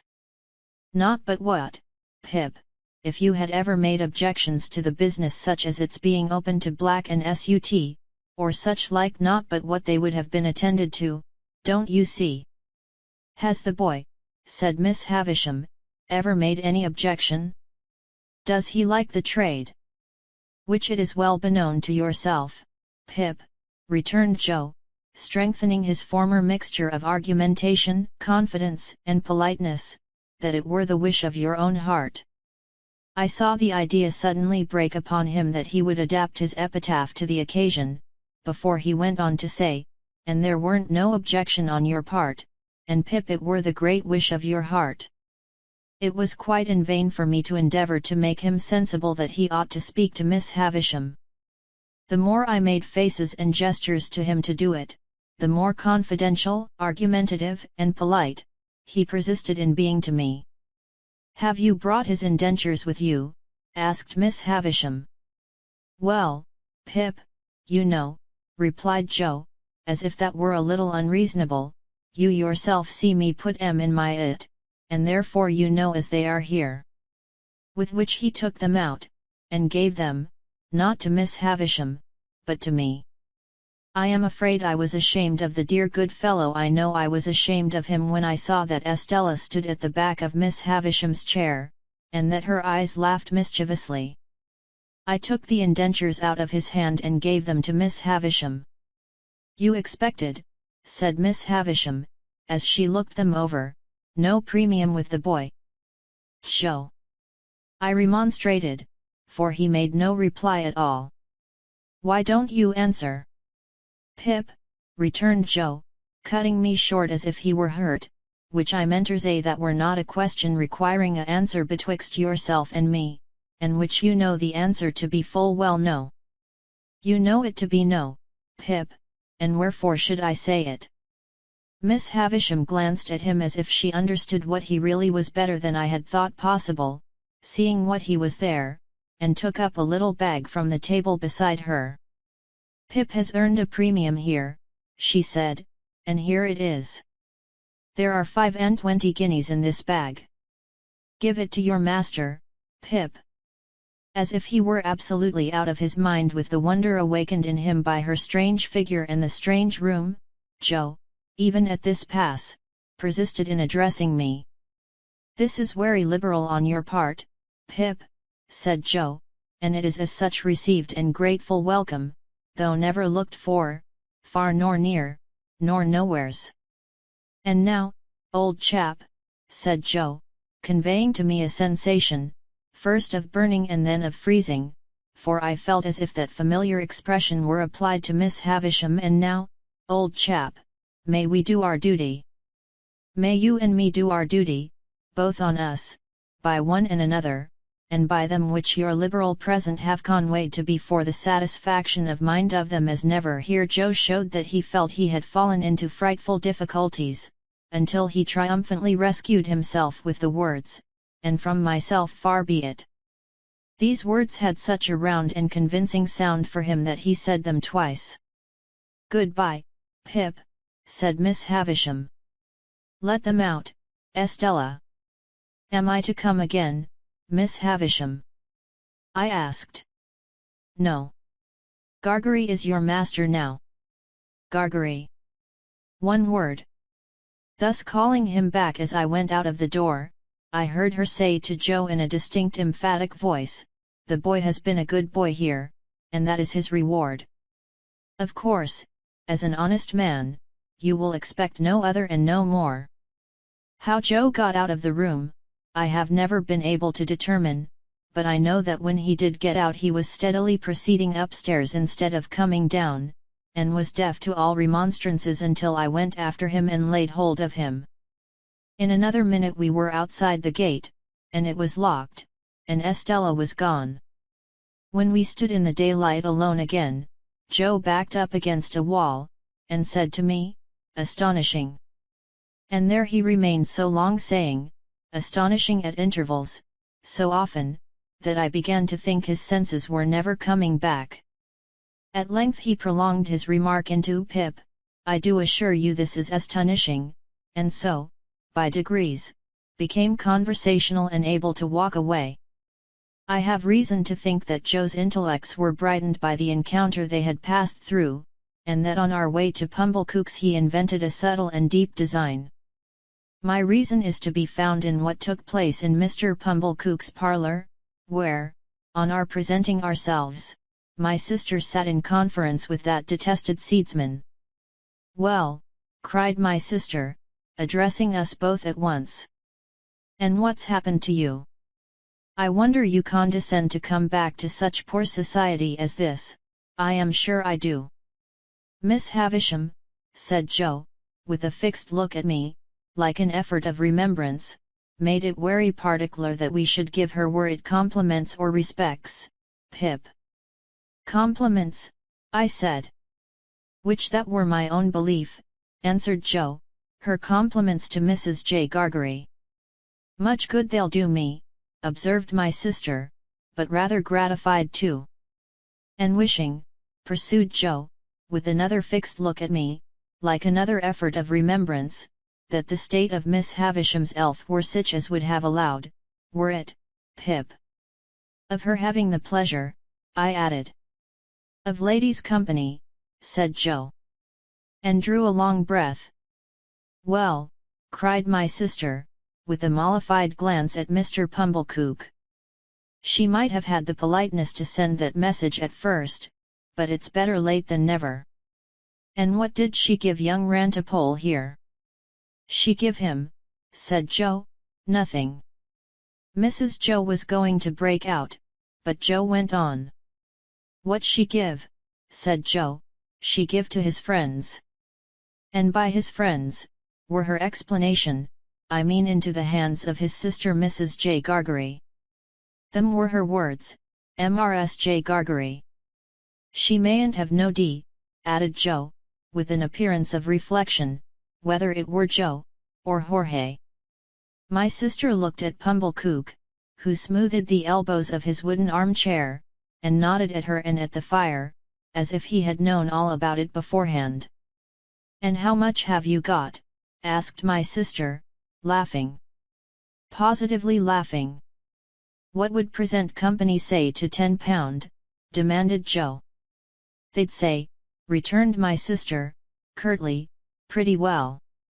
Not too much, but pretty well." "It's more than that, then," said Joe. "That fearful impostor," Pumblecook, immediately nodded, and said, as he rubbed the arms of his chair, "It's more than that, mum." "Why, you don't mean to say," began my sister. "Yes I do, mum," said Pumblecook, "but wait a bit." "Go on, Joseph." "Good in you. Go on." "What would present company say," proceeded Joe, "to £20? Handsome would be the word," returned my sister. "Well, then," said Joe, "it's more than £20. That abject hypocrite," Pumblecook, nodded again, and said, with a patronizing laugh, "It's more than that, mum." "Good again. Follow her up, Joseph." "Then to make an end of it," said Joe, delightedly handing the bag to my sister, "it's £25. "It's £25, mum," echoed that basest of swindlers, Pumblecook, rising to shake hands with her, "and it's no more than your merits, as I said when my opinion was asked, and I wish you joy of the money." If the villain had stopped here, his case would have been sufficiently awful, but he blackened his guilt by proceeding to take me into custody, with a right of patronage that left all his former criminality far behind. "Now you see, Joseph and wife," said Pumblecook, as he took me by the arm above the elbow, "I am one of them that always go right through with what they've begun. This boy must be bound, out of hand. That's my way. Bound out of hand." "Goodness knows, Uncle Pumblecook," said my sister, grasping the money, "we're deeply beholden to you." "Never mind me, mum," returned that diabolical corn chandler. "A pleasure's a pleasure all the world over. But this boy, you know, we must have him bound." I said I'd see to it to tell you the truth. The justices were sitting in the town hall near at hand, and we at once went over to have me bound apprentice to Joe in the magisterial presence. I say we went over, but I was pushed over by Pumblechook, exactly as if I had that moment picked a pocket or fired a rick. Indeed, it was the general impression in court that I had been taken red-handed, for, as Pumblechook shoved me before him through the crowd, I heard some people say, "What's he done?" and others, "He's a young un, too, but looks bad, don't he?" One person of mild and benevolent aspect even gave me a tract ornamented with a woodcut of a malevolent young man fitted up with a perfect sausage shop of fetters, and entitled to be read in my cell. The hall was a queer place, I thought, with higher pews in it than a church and with people hanging over the pews looking on and with mighty justices, one with a powdered head, leaning back in chairs, with folded arms, or taking snuff, or going to sleep, or writing, or reading the newspapers, and with some shining black portraits on the walls, which my unartistic eye regarded as a composition of hardbake and sticking plaster. Here, in a corner, my indentures were duly signed and attested, and I was bound, Mr. Pumblechook holding me all the while as if we had looked in on our way to the scaffold, to have those little preliminaries disposed of. When we had come out again, and had got rid of the boys who had been put into great spirits by the expectation of seeing me publicly tortured, and who were much disappointed to find that my friends were merely rallying round me, we went back to Pumblechook's. And there my sister became so excited by the 25 guineas, that nothing would serve her but we must have a dinner out of that windfall at the Blue Boar, and that Pumblechook must go over in his chaise cart, and bring the Hubbles and Mr. Wopsle. It was agreed to be done, and a most melancholy day I passed. For, it inscrutably appeared to stand to reason, in the minds of the whole company, that I was an excrescence on the entertainment. And to make it worse, they all asked me from time to time, in short, whenever they had nothing else to do, why I didn't enjoy myself. And what could I possibly do then, but say I was enjoying myself when I wasn't? However, they were grown up and had their own way, and they made the most of it. That swindling Pumblechook, exalted into the beneficent contriver of the whole occasion, actually took the top of the table, and, when he addressed them on the subject of my being bound, and had fiendishly congratulated them on my being liable to imprisonment if I played at cards, drank strong liquors, kept late hours or bad company, or indulged in other vagaries which the form of my indentures appeared to contemplate as next to inevitable, he placed me standing on a chair beside him to illustrate his remarks. My only other remembrances of the great festival are, that they wouldn't let me go to sleep, but whenever they saw me dropping off, woke me up and told me to enjoy myself. That, rather late in the evening, Mr. Wopsle gave us Collins's Ode, and threw his blood-stained sword in thunder down, with such effect, that a waiter came in and said, the commercials underneath sent up their compliments, and it wasn't the Tumbler's Arms. That, they were all in excellent spirits on the road home, and sang, O Lady Fair. Mr. Wopsle taking the bass, and asserting with a tremendously strong voice, in reply to the inquisitive bore who leads that piece of music in a most impertinent manner, by wanting to know all about everybody's private affairs, that he was the man with his white locks flowing, and that he was upon the whole the weakest pilgrim going. Finally, I remember that when I got into my little bedroom, I was truly wretched, and had a strong conviction on me that I should never like Joe's trade. I had liked it once, but once was not now. Chapter 14.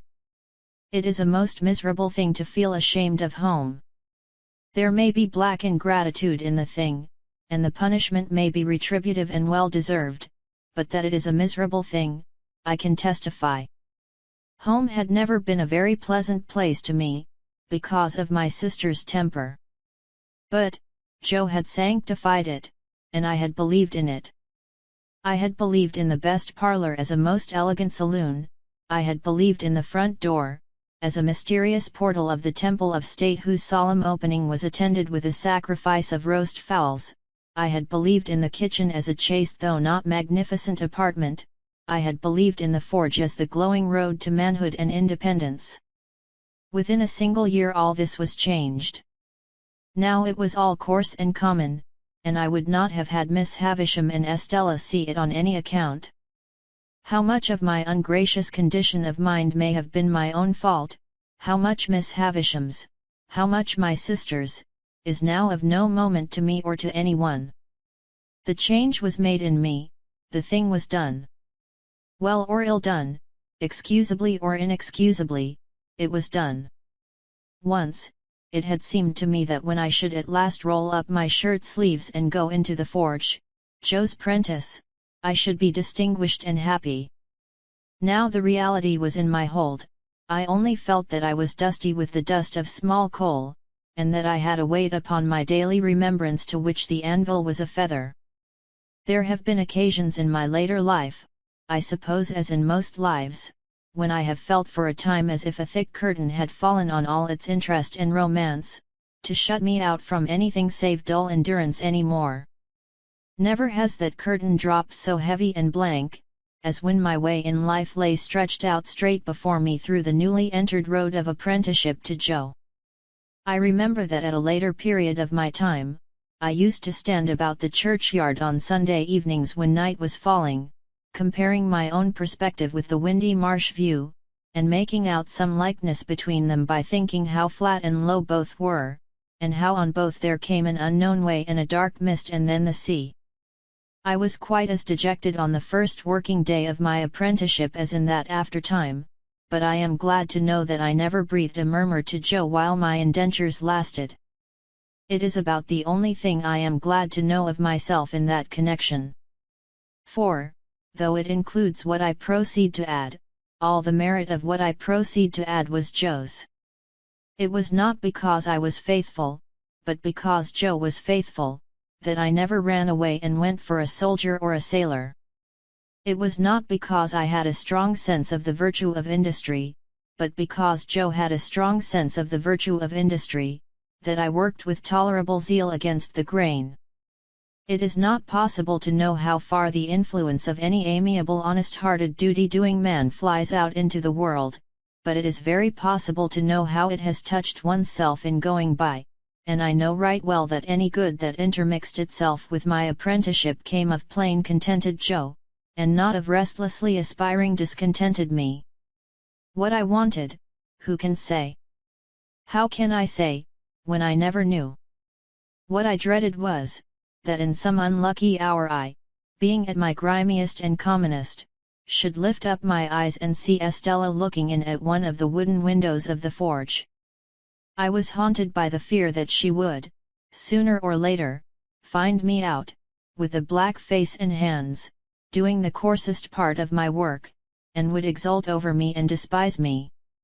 Often after dark, when I was pulling the bellows for Joe, and we were singing Old Clem, and when the thought how we used to sing it at Miss Havisham's would seem to show me Estella's face in the fire, with her pretty hair fluttering in the wind and her eyes scorning me, often at such a time I would look towards those panels of black night in the wall which the wooden windows then were, and would fancy that I saw her just drawing her face away, and would believe that she had come at last. After that, when we went into supper, the place and the meal would have a more homely look than ever, and I would feel more ashamed of home than ever, in my own ungracious breast. Chapter 15. As I was getting too big for Mr. Wopsle's great aunt's room, my education under that preposterous female terminated. Not, however, until Biddy had imparted to me everything she knew, from the little catalogue of prices, to a comic song she had once bought for a halfpenny. Although the only coherent part of the latter piece of literature were the opening lines.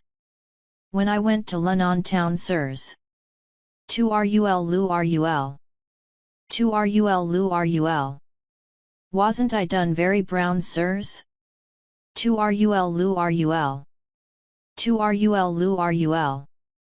Still, in my desire to be wiser, I got this composition by heart with the utmost gravity, nor do I recollect that I questioned its merit, except that I thought, as I still do, the amount of 2 rul somewhat in excess of the poetry.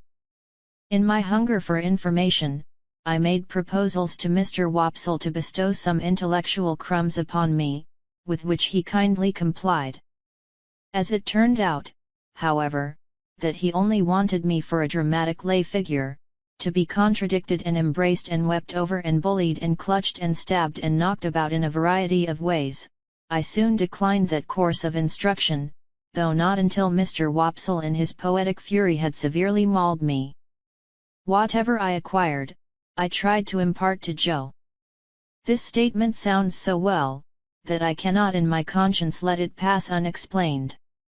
I wanted to make Joe less ignorant and common, that he might be worthier of my society and less open to Estella's reproach. The old battery out on the marshes was our place of study, and a broken slate and a short piece of slate pencil were our educational implements, to which Joe always added a pipe of tobacco. I never knew Joe to remember anything from one Sunday to another, or to acquire, under my tuition, any piece of information whatever. Yet he would smoke his pipe at the battery with a far more sagacious air than anywhere else, even with a learned air, as if he considered himself to be advancing immensely. Dear fellow, I hope he did. It was pleasant and quiet, out there with the sails on the river passing beyond the earthwork, and sometimes, when the tide was low, looking as if they belonged to sunken ships that were still sailing on at the bottom of the water. Whenever I watched the vessels standing out to sea with their white sails spread, I somehow thought of Miss Havisham and Estella, and whenever the light struck aslant, afar off, upon a cloud or sail or green hillside or water line, it was just the same Miss Havisham and Estella, and the strange house and the strange life appeared to have something to do with everything that was picturesque. One Sunday when Joe, greatly enjoying his pipe, had so plumed himself on being most awful dull, that I had given him up for the day, I lay on the earthwork for some time with my chin on my hand, descrying traces of Miss Havisham and Estella all over the prospect, in the sky and in the water, until at last I resolved to mention a thought concerning them that had been much in my head. "Joe," said I, "don't you think I ought to make Miss Havisham a visit?" "Well, Pip," returned Joe, slowly considering. "What for?" "What for, Joe? What is any visit made for?" "There is some wise it's praps," said Joe, "as forever remains open to the question, Pip. But in regard to visiting Miss Havisham, she might think you wanted something, expected something of her. Don't you think I might say that I did not, Joe?" "You might, old chap," said Joe. "And she might credit it. Similarly she mightn't." Joe felt, as I did, that he had made a point there, and he pulled hard at his pipe to keep himself from weakening it by repetition. "You see, Pip," Joe pursued, "as soon as he was past that danger, Miss Havisham done the handsome thing by you. When Miss Havisham done the handsome thing by you, she called me back to say to me as that were all." "Yes, Joe. I heard her." "All," Joe repeated, very emphatically. "Yes, Joe. I tell you, I heard her. Which I meanter say, Pip, it might be that her meaning were make a end on it, as you was, me to the north, and you to the south, keep in sunders." I had thought of that too, and it was very far from comforting to me to find that he had thought of it, for it seemed to render it more probable. "But, Joe." "Yes, old chapter. Here am I, getting on in the first year of my time, and, since the day of my being bound, I have never thanked Miss Havisham, or asked after her, or shown that I remember her." "That's true, Pip, and unless you was to turn her out a set of shoes all four round, and which I meanter say as even a set of shoes all four round might not be acceptable as a present, in a total vacancy of hoofs. I don't mean that sort of remembrance, Joe, I don't mean a present. But Joe had got the idea of a present in his head and must harp upon it. Or even, said he, if you was helped to knocking her up a new chain for the front door, or say a gross or two of shark-headed screws for general use, or some light fancy article, such as a toasting fork when she took her muffins, or a gridiron when she took a sprat, or such like. I don't mean any present at all, Joe, I interposed. Well, said Joe, still harping on it as though I had particularly pressed it, if I was yourself, Pip, I wouldn't. No, I would not. For what's a door chain when she's got one always up? And shark headers is open to misrepresentations. And if it was a toasting fork, you'd go into brass and do yourself no credit. And the uncommonest workman can't show himself uncommon in a gridiron, for a gridiron is a gridiron, said Joe, steadfastly impressing it upon me, as if he were endeavouring to rouse me from a fixed delusion. And you may hime at what you like, but a gridiron it will come out, either by your leave or again your leave, and you can't help yourself. My dear Joe, I cried, in desperation, taking hold of his coat, don't go on in that way. I never thought of making Miss Havisham any present. No, Pip, Joe assented, as if he had been contending for that, all along, and what I say to you is, you are right, Pip. Yes, Joe, but what I wanted to say, was, that as we are rather slack just now, if you would give me a half-holiday tomorrow, I think I would go uptown and make a call on Miss Est Havisham. Which her name, said Joe, gravely, ain't Stavisham, Pip, unless she have been rechristened. I know, Joe, I know. It was a slip of mine. What do you think of it, Joe? In brief, Joe thought that if I thought well of it, he thought well of it. But, he was particular in stipulating that if I were not received with cordiality, or if I were not encouraged to repeat my visit as a visit which had no ulterior object but was simply one of gratitude for a favour received, then this experimental trip should have no successor. By these conditions I promised to abide. Now, Joe kept a journeyman at weekly wages whose name was Orlick. He pretended that his Christian name was Dolge, a clear impossibility, but he was a fellow of that obstinate disposition that I believe him to have been the prey of no delusion in this particular, but wilfully to have imposed that name upon the village as an affront to its understanding. He was a broad-shouldered, loose-limbed, swarthy fellow of great strength, never in a hurry, and always slouching. He never even seemed to come to his work on purpose, but would slouch in as if by mere accident, and when he went to the Jolly Bargeman to eat his dinner, or went away at night, he would slouch out, like Cain or the Wandering Jew, as if he had no idea where he was going and no intention of ever coming back. He lodged at a sluice-keeper's out on the marshes, and on working days would come slouching from his hermitage, with his hands in his pockets and his dinner loosely tied in a bundle round his neck and dangling on his back. On Sundays he mostly lay all day on the sluice gates, or stood against ricks and barns. He always slouched, locomotively, with his eyes on the ground, and, when accosted or otherwise required to raise them, he looked up in a half-resentful, half-puzzled way, as though the only thought he ever had was, that it was rather an odd and injurious fact that he should never be thinking. This morose journeyman had no liking for me. When I was very small and timid, he gave me to understand that the devil lived in a black corner of the forge, and that he knew the fiend very well, also that it was necessary to make up the fire, once in 7 years, with a live boy, and that I might consider myself fuel.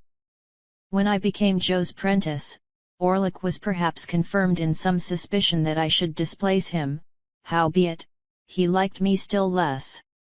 Not that he ever said anything, or did anything, openly importing hostility, I only noticed that he always beat his sparks in my direction, and that whenever I sang Old Clem, he came in out of time. Dolge Orlick was at work and present, next day, when I reminded Joe of my half-holiday. He said nothing at the moment, for he and Joe had just got a piece of hot iron between them, and I was at the bellows, but by and by he said, leaning on his hammer. "Now, master. Sure you're not going to favour only one of us? If young Pip has a half-holiday, do as much for old Orlick." I suppose he was about 25, but he usually spoke of himself as an ancient person.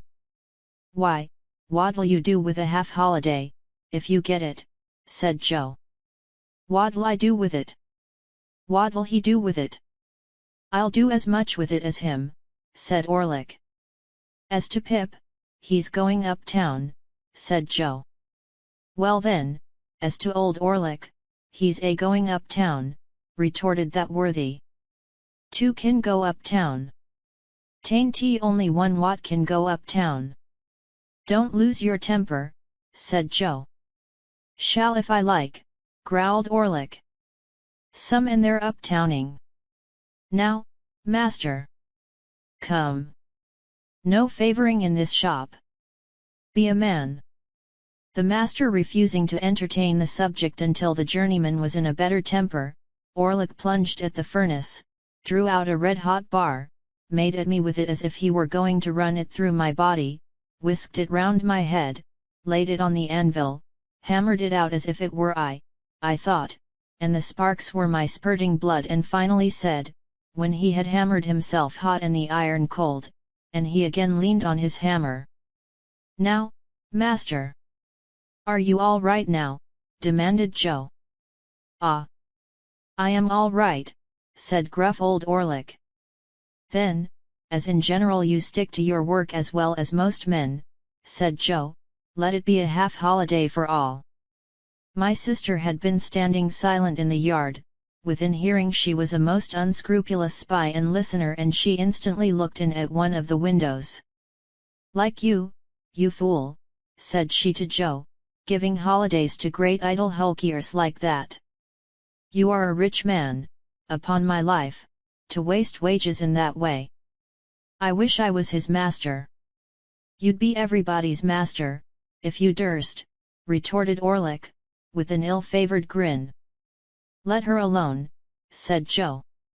"I'd be a match for all noodles and all rogues," returned my sister, beginning to work herself into a mighty rage. "And I couldn't be a match for the noodles, without being a match for your master, who's the dunder-headed king of the noodles. And I couldn't be a match for the rogues, without being a match for you, who are the blackest-looking and the worst rogue between this and France. Now, you're a foul shrew, Mother Gargery," growled the journeyman. "If that makes a judge of rogues, you ought to be a good un." "Let her alone, will you?" said Joe. "What did you say?" cried my sister, beginning to scream. "What did you say? What did that fellow Orlick say to me, Pip? What did he call me, with my husband standing by? Oh! Oh! Oh!" Each of these exclamations was a shriek, and I must remark of my sister, what is equally true of all the violent women I have ever seen, that passion was no excuse for her, because it is undeniable that instead of lapsing into passion, she consciously and deliberately took extraordinary pains to force herself into it, and became blindly furious by regular stages. What was the name he gave me before the base man who swore to defend me? "Oh! Hold me! Oh! Ah-h-h!" growled the journeyman, between his teeth, "I'd hold you, if you was my wife. I'd hold you under the pump, and choke it out of you. I tell you, let her alone," said Joe. "Oh!" "To hear him," cried my sister, with a clap of her hands and a scream together, which was her next stage. "To hear the names he's giving me! That Orlick! In my own house! Me, a married woman! With my husband standing by! Oh! Oh!" Here my sister, after a fit of clappings and screamings, beat her hands upon her bosom and upon her knees, and threw her cap off, and pulled her hair down, which were the last stages on her road to frenzy. Being by this time a perfect fury and a complete success, she made a dash at the door, which I had fortunately locked. What could the wretched Joe do now, after his disregarded parenthetical interruptions, but stand up to his journeyman, and ask him what he meant by interfering betwixt himself and Mrs. Joe, and further whether he was man enough to come on. Old Orlick felt that the situation admitted of nothing less than coming on, and was on his defence straightway, so, without so much as pulling off their singed and burnt aprons, they went at one another, like two giants. But, if any man in that neighbourhood could stand up long against Joe, I never saw the man.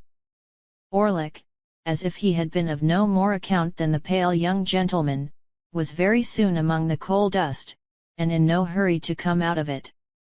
Then Joe unlocked the door and picked up my sister, who had dropped insensible at the window, but who had seen the fight first, I think, and who was carried into the house and laid down, and who was recommended to revive, and would do nothing but struggle and clench her hands in Joe's hair.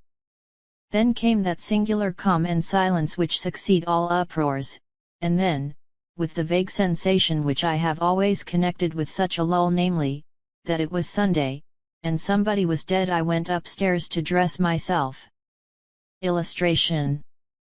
When I came down again, I found Joe and Orlick sweeping up, without any other traces of discomposure than a slit in one of Orlick's nostrils, which was neither expressive nor ornamental. A pot of beer had appeared from the Jolly Bargeman, and they were sharing it by turns in a peaceable manner. The lull had a sedative and philosophical influence on Joe, who followed me out into the road to say, as a parting observation that might do me good, on the rampage, Pip, and off the rampage, Pip, such is life. With what absurd emotions, for we think the feelings that are very serious in a man quite comical in a boy, I found myself again going to Miss Havisham's. Matters little here. Nor, how I passed and repassed the gate many times before I could make up my mind to ring. Nor, how I debated whether I should go away without ringing, nor, how I should undoubtedly have gone, if my time had been my own, to come back. Miss Sarah Pocket came to the gate. No, Estella. How, then? You here again, said Miss Pocket. What do you want? When I said that I only came to see how Miss Havisham was, Sarah evidently deliberated whether or no she should send me about my business. But unwilling to hazard the responsibility, she let me in, and presently brought the sharp message that I was to come up. Everything was unchanged, and Miss Havisham was alone. Well, said she, fixing her eyes upon me. I hope you want nothing? You'll get nothing. No indeed, Miss Havisham. I only wanted you to know that I am doing very well in my apprenticeship, and am always much obliged to you. There, with the old restless fingers. Come now and then, come on your birthday, she cried suddenly, turning herself in her chair towards me, you are looking round for Estella? Hey! I had been looking round in fact, for Estella, and I stammered that I hoped she was well. Abroad, said Miss Havisham, educating for a lady, far out of reach, prettier than ever, admired by all who see her. Do you feel that you have lost her? There was such a malignant enjoyment in her utterance of the last words, and she broke into such a disagreeable laugh, that I was at a loss what to say. She spared me the trouble of considering, by dismissing me. When the gate was closed upon me by Sarah of the walnut-shell countenance, I felt more than ever dissatisfied with my home and with my trade and with everything, and that was all I took by that motion. As I was loitering along the high street, looking in disconsolately at the shop windows, and thinking what I would buy if I were a gentleman, who should come out of the bookshop but Mr. Wopsle. Mr. Wopsle had in his hand the affecting tragedy of George Barnwell, in which he had that moment invested sixpence, with the view of heaping every word of it on the head of Pumblecook, with whom he was going to drink tea. No sooner did he see me, than he appeared to consider that a special providence had put a prentice in his way to be read it, and he laid hold of me, and insisted on my accompanying him to the Pumblecoocian parlour. As I knew it would be miserable at home, and as the nights were dark and the way was dreary, and almost any companionship on the road was better than none, I made no great resistance. Consequently, we turned into Pumblecooc's just as the street and the shops were lighting up. As I never assisted at any other representation of George Barnwell, I don't know how long it may usually take, but I know very well that it took until 9:30 that night, and that when Mr. Wopsle got into Newgate, I thought he never would go to the scaffold. He became so much slower than at any former period of his disgraceful career. I thought it a little too much that he should complain of being cut short in his flower after all, as if he had not been running to seed, leaf after leaf, ever since his course began. This, however, was a mere question of length and wearisomeness. What stung me, was the identification of the whole affair with my unoffending self. When Barnwell began to go wrong, I declare that I felt positively apologetic. Pumblecooc's indignant stare so taxed me with it. Wopsle, too, took pains to present me in the worst light. At once ferocious and maudlin, I was made to murder my uncle with no extenuating circumstances whatever. Mill would put me down in argument. On every occasion, it became sheer monomania in my master's daughter to care a button for me, and all I can say for my gasping and procrastinating conduct on the fatal morning, is, that it was worthy of the general feebleness of my character. Even after I was happily hanged and Wopsle had closed the book, Pumblecook sat staring at me, and shaking his head, and saying, "Take warning, boy, take warning," as if it were a well-known fact that I contemplated murdering a near relation, provided I could only induce one to have the weakness to become my benefactor. It was a very dark night when it was all over, and when I set out with Mr. Wopsle on the walk home. Beyond town, we found a heavy mist out, and it fell wet and thick. The turnpike lamp was a blur, quite out of the lamp's usual place apparently, and its rays looked solid substance on the fog. We were noticing this, and saying how that the mist rose with a change of wind from a certain quarter of our marshes, when we came upon a man, slouching under the lee of the turnpike house. "Hello," we said, stopping. "Orlick there?" "Ah," he answered, slouching out. I was standing by a minute, on the chance of company. "You are late," I remarked. Orlick not unnaturally answered, "Well? And you're late?" "We have been," said Mr. Wopsle, exalted with his late performance, "we have been indulging, Mr. Orlick, in an intellectual evening." Old Orlick growled, as if he had nothing to say about that, and we all went on together. I asked him presently whether he had been spending his half-holiday up and down town. "Yes," said he, "all of it. I come in behind yourself. I didn't see you, but I must have been pretty close behind you. By the by, the guns is going again." "At the hulks," said I. "Aye. There's some of the birds flown from the cages. The guns have been going since dark, about. You'll hear one presently." In effect, we had not walked many yards further, when the well-remembered boom came towards us, deadened by the mist, and heavily rolled away along the low grounds by the river, as if it were pursuing and threatening the fugitives. "A good night for cutting off in," said Orlick. "We'd be puzzled how to bring down a jailbird on the wing, tonight." The subject was a suggestive one to me, and I thought about it in silence. Mr. Wopsle, as the ill-requited uncle of the evening's tragedy, fell to meditating aloud in his garden at Camberwell. Orlick, with his hands in his pockets, slouched heavily at my side. It was very dark, very wet, very muddy, and so we splashed along. Now and then, the sound of the signal cannon broke upon us again, and again rolled sulkily along the course of the river. I kept myself to myself and my thoughts. Mr. Wopsle died amiably at Camberwell, an exceedingly game on Bosworth Field, and in the greatest agonies at Glastonbury.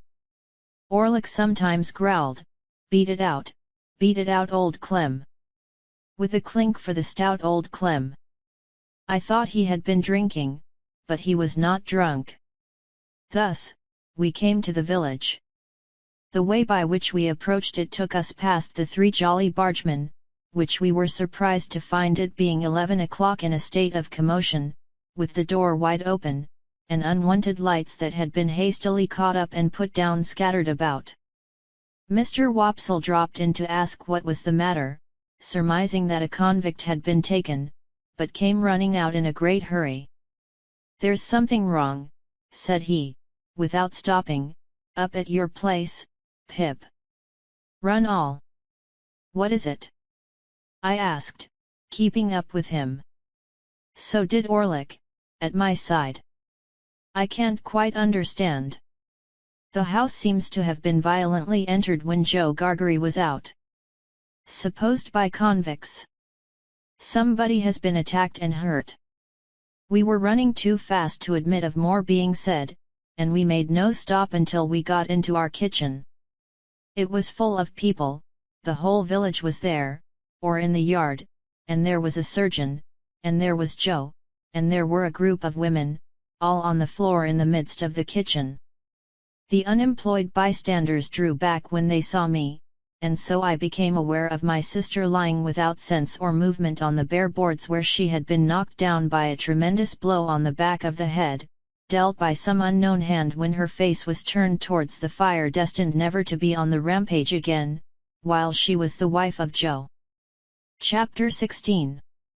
With my head full of George Barnwell, I was at first disposed to believe that I must have had some hand in the attack upon my sister, or at all events that as her near relation, popularly known to be under obligations to her, I was a more legitimate object of suspicion than anyone else. But when, in the clearer light of next morning, I began to reconsider the matter and to hear it discussed around me on all sides, I took another view of the case, which was more reasonable. Joe had been at the Three Jolly Bargemen, smoking his pipe, from 8:15 o'clock to 10:15. While he was there, my sister had been seen standing at the kitchen door, and had exchanged good night with a farm labourer going home. The man could not be more particular as to the time at which he saw her. He got into dense confusion when he tried to be, than that it must have been before 9.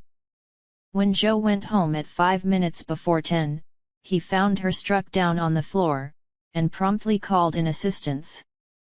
The fire had not then burnt unusually low, nor was the snuff of the candle very long. The candle, however, had been blown out. Nothing had been taken away from any part of the house. Neither, beyond the blowing out of the candle which stood on a table between the door and my sister, and was behind her when she stood facing the fire and was struck, was there any disarrangement of the kitchen, excepting such as she herself had made, in falling and bleeding. But, there was one remarkable piece of evidence on the spot. She had been struck with something blunt and heavy, on the head and spine.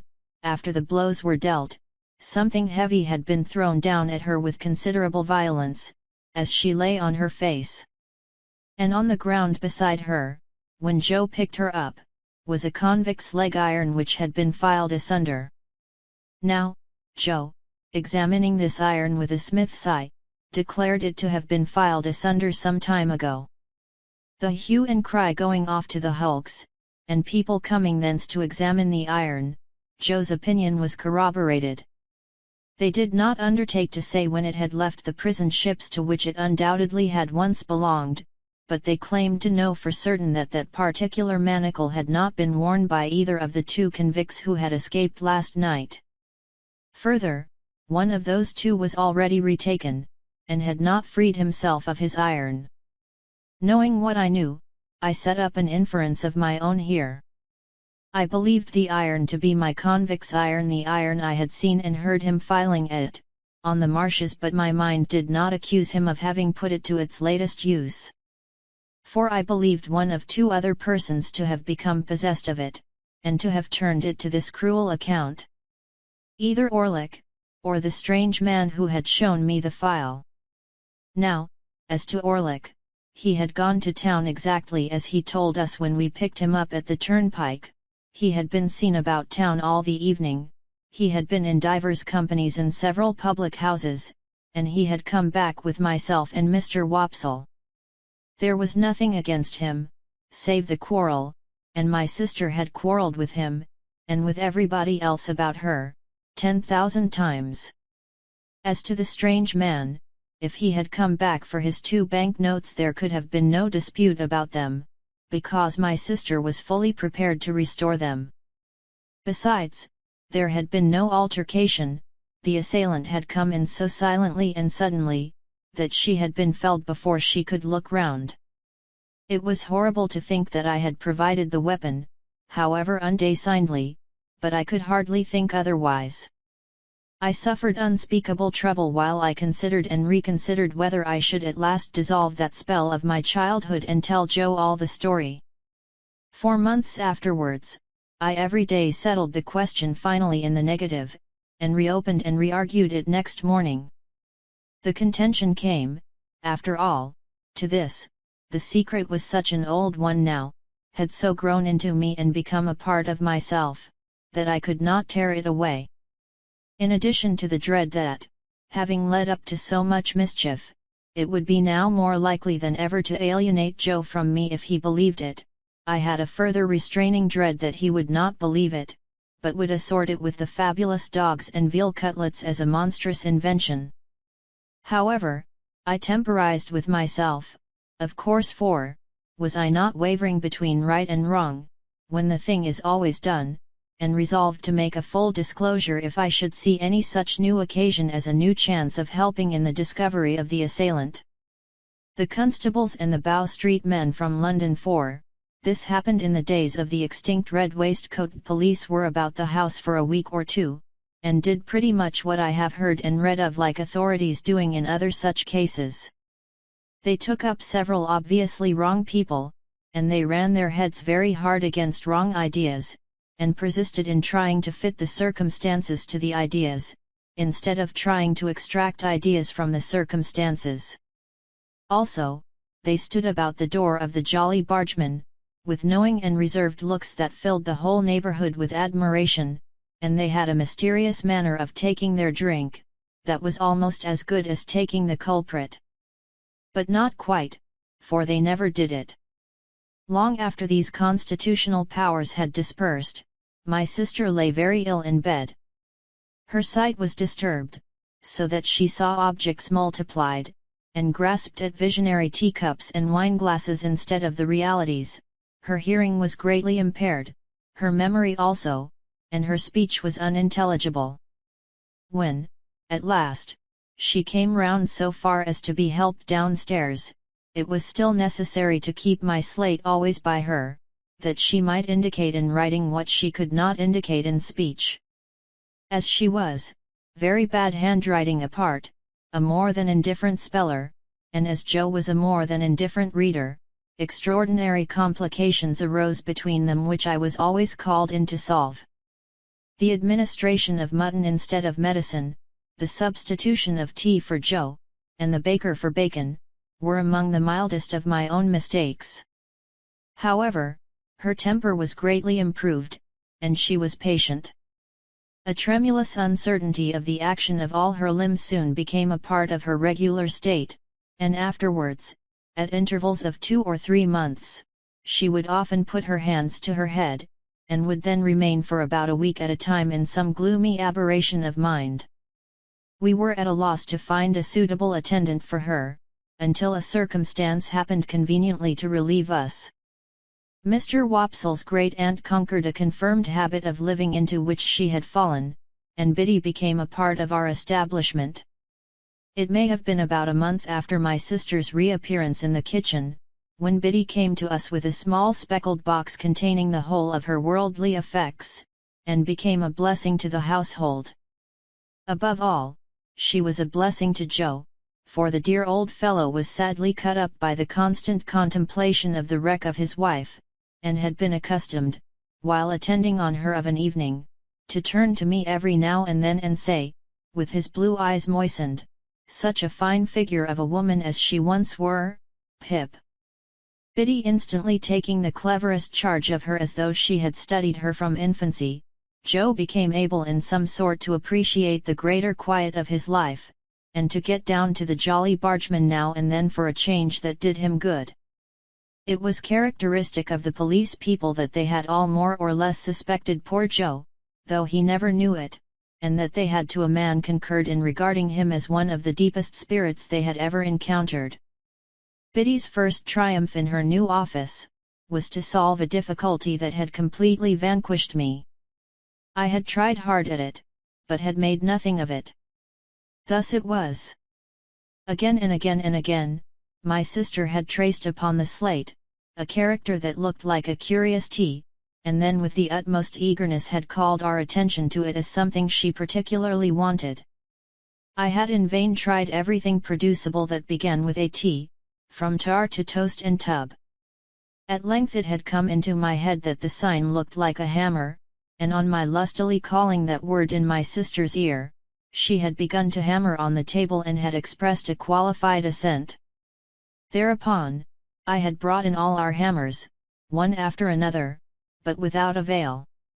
Then I bethought me of a crutch, the shape being much the same, and I borrowed one in the village, and displayed it to my sister with considerable confidence. But she shook her head to that extent when she was shown it, that we were terrified lest in her weak and shattered state she should dislocate her neck. When my sister found that Biddy was very quick to understand her, this mysterious sign reappeared on the slate. Biddy looked thoughtfully at it, heard my explanation, looked thoughtfully at my sister, looked thoughtfully at Joe, who was always represented on the slate by his initial letter, and ran into the forge, followed by Joe and me. "Why, of course," cried Biddy, with an exultant face. "Don't you see? It's him. Orlick, without a doubt." She had lost his name, and could only signify him by his hammer. We told him why we wanted him to come into the kitchen, and he slowly laid down his hammer, wiped his brow with his arm, took another wipe at it with his apron, and came slouching out, with a curious loose vagabond bend in the knees that strongly distinguished him. I confess that I expected to see my sister denounce him, and that I was disappointed by the different result.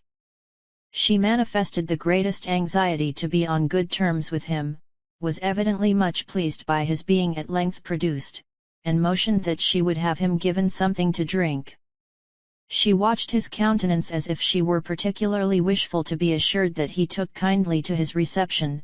She showed every possible desire to conciliate him, and there was an air of humble propitiation in all she did, such as I have seen pervade the bearing of a child towards a hard master. After that day, a day rarely passed without her drawing the hammer on her slate, and without Orlick's slouching in and standing doggedly before her, as if he knew no more than I did what to make of it. Chapter 17.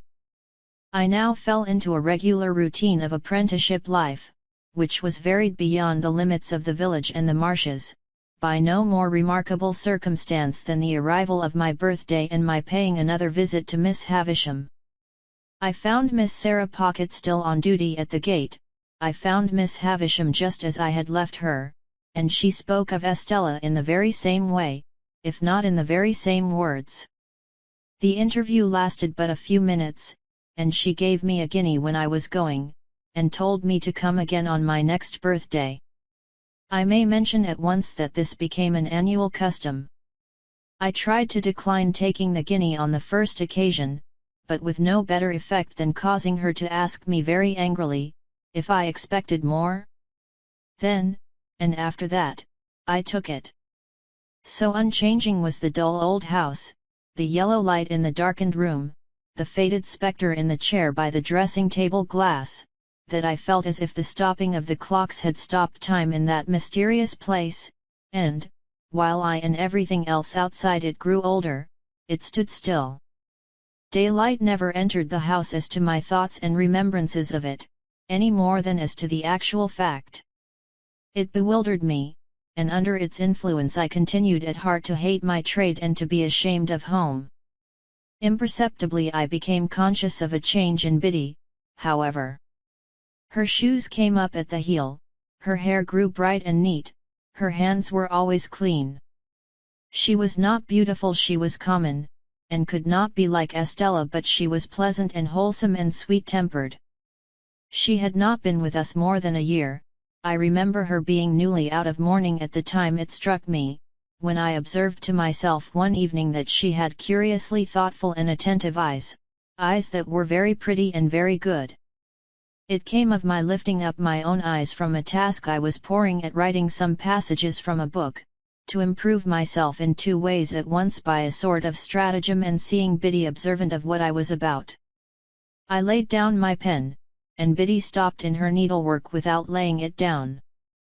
"Biddy," said I, "how do you manage it? Either I am very stupid, or you are very clever. What is it that I manage?" "I don't know," returned Biddy, smiling. She managed our whole domestic life, and wonderfully too, but I did not mean that, though that made what I did mean more surprising.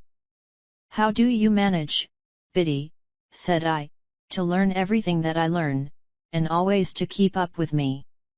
I was beginning to be rather vain of my knowledge, for I spent my birthday guineas on it, and set aside the greater part of my pocket money for similar investment, though I have no doubt, now, that the little I knew was extremely dear at the price. "I might as well ask you," said Biddy, "how you manage." "No, because when I come in from the forge of a night, anyone can see me turning to it." "But you never turn to it, Biddy." "I suppose I must catch it like a cough," said Biddy, quietly, and went on with her sewing. Pursuing my idea as I leaned back in my wooden chair, and looked at Biddy sewing away with her head on one side, I began to think her rather an extraordinary girl. For I called to mind now, that she was equally accomplished in the terms of our trade, and the names of our different sorts of work, and our various tools. In short, whatever I knew, Biddy knew. Theoretically, she was already as good a blacksmith as I, or better. "You are one of those, Biddy," said I, "who make the most of every chance. You never had a chance before you came here, and see how improved you are." Biddy looked at me for an instant, and went on with her sewing. "I was your first teacher though, wasn't I?" said she, as she sewed. "Biddy!" I exclaimed, in amazement. "Why, you are crying." "No, I am not," said Biddy, looking up and laughing. "What put that in your head?" What could have put it in my head but the glistening of a tear as it dropped on her work? I sat silent, recalling what a drudge she had been until Mr. Wopsle's great-aunt successfully overcame that bad habit of living, so highly desirable to be got rid of by some people. I recalled the hopeless circumstances by which she had been surrounded in the miserable little shop and the miserable little noisy evening school, with that miserable old bundle of incompetence always to be dragged and shouldered. I reflected that even in those untoward times there must have been latent in Biddy what was now developing, for, in my first uneasiness and discontent I had turned to her for help, as a matter of course. Biddy sat quietly sewing, shedding no more tears, and while I looked at her and thought about it all, it occurred to me that perhaps I had not been sufficiently grateful to Biddy.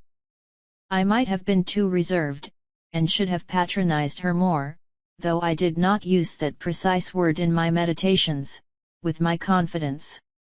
"Yes, Biddy," I observed, when I had done turning it over, "you were my first teacher, and that at a time when we little thought of ever being together like this, in this kitchen."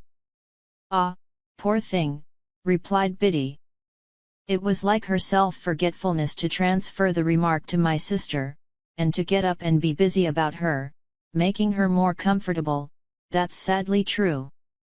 Well, said I, we must talk together a little more, as we used to do. And I must consult you a little more, as I used to do. Let us have a quiet walk on the marshes next Sunday, Biddy, and a long chat. My sister was never left alone now, but Joe more than readily undertook the care of her on that Sunday afternoon, and Biddy and I went out together. It was summertime, and lovely weather. When we had passed the village and the church and the churchyard, and were out on the marshes and began to see the sails of the ships as they sailed on, I began to combine Miss Havisham and Estella with the prospect, in my usual way. When we came to the riverside and sat down on the bank, with the water rippling at our feet, making it all more quiet than it would have been without that sound, I resolved that it was a good time and place for the admission of Biddy into my inner confidence. Biddy, said I, after binding her to secrecy, I want to be a gentleman. Oh, I wouldn't, if I was you, she returned. I don't think it would answer. Biddy, said I, with some severity, I have particular reasons for wanting to be a gentleman. You know best, Pip, but don't you think you are happier as you are? Biddy, I exclaimed, impatiently, I am not at all happy as I am. I am disgusted with my calling and with my life. I have never taken to either, since I was bound. Don't be absurd. Was I absurd? Said Biddy, quietly raising her eyebrows. I am sorry for that, I didn't mean to be. I only want you to do well, and to be comfortable. Well, then, understand once for all that I never shall or can be comfortable or anything but miserable there, Biddy, unless I can lead a very different sort of life from the life I lead now. That's a pity, said Biddy, shaking her head with a sorrowful air. Now, I too had so often thought it a pity, that, in the singular kind of quarrel with myself which I was always carrying on, I was half inclined to shed tears of vexation and distress when Biddy gave utterance to her sentiment and my own. I told her she was right, and I knew it was much to be regretted, but still it was not to be helped. If I could have settled down, I said to Biddy, plucking up the short grass within reach, much as I had once upon a time pulled my feelings out of my hair and kicked them into the brewery wall, if I could have settled down and been but half as fond of the forge as I was when I was little, I know it would have been much better for me. You and I and Joe would have wanted nothing then, and Joe and I would perhaps have gone partners when I was out of my time, and I might even have grown up to keep company with you, and we might have sat on this very bank on a fine Sunday, quite different people. I should have been good enough for you, shouldn't I, Biddy? Biddy sighed as she looked at the ships sailing on, and returned for answer, yes, I am not over particular. It scarcely sounded flattering, but I knew she meant well. Instead of that, said I, plucking up more grass and chewing a blade or two, see how I am going on. Dissatisfied, and uncomfortable, and what would it signify to me, being coarse and common, if nobody had told me so? Biddy turned her face suddenly towards mine, and looked far more attentively at me than she had looked at the sailing ships. It was neither a very true nor a very polite thing to say, she remarked, directing her eyes to the ships again. Who said it? I was disconcerted, for I had broken away without quite seeing where I was going to. It was not to be shuffled off now, however, and I answered, the beautiful young lady at Miss Havisham's, and she's more beautiful than anybody ever was, and I admire her dreadfully, and I want to be a gentleman on her account. Having made this lunatic confession, I began to throw my torn-up grass into the river, as if I had some thoughts of following it. Do you want to be a gentleman, to spite her or to gain her over? Biddy quietly asked me, after a pause. I don't know, I moodily answered. Because, if it is to spite her, Biddy pursued, I should think, but you know best, that might be better and more independently done by caring nothing for her words. And if it is to gain her over, I should think, but you know best she was not worth gaining over. Exactly what I myself had thought, many times.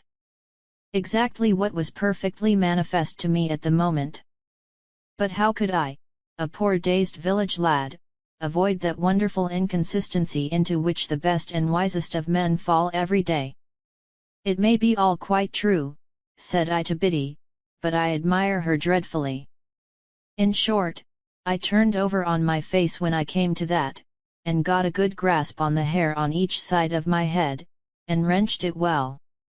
All the while knowing the madness of my heart to be so very mad and misplaced, that I was quite conscious it would have served my face right, if I had lifted it up by my hair, and knocked it against the pebbles as a punishment for belonging to such an idiot. Biddy was the wisest of girls, and she tried to reason no more with me. She put her hand, which was a comfortable hand though roughened by work, upon my hands, one after another, and gently took them out of my hair. Then she softly patted my shoulder in a soothing way, while with my face upon my sleeve I cried a little exactly as I had done in the brewery yard, and felt vaguely convinced that I was very much ill-used by somebody, or by everybody, I can't say which.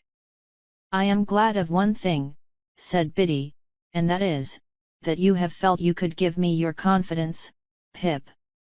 And I am glad of another thing, and that is, that of course you know you may depend upon my keeping it and always so far deserving it. If your first teacher, dear, such a poor one, and so much in need of being taught herself, had been your teacher at the present time, she thinks she knows what lesson she would set. But it would be a hard one to learn, and you have got beyond her, and it's of no use now. So, with a quiet sigh for me, Biddy rose from the bank, and said, with a fresh and pleasant change of voice, "Shall we walk a little farther, or go home?" "Biddy," I cried, getting up, putting my arm round her neck, and giving her a kiss, "I shall always tell you everything." "Till you're a gentleman," said Biddy. "You know I never shall be, so that's always. Not that I have any occasion to tell you anything, for you know everything I know, as I told you at home the other night." "Ah," said Biddy, quite in a whisper, as she looked away at the ships. And then repeated, with her former pleasant change, "Shall we walk a little farther, or go home?" I said to Biddy we would walk a little farther, and we did so, and the summer afternoon toned down into the summer evening, and it was very beautiful. I began to consider whether I was not more naturally and wholesomely situated, after all, in these circumstances, than playing beggar my neighbour by candlelight in the room with the stopped clocks, and being despised by Estella.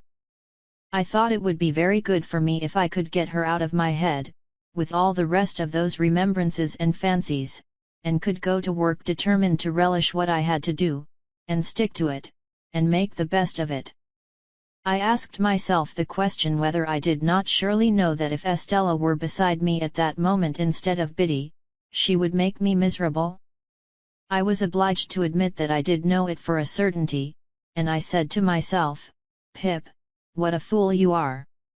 We talked a good deal as we walked, and all that Biddy said seemed right. Biddy was never insulting, or capricious, or Biddy today and somebody else tomorrow. She would have derived only pain, and no pleasure, from giving me pain. She would far rather have wounded her own breast than mine. How could it be, then, that I did not like her much the better of the two? "Biddy," said I, when we were walking homeward, "I wish you could put me right." "I wish I could," said Biddy. "If I could only get myself to fall in love with you. You don't mind my speaking so openly to such an old acquaintance?" "Oh dear, not at all," said Biddy. "Don't mind me. If I could only get myself to do it, that would be the thing for me." "But you never will, you see," said Biddy. It did not appear quite so unlikely to me that evening, as it would have done if we had discussed it a few hours before.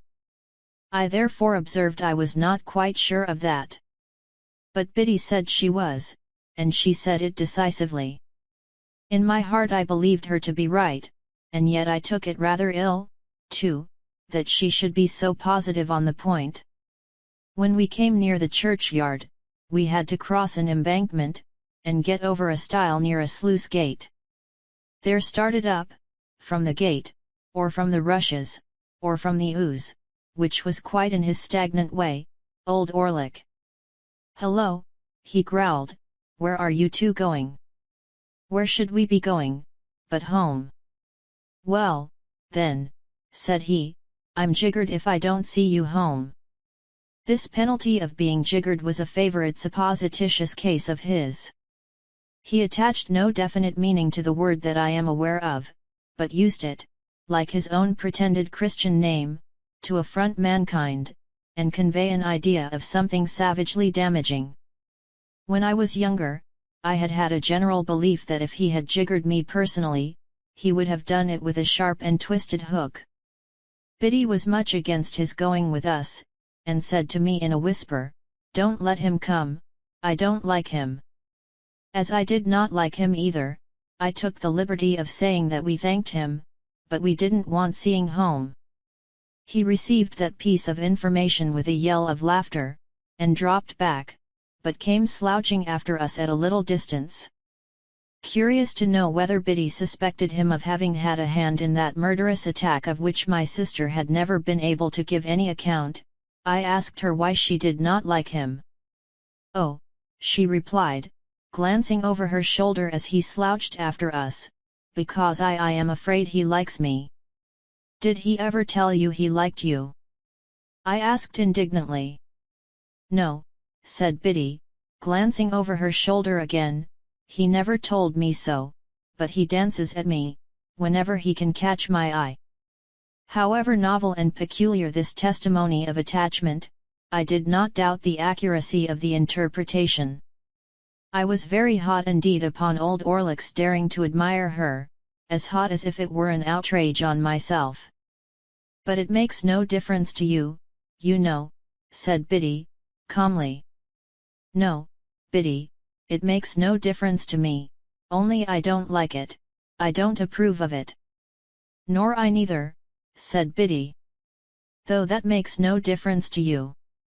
"Exactly," said I, "but I must tell you I should have no opinion of you, Biddy, if he danced at you with your own consent." I kept an eye on Orlick after that night, and, whenever circumstances were favourable to his dancing at Biddy, got before him to obscure that demonstration. He had struck root in Joe's establishment, by reason of my sister's sudden fancy for him, or I should have tried to get him dismissed. He quite understood and reciprocated my good intentions, as I had reason to know thereafter. And now, because my mind was not confused enough before, I complicated its confusion 50,000-fold, by having states and seasons when I was clear that Biddy was immeasurably better than Estella, and that the plain honest working life to which I was born had nothing in it to be ashamed of, but offered me sufficient means of self-respect and happiness. At those times, I would decide conclusively that my disaffection to dear old Joe and the forge was gone, and that I was growing up in a fair way to be partners with Joe and to keep company with Biddy, when all in a moment some confounding remembrance of the Havisham days would fall upon me like a destructive missile, and scatter my wits again. Scattered wits take a long time picking up, and often before I had got them well together, they would be dispersed in all directions by one stray thought, that perhaps after all Miss Havisham was going to make my fortune when my time was out. If my time had run out, it would have left me still at the height of my perplexities, I dare say. It never did run out, however, but was brought to a premature end, as I proceed to relate. Chapter 18. It was in the 4th year of my apprenticeship to Joe, and it was a Saturday night. There was a group assembled round the fire at the Three Jolly Bargemen, attentive to Mr. Wopsle as he read the newspaper aloud. Of that group I was one. A highly popular murder had been committed, and Mr. Wopsle was imbrued in blood to the eyebrows. He gloated over every abhorrent adjective in the description, and identified himself with every witness at the inquest. He faintly moaned, "I am done for," as the victim, and he barbarously bellowed, "I'll serve you out," as the murderer. He gave the medical testimony, in pointed imitation of our local practitioner, and he piped and shook, as the aged turnpike keeper who had heard blows, to an extent so very paralytic as to suggest a doubt regarding the mental competency of that witness. The coroner, in Mr. Wopsle's hands, became Timon of Athens, the beadle, Coriolanus. He enjoyed himself thoroughly, and we all enjoyed ourselves, and were delightfully comfortable. In this cozy state of mind we came to the verdict willful murder.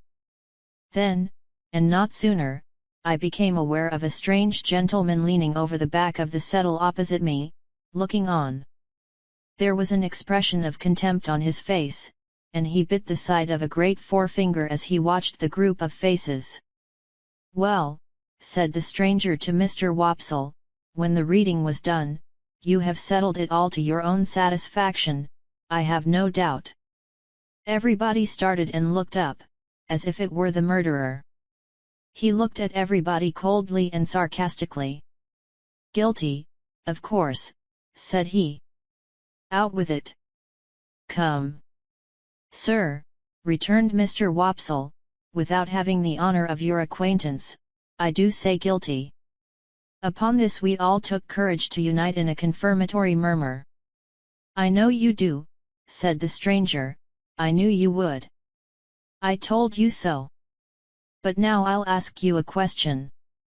Do you know, or do you not know, that the law of England supposes every man to be innocent, until he is proved to be guilty?"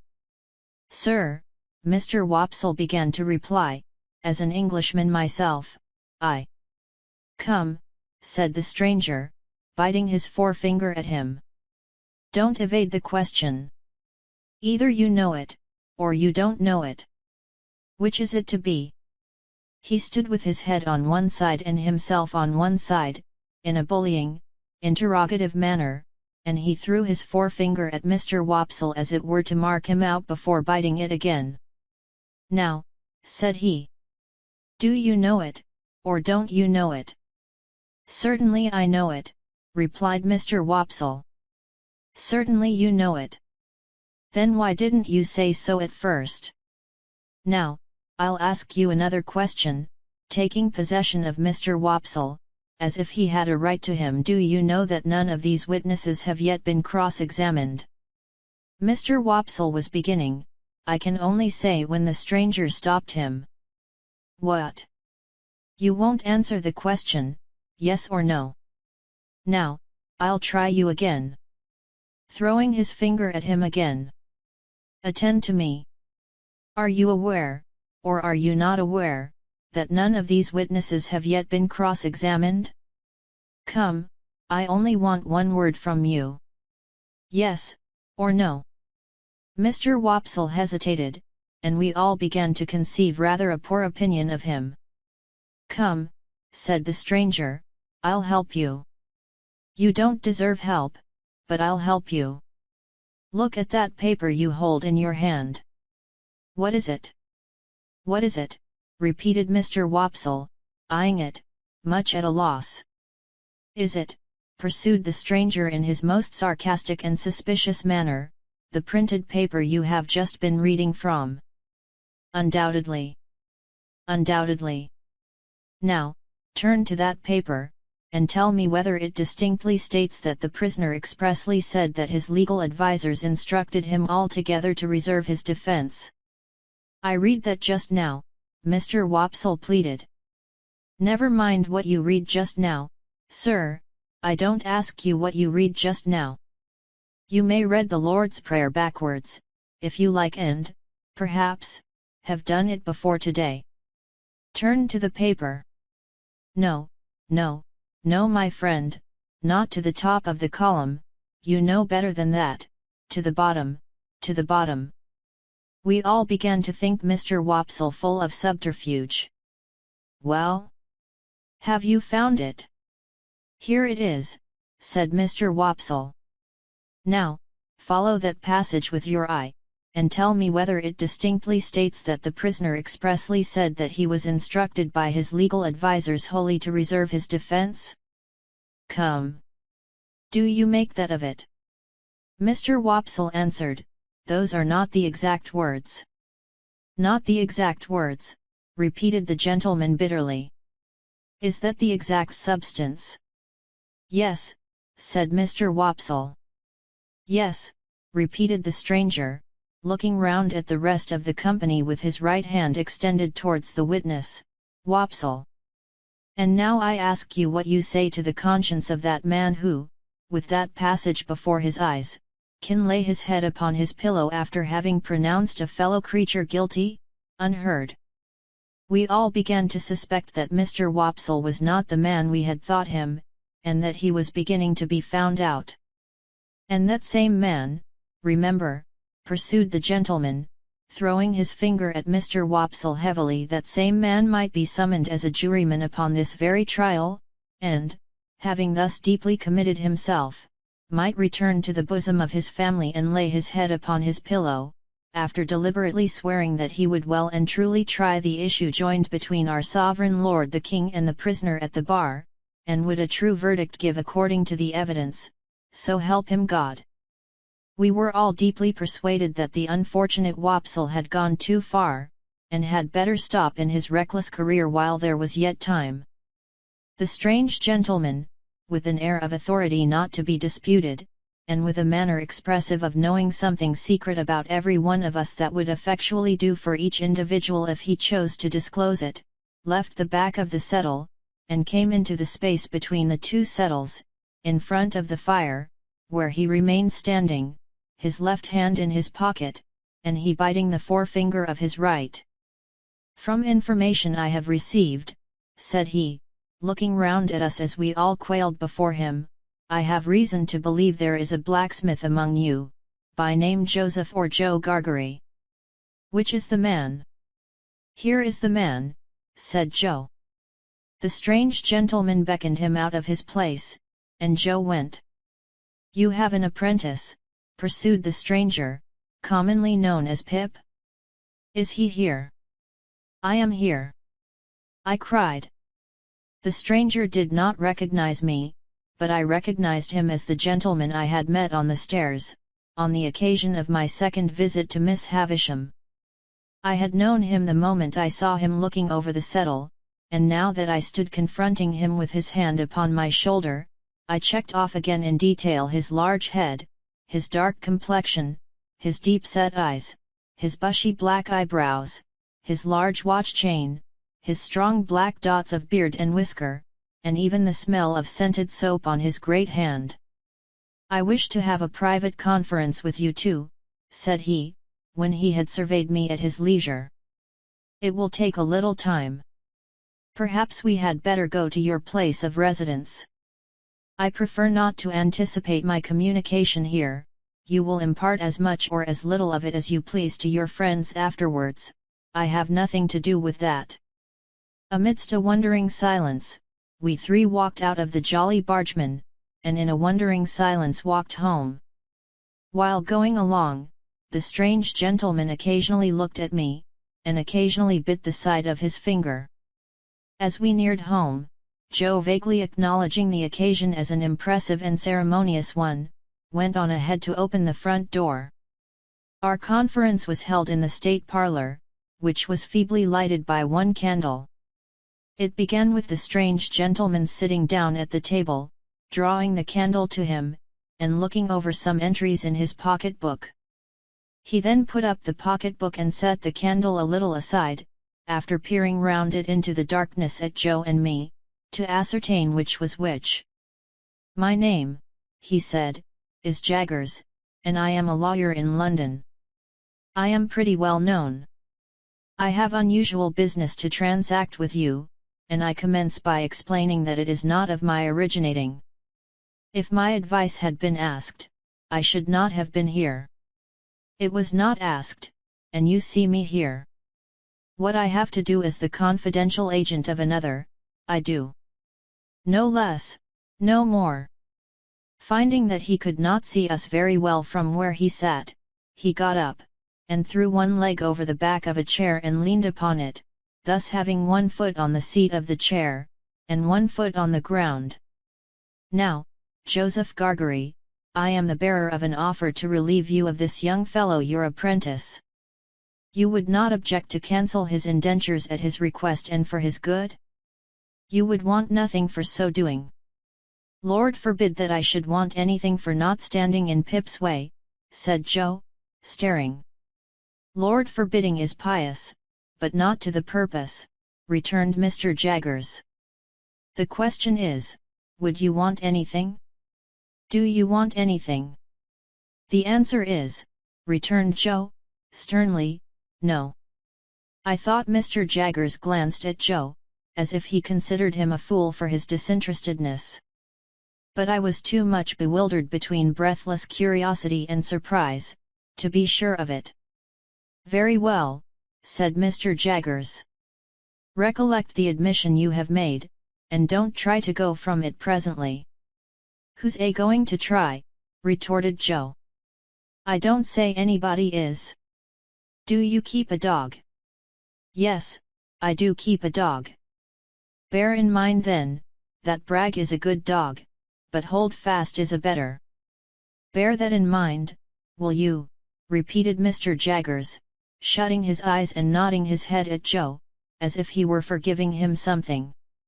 "Now, I return to this young fellow. And the communication I have got to make is, that he has great expectations." Joe and I gasped, and looked at one another.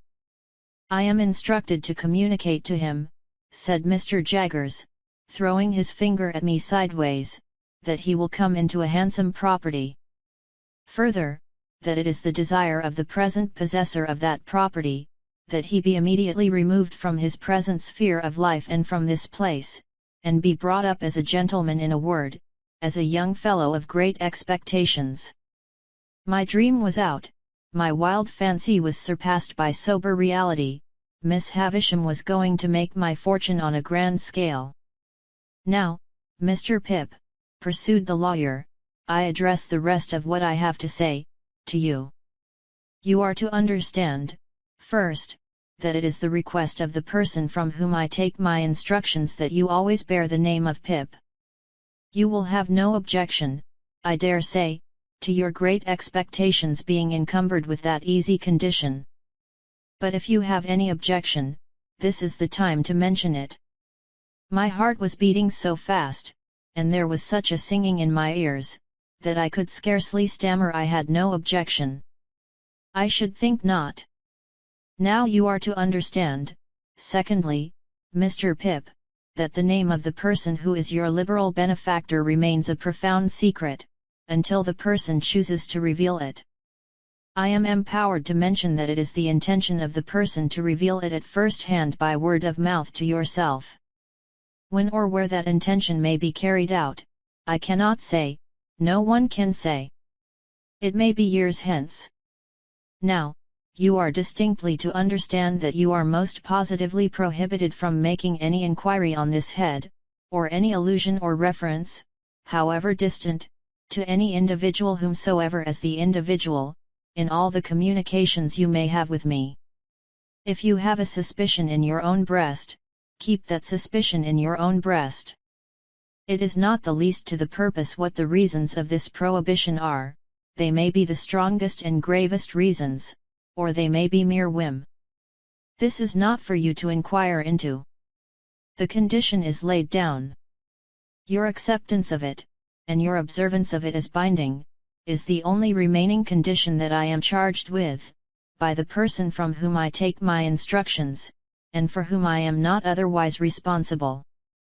That person is the person from whom you derive your expectations, and the secret is solely held by that person and by me. Again, not a very difficult condition with which to encumber such a rise in fortune, but if you have any objection to it, this is the time to mention it. Speak out. Once more, I stammered with difficulty that I had no objection. I should think not. Now, Mr. Pip, I have done with stipulations. Though he called me Mr. Pip, and began rather to make up to me, he still could not get rid of a certain air of bullying suspicion, and even now he occasionally shut his eyes and threw his finger at me while he spoke, as much as to express that he knew all kinds of things to my disparagement, if he only chose to mention them. We come next, to mere details of arrangement. You must know that, although I have used the term expectations more than once, you are not endowed with expectations only. There is already lodged in my hands a sum of money amply sufficient for your suitable education and maintenance. You will please consider me your guardian. Oh, for I was going to thank him, I tell you at once, I am paid for my services, or I shouldn't render them. It is considered that you must be better educated, in accordance with your altered position, and that you will be alive to the importance and necessity of at once entering on that advantage. I said I had always longed for it.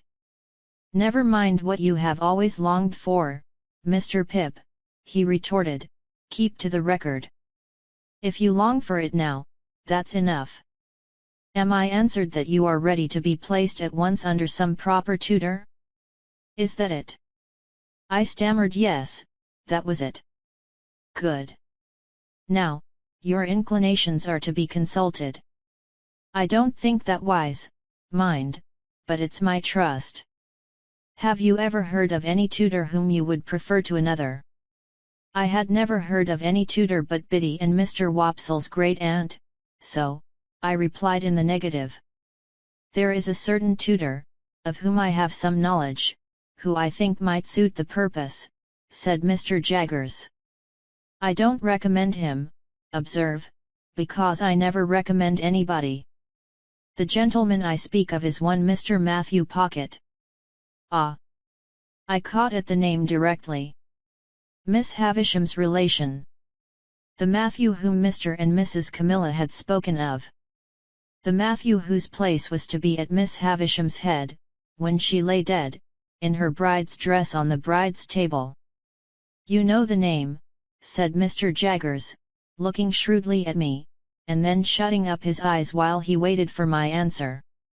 My answer was, that I had heard of the name. Oh, said he. You have heard of the name. But the question is, what do you say of it? I said, or tried to say, that I was much obliged to him for his recommendation. No, my young friend, he interrupted, shaking his great head very slowly. Recollect yourself. Not recollecting myself, I began again that I was much obliged to him for his recommendation. No, my young friend, he interrupted, shaking his head and frowning and smiling both at once. No, no, no, it's very well done, but it won't do, you are too young to fix me with it. Recommendation is not the word, Mr. Pip. Try another. Correcting myself, I said that I was much obliged to him for his mention of Mr. Matthew Pocket. That's more like it, cried Mr. Jaggers, and, I added, I would gladly try that gentleman. Good. You had better try him in his own house. The way shall be prepared for you, and you can see his son first, who is in London. When will you come to London? I said, glancing at Joe, who stood looking on, motionless, that I supposed I could come directly. First, said Mr. Jaggers, you should have some new clothes to come in, and they should not be working clothes. Say this day week. You'll want some money. Shall I leave you 20 guineas? He produced a long purse, with the greatest coolness, and counted them out on the table and pushed them over to me. This was the first time he had taken his leg from the chair. He sat astride of the chair when he had pushed the money over, and sat swinging his purse and eyeing Joe. Well, Joseph Gargery? You look dumbfoundered.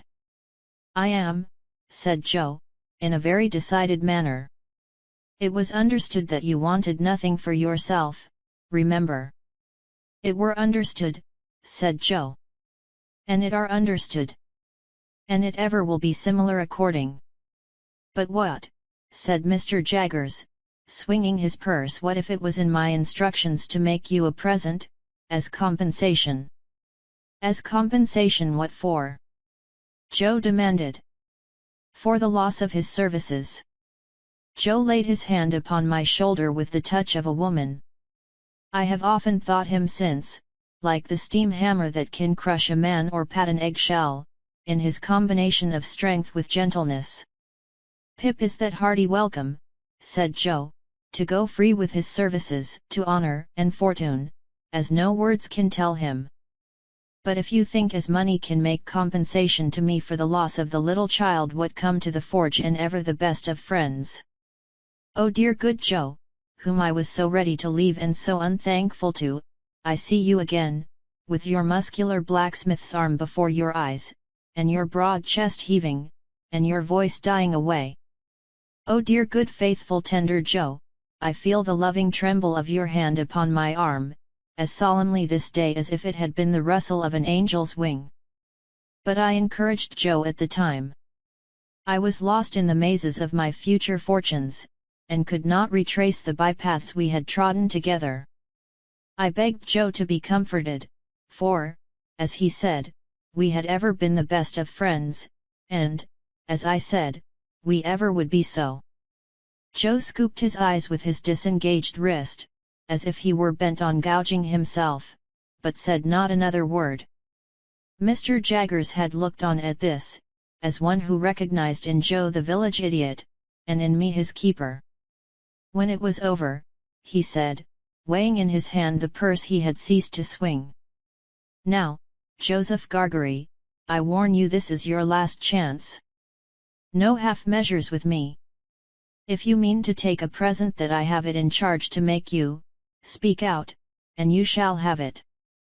If on the contrary you mean to say here," to his great amazement, he was stopped by Joe's suddenly working round him with every demonstration of a fell pugilistic purpose. "Which I mentersay," cried Joe, "that if you come into my place bullbaiting and badgering me, come out. Which I mentersay as sick if you're a man, come on. Which I mentersay that what I say, I mentersay, and stand or fall by." I drew Joe away, and he immediately became placable, merely stating to me, in an obliging manner and as a polite expostulatory notice to anyone whom it might happen to concern, that he were not going to be bull-baited and badgered in his own place. Mr. Jaggers had risen when Joe demonstrated, and had backed near the door. Without evincing any inclination to come in again, he there delivered his valedictory remarks. They were these: "Well, Mr. Pip, I think the sooner you leave here as you are to be a gentleman the better. Let it stand for this day week, and you shall receive my printed address in the meantime. You can take a hackney coach at the stage coach office in London, and come straight to me. Understand, that I express no opinion, one way or other, on the trust I undertake. I am paid for undertaking it, and I do so. Now, understand that, finally. Understand that." He was throwing his finger at both of us, and I think would have gone on, but for his seeming to think Joe dangerous, and going off. Something came into my head which induced me to run after him, as he was going down to the Jolly Bargeman, where he had left a hired carriage. "I beg your pardon, Mr. Jaggers." "Hello," said he, facing round, "what's the matter?" "I wish to be quite right, Mr. Jaggers, and to keep to your directions, so I thought I had better ask. Would there be any objection to my taking leave of anyone I know, about here, before I go away?" "No," said he, looking as if he hardly understood me. "I don't mean in the village only, but uptown." "No," said he. "No objection."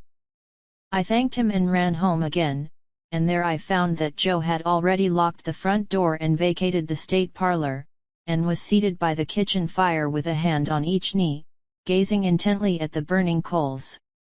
I too sat down before the fire and gazed at the coals, and nothing was said for a long time. My sister was in her cushioned chair in her corner, and Biddy sat at her needlework before the fire, and Joe sat next Biddy, and I sat next Joe in the corner opposite my sister. The more I looked into the glowing coals, the more incapable I became of looking at Joe. The longer the silence lasted, the more unable I felt to speak. At length I got out, "Joe, have you told Biddy?"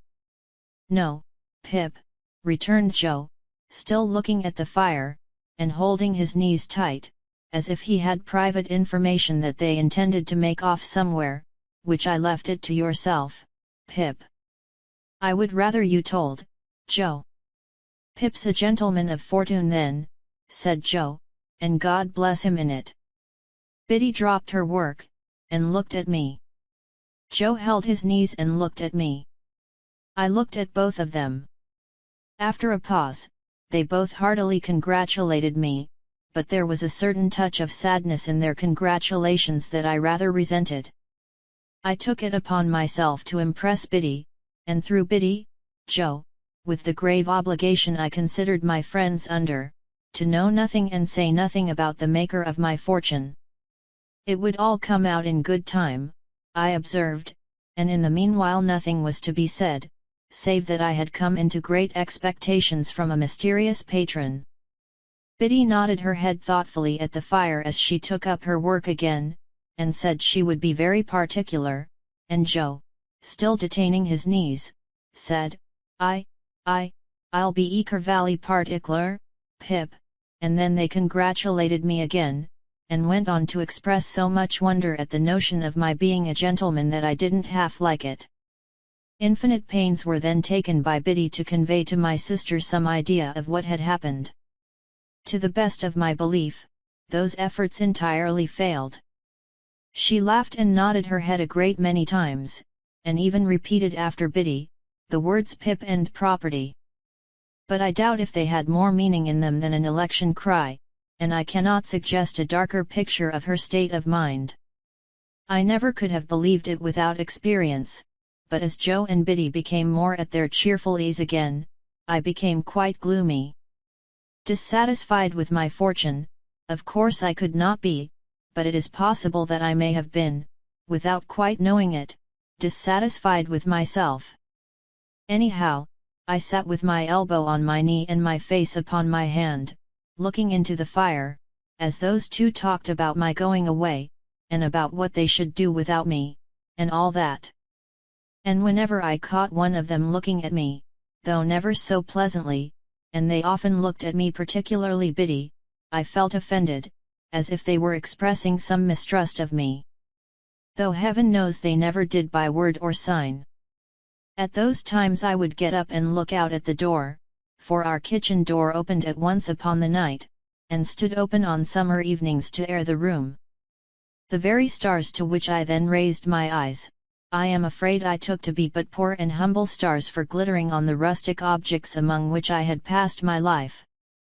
"Saturday night," said I, when we sat at our supper of bread and cheese and beer. "5 more days, and then the day before the day. They'll soon go." "Yes, Pip," observed Joe, whose voice sounded hollow in his beer mug. "They'll soon go." Soon go," said Biddy. "I have been thinking, Joe, that when I go downtown on Monday, and order my new clothes, I shall tell the tailor that I'll come and put them on there, or that I'll have them sent to Mr. Pumblecook's. It would be very disagreeable to be stared at by all the people here. Mr. and Mrs. Hubble might like to see you in your new genteel figure too, Pip," said Joe, industriously cutting his bread, with his cheese on it, in the palm of his left hand, and glancing at my untasted supper as if he thought of the time when we used to compare slices. "So might Wopsle. And the Jolly Bargeman might take it as a compliment." "That's just what I don't want, Joe. They would make such a business of it, such a coarse and common business, that I couldn't bear myself." "Ah, that indeed, Pip," said Joe. "If you couldn't beer yourself?"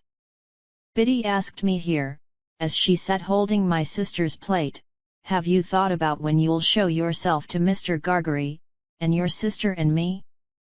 You will show yourself to us, won't you?" "Biddy," I returned with some resentment, "you are so exceedingly quick that it's difficult to keep up with you."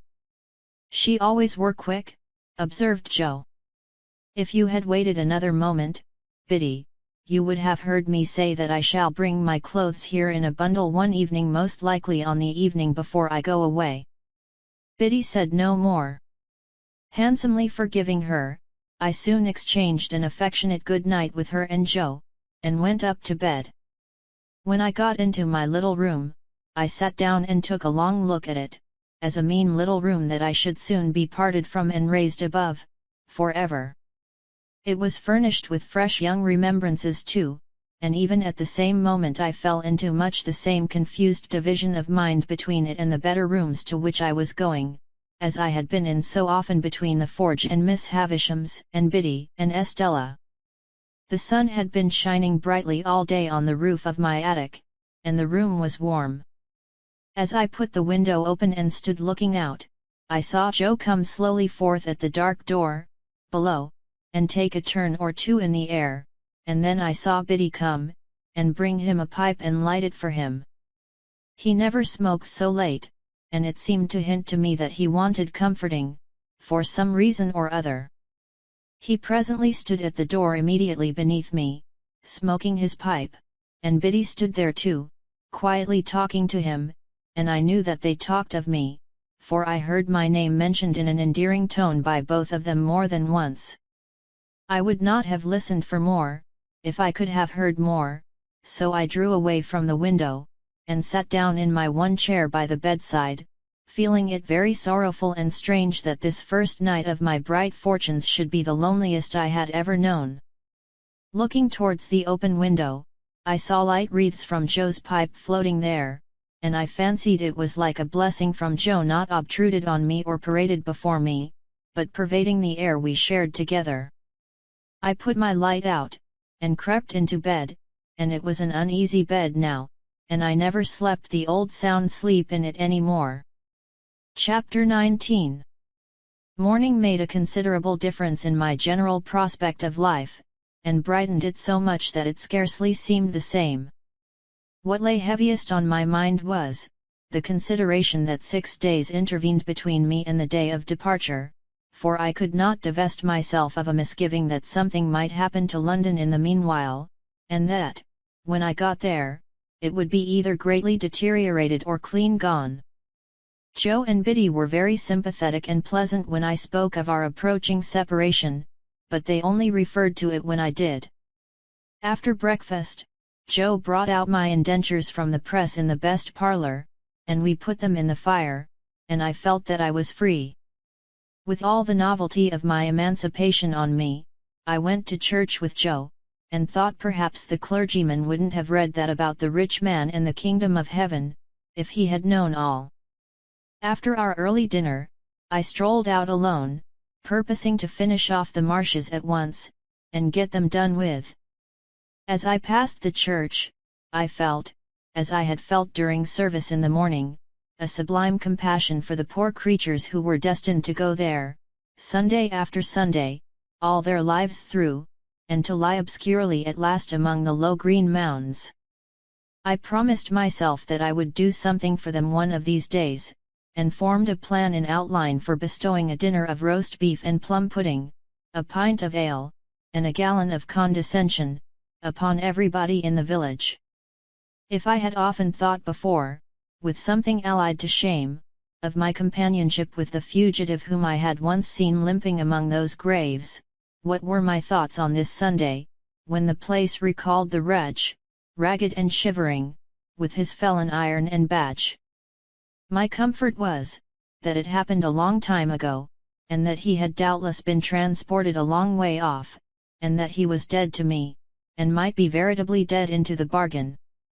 No more low, wet grounds, no more dikes and sluices, no more of these grazing cattle, though they seemed, in their dull manner, to wear a more respectful air now, and to face round, in order that they might stare as long as possible at the possessor of such great expectations. Farewell, monotonous acquaintances of my childhood, henceforth I was for London and greatness, not for Smith's work in general, and for you.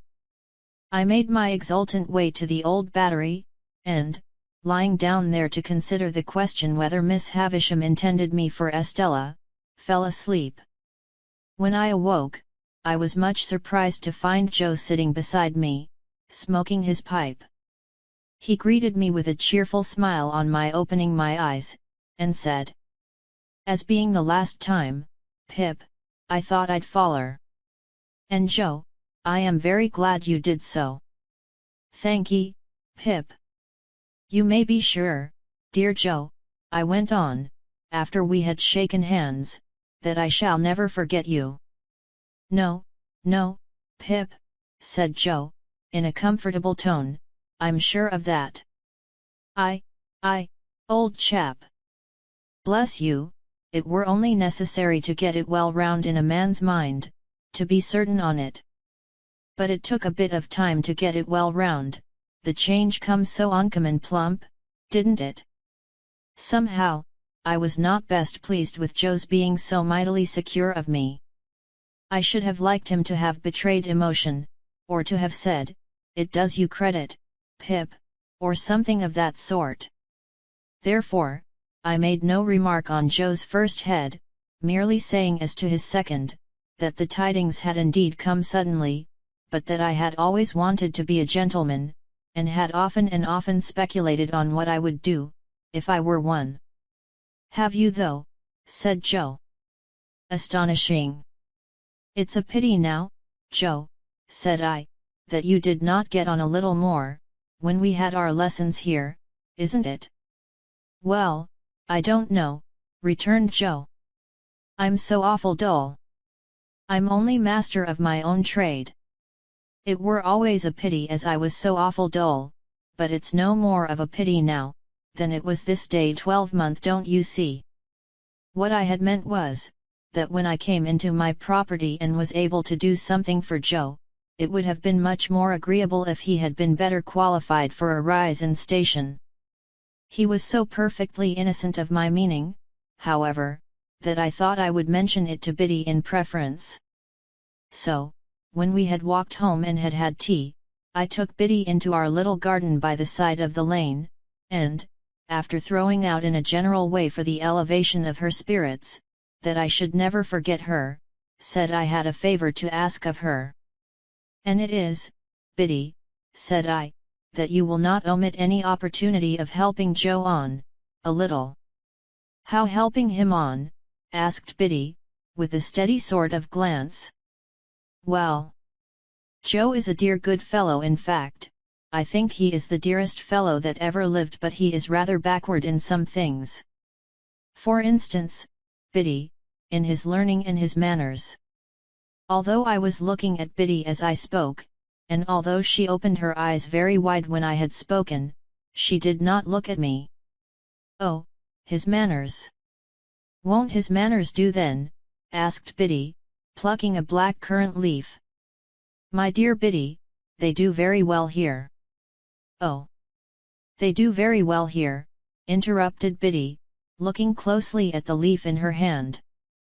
"Hear me out, but if I were to remove Joe into a higher sphere, as I shall hope to remove him when I fully come into my property, they would hardly do him justice." "And don't you think he knows that?" asked Biddy.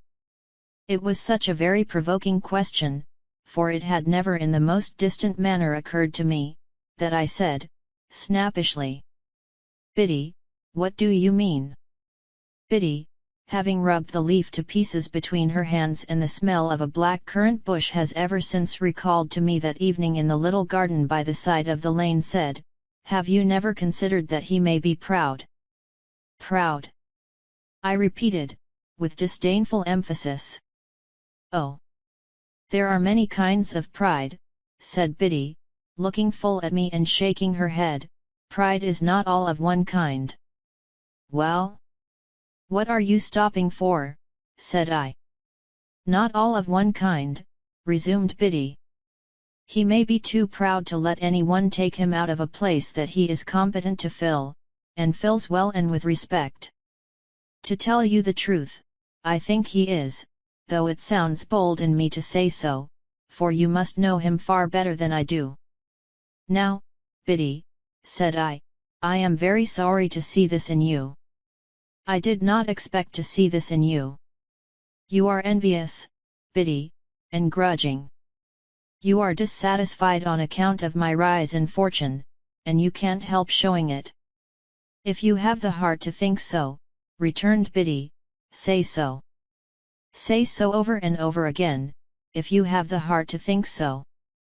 If you have the heart to be so, you mean, Biddy, said I, in a virtuous and superior tone, don't put it off upon me. I am very sorry to see it, and it's a bad side of human nature.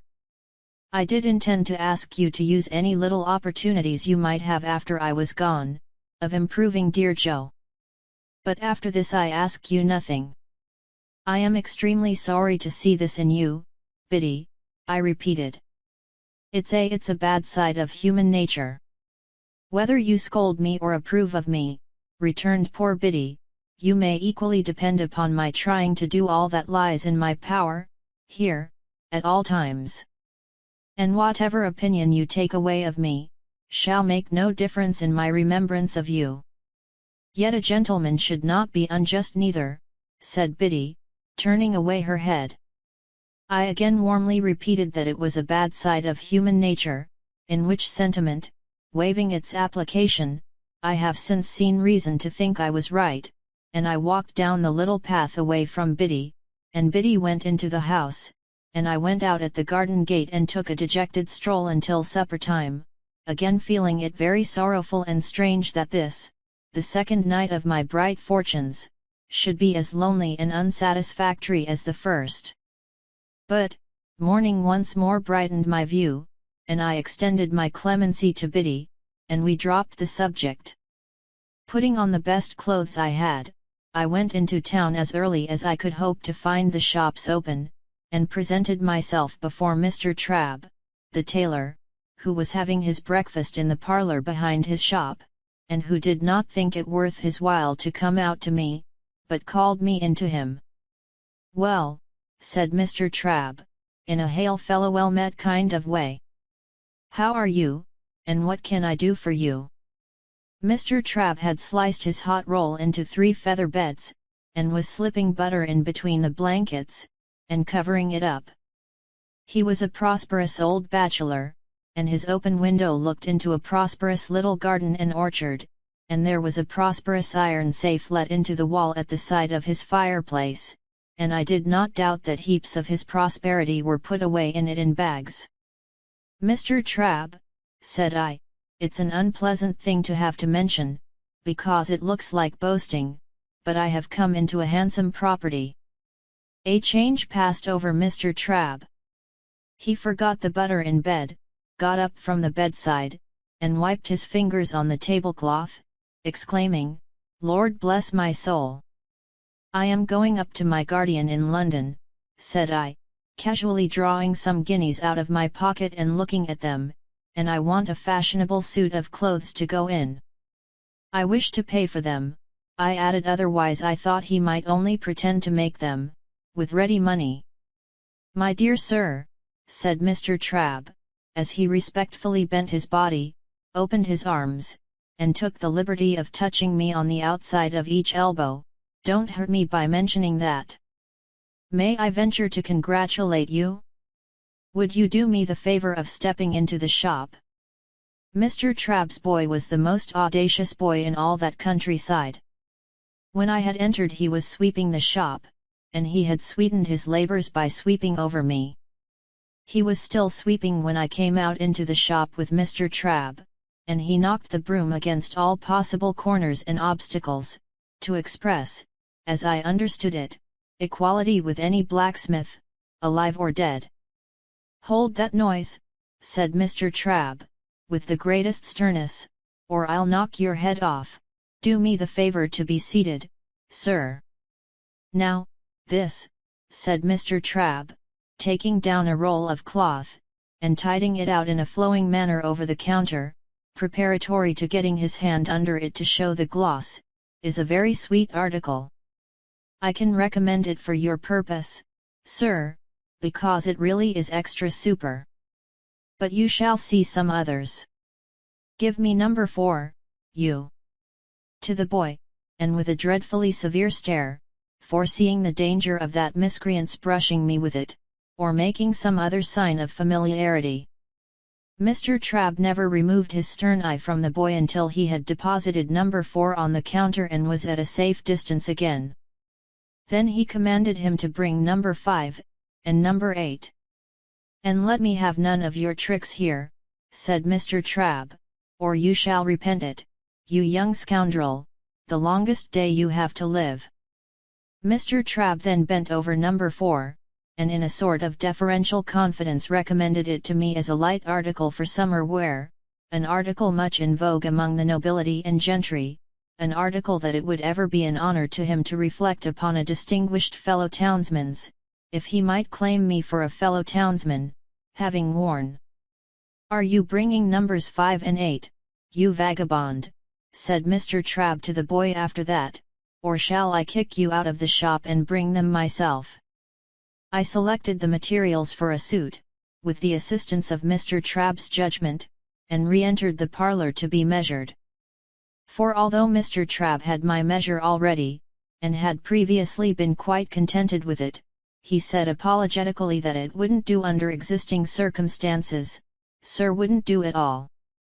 So, Mr. Trabb measured and calculated me in the parlour, as if I were an estate and he the finest species of surveyor, and gave himself such a world of trouble that I felt that no suit of clothes could possibly remunerate him for his pains.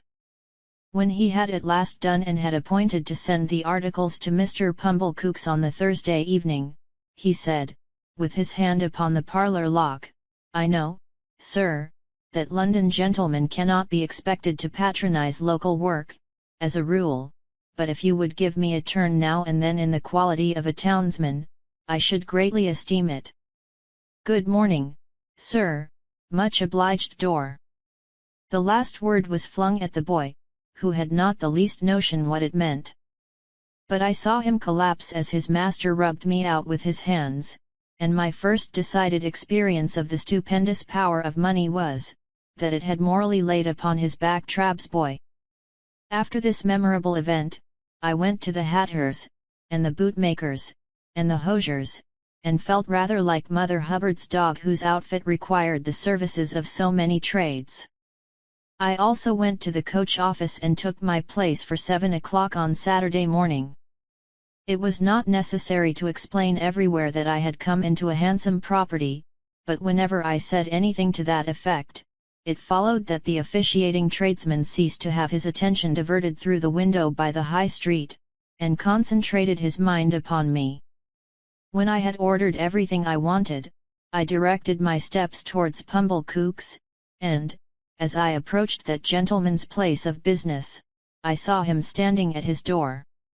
He was waiting for me with great impatience.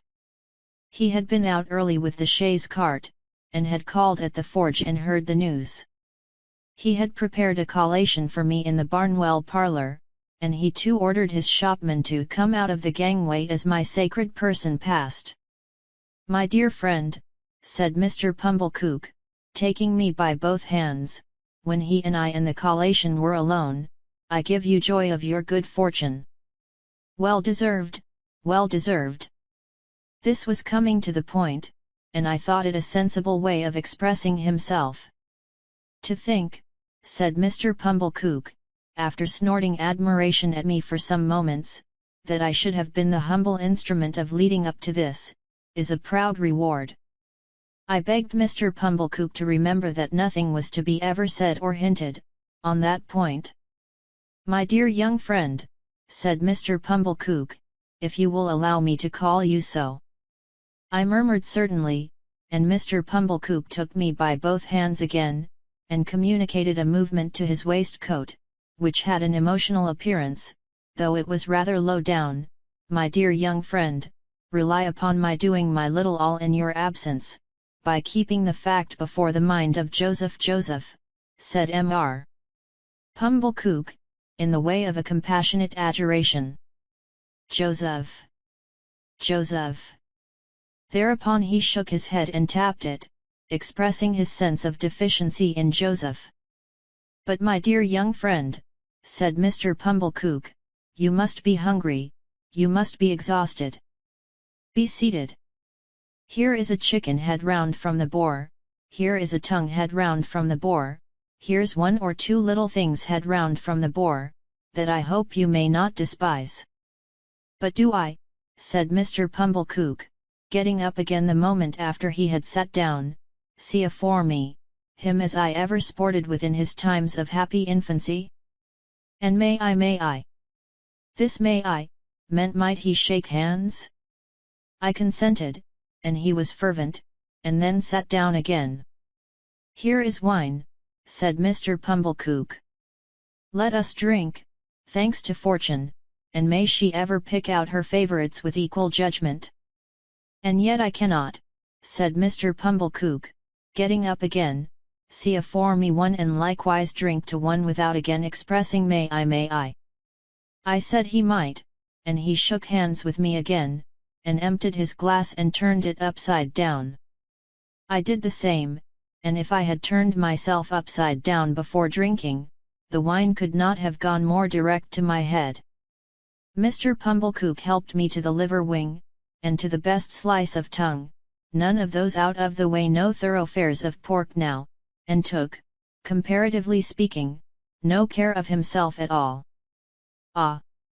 Poultry, poultry! You little thought, said Mr. Pumblechook, apostrophizing the fowl in the dish, when you was a young fledgling, what was in store for you. You little thought you was to be refreshment beneath this humble roof for one as call it a weakness, if you will, said Mr. Pumblechook, getting up again, but may I? May I? It began to be unnecessary to repeat the form of saying he might, so he did it at once. How he ever did it so often without wounding himself with my knife, I don't know. And your sister, he resumed, after a little steady eating, which had the honour of bringing you up by hand. It's a sad picter, to reflect that she's no longer equal to fully understanding the honour. May. I saw he was about to come at me again, and I stopped him. We'll drink her health, said I. Ah! cried Mr. Pumblechook, leaning back in his chair, quite flaccid with admiration, that's the way you know sir. I don't know who sir was, but he certainly was not I, and there was no third person present, that's the way you know the noble-minded, sir. Ever forgiving and ever affable. It might, said the servile Pumblechook, putting down his untasted glass in a hurry and getting up again, to a common person, have the appearance of repeating but may I. When he had done it, he resumed his seat and drank to my sister. Let us never be blind, said Mr. Pumblechook, to her faults of temper, but it is to be hoped she meant well. At about this time, I began to observe that he was getting flushed in the face. As to myself, I felt all face, steeped in wine and smarting. I mentioned to Mr. Pumblechook that I wished to have my new clothes sent to his house, and he was ecstatic on my so distinguishing him. I mentioned my reason for desiring to avoid observation in the village, and he lauded it to the skies. There was nobody but himself, he intimated, worthy of my confidence, and in short, might he?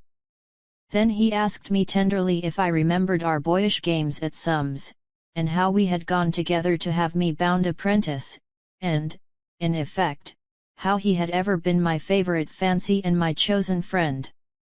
If I had taken 10 times as many glasses of wine as I had, I should have known that he never had stood in that relation towards me, and should in my heart of hearts have repudiated the idea.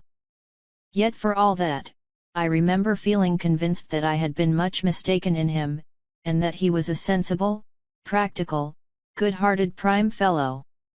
By degrees he fell to reposing such great confidence in me, as to ask my advice in reference to his own affairs. He mentioned that there was an opportunity for a great amalgamation and monopoly of the corn and seed trade on those premises, if enlarged, such as had never occurred before in that or any other neighborhood. What alone was wanting to the realization of a vast fortune, he considered to be more capital. Those were the two little words, more capital. Now it appeared to him, Pumblechook, that if that capital were got into the business, through a sleeping partner, sir, which sleeping partner would have nothing to do but walk in, by self or deputy, whenever he pleased, and examine the books and walk in twice a year and take his profits away in his pocket, to the tune of 50%, it appeared to him that that might be an opening for a young gentleman of spirit combined with property, which would be worthy of his attention. But what did I think? He had great confidence in my opinion, and what did I think? I gave it as my opinion. Wait a bit. The united vastness and distinctness of this view so struck him, that he no longer asked if he might shake hands with me, but said he really must and did. We drank all the wine, and Mr. Pumblechook pledged himself over and over again to keep Joseph up to the mark, I don't know what mark, and to render me efficient and constant service, I don't know what service. He also made known to me for the first time in my life, and certainly after having kept his secret wonderfully well, that he had always said of me, that boy is no common boy, and mark me, his fortune will be no common fortune. He said with a tearful smile that it was a singular thing to think of now, and I said so too. Finally, I went out into the air, with the dim perception that there was something unwonted in the conduct of the sunshine, and found that I had slumberously got to the turnpike without having taken any account of the road. There, I was roused by Mr. Pumblechook's hailing me. He was a long way down the sunny street, and was making expressive gestures for me to stop. I stopped, and he came up breathless. No, my dear friend, said he, when he had recovered wind for speech. Not if I can help it. This occasion shall not entirely pass without that affability on your part, may I, as an old friend and well-wisher? May I?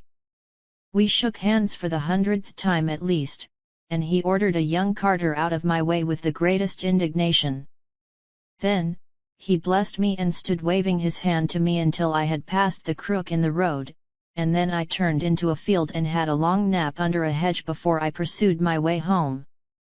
I had scant luggage to take with me to London, for little of the little I possessed was adapted to my new station. But I began packing that same afternoon, and wildly packed up things that I knew I should want next morning, in a fiction that there was not a moment to be lost. So, Tuesday, Wednesday, and Thursday passed, and on Friday morning I went to Mr. Pumblechook's, to put on my new clothes and pay my visit to Miss Havisham. Mr. Pumblechook's own room was given up to me to dress in, and was decorated with clean towels expressly for the event. My clothes were rather a disappointment, of course. Probably every new and eagerly expected garment ever put on since clothes came in, fell a trifle short of the wearer's expectation. But after I had had my new suit on some half an hour, and had gone through an immensity of posturing with Mr. Pumblechook's very limited dressing glass, in the futile endeavour to see my legs, it seemed to fit me better. It being market morning at a neighbouring town some 10 miles off, Mr. Pumblechook was not at home. I had not told him exactly when I meant to leave, and was not likely to shake hands with him again before departing. This was all as it should be, and I went out in my new array, fearfully ashamed of having to pass the shopman, and suspicious after all that I was at a personal disadvantage, something like Joe's in his Sunday suit. I went circuitously to Miss Havisham's by all the back ways, and rang at the bell constrainedly, on account of the stiff long fingers of my gloves. Sarah Pocket came to the gate, and positively reeled back when she saw me so changed. Her walnut-shell countenance likewise turned from brown to green and yellow. "You," said she. "You? Good gracious! What do you want? I am going to London, Miss Pocket, said I, and want to say good-bye to Miss Havisham. I was not expected, for she left me locked in the yard, while she went to ask if I were to be admitted. After a very short delay, she returned and took me up, staring at me all the way. Miss Havisham was taking exercise in the room with the long spread table, leaning on her crutch stick. The room was lighted as of yore, and at the sound of our entrance, she stopped and turned. She was then just abreast of the rotted bride cake. Don't go, Sarah, she said. Well, Pip. I start for London, Miss Havisham, tomorrow. I was exceedingly careful what I said, and I thought you would kindly not mind my taking leave of you. This is a gay figure, Pip, said she, making her crutch stick play round me, as if she, the fairy godmother who had changed me, were bestowing the finishing gift. I have come into such good fortune since I saw you last, Miss Havisham, I murmured. And I am so grateful for it, Miss Havisham. I, said she, looking at the discomfited and envious Sarah, with delight. I have seen Mr. Jaggers. I have heard about it, Pip. So you go tomorrow? Yes, Miss Havisham. And you are adopted by a rich person? Yes, Miss Havisham. Not named? No, Miss Havisham. And Mr. Jaggers is made your guardian? Yes, Miss Havisham. She quite gloated on these questions and answers, so keen was her enjoyment of Sarah Pocket's jealous dismay. Well, she went on, you have a promising career before you. Be good, deserve it, and abide by Mr. Jaggers's instructions. She looked at me, and looked at Sarah, and Sarah's countenance wrung out of her watchful face a cruel smile. Goodbye, Pip, you will always keep the name of Pip, you know. Yes, Miss Havisham. Goodbye, Pip. She stretched out her hand, and I went down on my knee and put it to my lips. I had not considered how I should take leave of her, it came naturally to me at the moment to do this. She looked at Sarah Pocket with triumph in her weird eyes, and so I left my fairy godmother, with both her hands on her crutch stick, standing in the midst of the dimly lighted room beside the rotten bride cake that was hidden in cobwebs. Sarah Pocket conducted me down, as if I were a ghost who must be seen out. She could not get over my appearance, and was in the last degree confounded. I said goodbye, Miss Pocket, but she merely stared, and did not seem collected enough to know that I had spoken.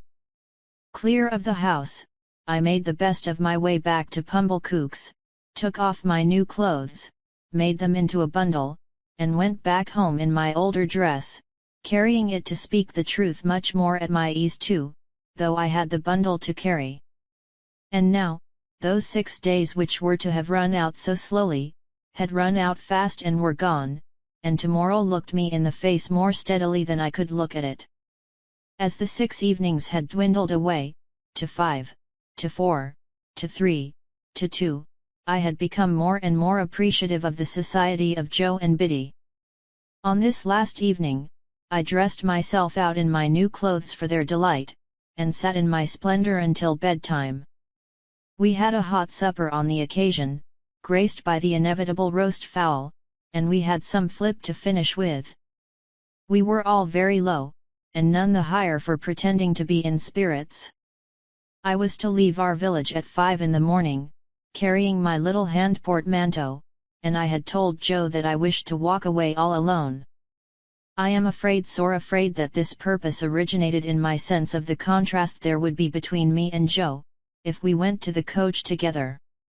I had pretended with myself that there was nothing of this taint in the arrangement, but when I went up to my little room on this last night, I felt compelled to admit that it might be so, and had an impulse upon me to go down again and entreat Joe to walk with me in the morning. I did not. All night there were coaches in my broken sleep, going to wrong places instead of to London, and having in the traces, now dogs, now cats, now pigs, now men never horses. Fantastic failures of journeys occupied me until the day dawned and the birds were singing. Then, I got up and partly dressed, and sat at the window to take a last look out, and in taking it fell asleep.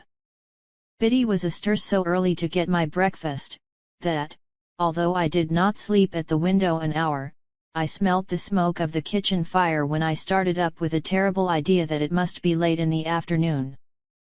But long after that, and long after I had heard the clinking of the teacups and was quite ready, I wanted the resolution to go downstairs. After all, I remained up there, repeatedly unlocking and unstrapping my small portmanteau and locking and strapping it up again, until Biddy called to me that I was late. It was a hurried breakfast with no taste in it.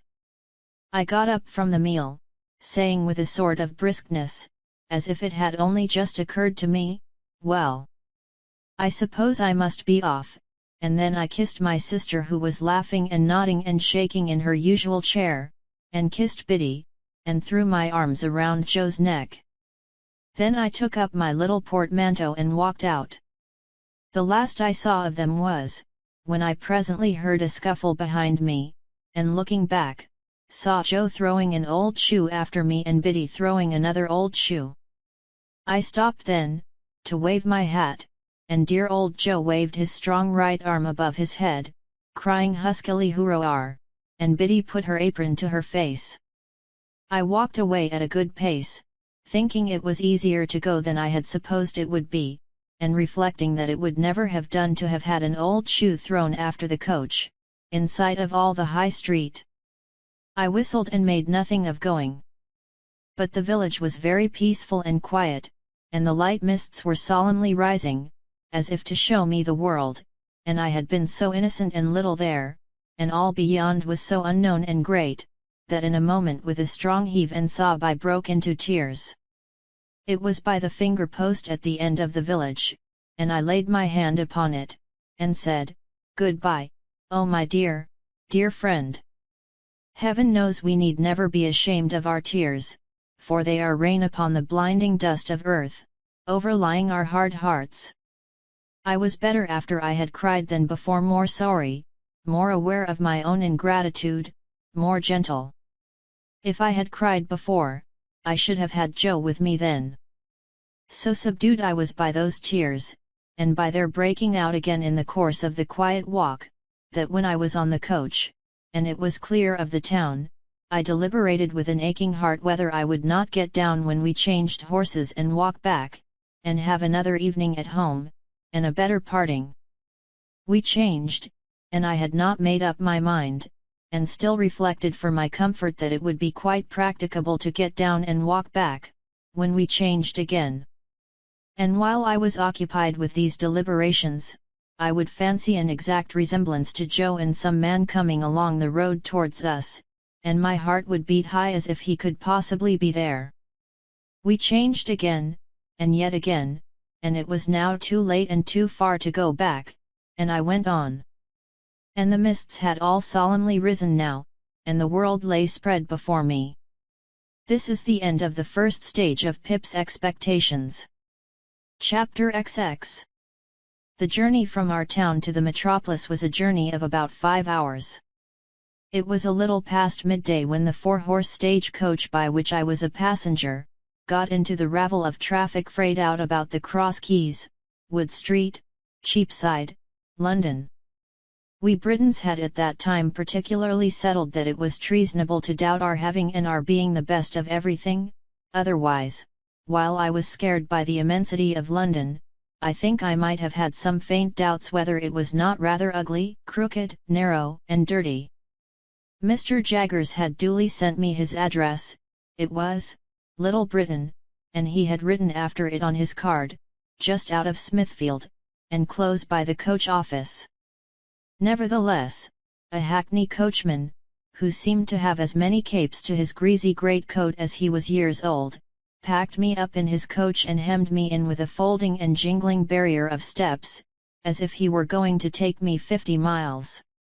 His getting on his box, which I remember to have been decorated with an old weather-stained pea-green hammer cloth moth-eaten into rags, was quite a work of time. It was a wonderful equipage, with 6 great coronets outside, and ragged things behind for I don't know how many footmen to hold on by, and a harrow below them, to prevent amateur footmen from yielding to the temptation. I had scarcely had time to enjoy the coach and to think how like a straw yard it was, and yet how like a rag shop, and to wonder why the horses' nose-bags were kept inside, when I observed the coachman beginning to get down, as if we were going to stop presently. And stop we presently did, in a gloomy street, at certain offices with an open door, whereon was painted M.R. Jaggers. "How much?" I asked the coachman. The coachman answered, "A shilling unless you wish to make it more." I naturally said I had no wish to make it more. "Then it must be a shilling," observed the coachman. "I don't want to get into trouble." I know him. He darkly closed an eye at Mr. Jaggers's name, and shook his head.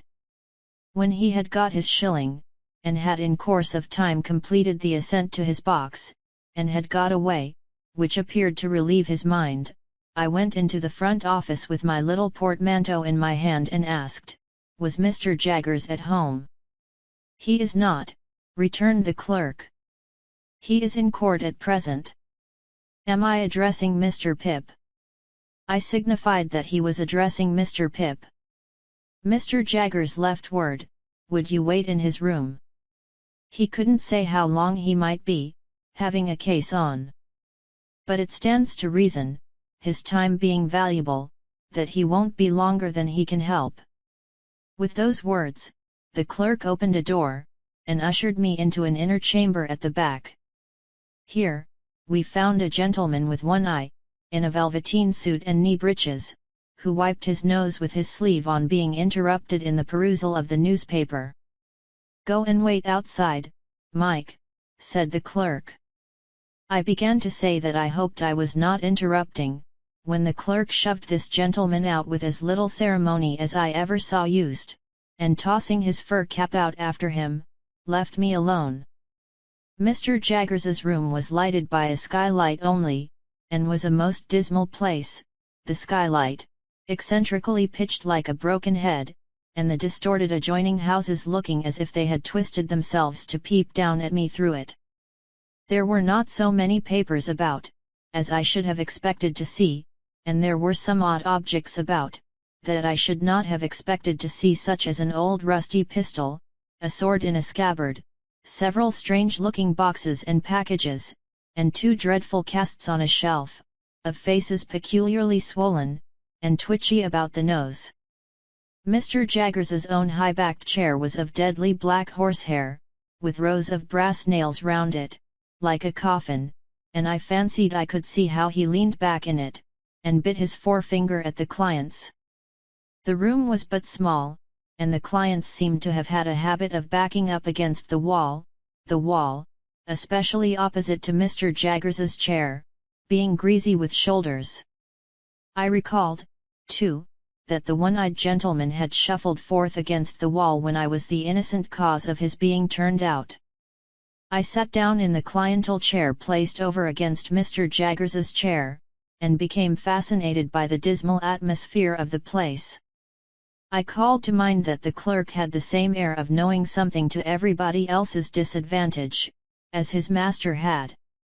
I wondered how many other clerks there were upstairs, and whether they all claimed to have the same detrimental mastery of their fellow creatures. I wondered what was the history of all the odd litter about the room, and how it came there. I wondered whether the 2 swollen faces were of Mr. Jaggers's family, and, if he were so unfortunate as to have had a pair of such ill-looking relations, why he stuck them on that dusty perch for the blacks and flies to settle on, instead of giving them a place at home. Of course I had no experience of a London summer day, and my spirits may have been oppressed by the hot exhausted air, and by the dust and grit that lay thick on everything.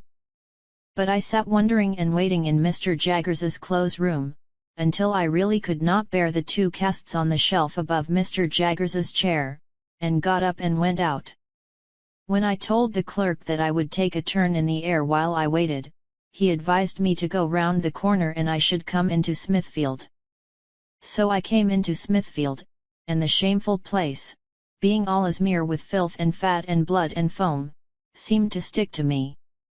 So, I rubbed it off with all possible speed by turning into a street where I saw the great black dome of St. Paul's bulging at me from behind a grim stone building which a bystander said was Newgate Prison. Following the wall of the jail, I found the roadway covered with straw to deaden the noise of passing vehicles, and from this, and from the quantity of people standing about smelling strongly of spirits and beer, I inferred that the trials were on. While I looked about me here, an exceedingly dirty and partially drunk minister of justice asked me if I would like to step in and hear a trial or so, informing me that he could give me a front place for half a crown, whence I should command a full view of the Lord Chief Justice in his wig and robes, mentioning that awful personage like waxwork, and presently offering him at the reduced price of 18 pence. As I declined the proposal on the plea of an appointment, he was so good as to take me into a yard and show me where the gallows was kept, and also where people were publicly whipped, and then he showed me the debtor's door, out of which culprits came to be hanged, heightening the interest of that dreadful portal by giving me to understand that 4 on 'em would come out at that door the day after tomorrow at 8 in the morning, to be killed in a row. This was horrible, and gave me a sickening idea of London, the more so as the Lord Chief Justice's proprietor wore, from his hat down to his boots and up again to his pocket handkerchief inclusive, mildewed clothes which had evidently not belonged to him originally, and which I took it into my head he had bought cheap of the executioner. Under these circumstances I thought myself well rid of him for a shilling. I dropped into the office to ask if Mr. Jaggers had come in yet, and I found he had not, and I strolled out again. This time, I made the tour of Little Britain, and turned into Bartholomew Close, and now I became aware that other people were waiting about for Mr. Jaggers, as well as I. There were 2 men of secret appearance lounging in Bartholomew Close, and thoughtfully fitting their feet into the cracks of the pavement as they talked together, one of whom said to the other when they first passed me, that Jaggers would do it if it was to be done. There was a knot of 3 men and 2 women standing at a corner, and one of the women was crying on her dirty shawl, and the other comforted her by saying, as she pulled her own shawl over her shoulders, "Jaggers is for him, Melia, and what more could you have?" There was a red-eyed little Jew who came into the Close while I was loitering there, in company with a second little Jew whom he sent upon an errand, and while the messenger was gone, I remarked this Jew, who was of a highly excitable temperament, performing a jig of anxiety under a lamp post and accompanying himself, in a kind of frenzy, with the words, "Oh Jaggerth, Jaggerth, Jaggerth! All otherth ith cag maggerth, give me Jaggerth!"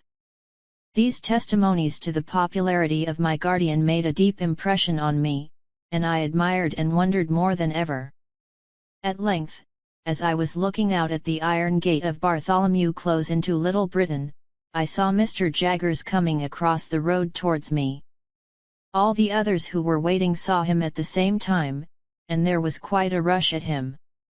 Mr. Jaggers, putting a hand on my shoulder and walking me on at his side without saying anything to me, addressed himself to his followers. First, he took the 2 secret men. "Now, I have nothing to say to you," said Mr. Jaggers, throwing his finger at them. "I want to know no more than I know. As to the result, it's a toss-up. I told you from the first it was a toss-up. Have you paid Wemmick?" "We made the money up this morning, sir," said one of the men, submissively, while the other perused Mr. Jaggers's face. "I don't ask you when you made it up, or where, or whether you made it up at all. Has Wemmick got it?" "Yes, sir," said both the men together. "Very well, then you may go." "Now, I won't have it," said Mr. Jaggers, waving his hand at them to put them behind him. "If you say a word to me, I'll throw up the case." "We thought, Mr. Jaggers," one of the men began, pulling off his hat. "That's what I told you not to do," said Mr. Jaggers. "You thought.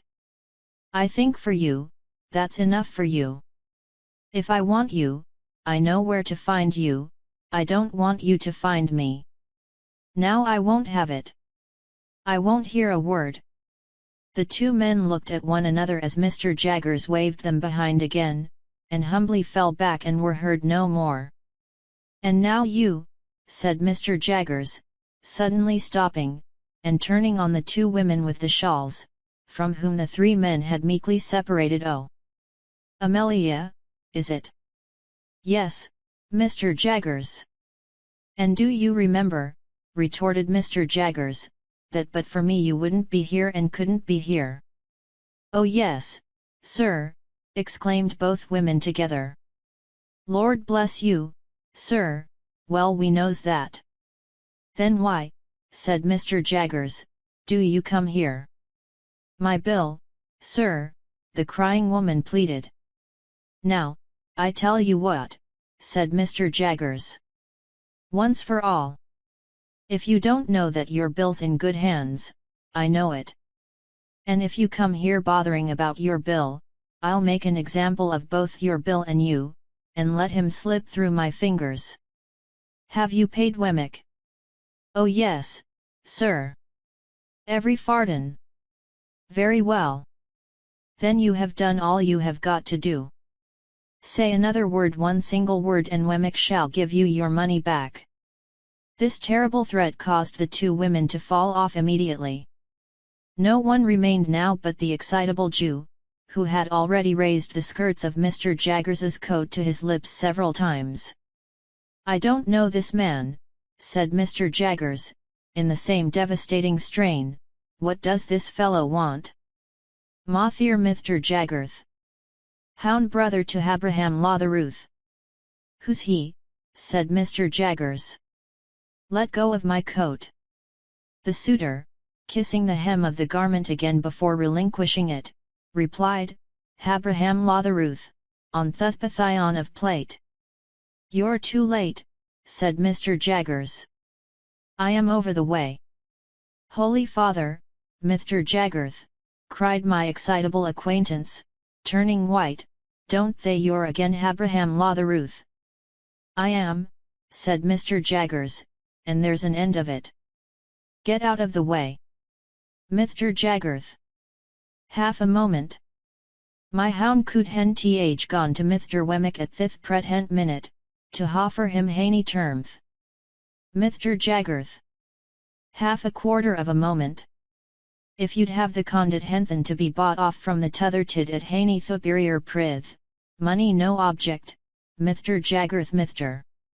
My guardian threw his supplicant off with supreme indifference, and left him dancing on the pavement as if it were red hot. Without further interruption, we reached the front office, where we found the clerk and the man in velveteen with the fur cap. "Here's Mike," said the clerk, getting down from his stool, and approaching Mr. Jaggers confidentially. "Oh," said Mr. Jaggers, turning to the man, who was pulling a lock of hair in the middle of his forehead, like the bull in Cock Robin pulling at the bell rope, "your man comes on this afternoon." "Well, well, Moss R. Jaggers," returned Mike, in the voice of a sufferer from a constitutional cold, "arter a deal o' trouble, I've found one, sir, as might do." "What is he prepared to swear?" "Well, Moss R. Jaggers," said Mike, wiping his nose on his fur cap this time, "in a general way, anythink." Mr. Jaggers suddenly became most irate. "Now, I warned you before," said he, throwing his forefinger at the terrified client, "that if you ever presumed to talk in that way here, I'd make an example of you. You infernal scoundrel, how dare you tell me that?" The client looked scared, but bewildered too, as if he were unconscious what he had done. "Spoony," said the clerk, in a low voice, giving him a stir with his elbow. Soft head. Need you say it face to face? Now, I ask you, you blundering booby, said my guardian, very sternly, once more and for the last time, what the man you have brought here is prepared to swear. Mike looked hard at my guardian, as if he were trying to learn a lesson from his face, and slowly replied, either to character, or to having been in his company and never left him all the night in question. Now, be careful. In what station of life is this man? Mike looked at his cap, and looked at the floor, and looked at the ceiling, and looked at the clerk, and even looked at me, before beginning to reply in a nervous manner, we've dressed him up like when my guardian blustered out. What? You will you? Spoony, added the clerk again, with another stir. After some helpless casting about, Mike brightened and began again. He is dressed like a spectable pieman. A sort of a pastry cook. Is he here? Asked my guardian. I left him, said Mike, a-setting on some doorsteps round the corner. Take him past that window, and let me see him. The window indicated was the office window. We all three went to it, behind the wire blind, and presently saw the client go by in an accidental manner, with a murderous-looking tall individual, in a short suit of white linen and a paper cap. This guileless confectioner was not by any means sober, and had a black eye in the green stage of recovery, which was painted over. Tell him to take his witness away directly, said my guardian to the clerk, in extreme disgust, and ask him what he means by bringing such a fellow as that.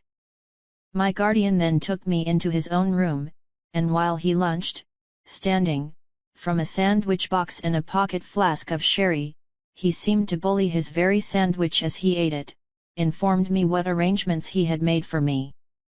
I was to go to Barnard's Inn, to young Mr. Pocket's rooms, where a bed had been sent in for my accommodation. I was to remain with young Mr. Pocket until Monday. On Monday I was to go with him to his father's house on a visit, that I might try how I liked it. Also, I was told what my allowance was to be. It was a very liberal one, and had handed to me from one of my guardian's drawers, the cards of certain tradesmen with whom I was to deal for all kinds of clothes, and such other things as I could in reason want. You will find your credit good, Mr. Pip, said my guardian, whose flask of sherry smelt like a whole caskful, as he hastily refreshed himself, but I shall by this means be able to check your bills, and to pull you up if I find you outrunning the constable.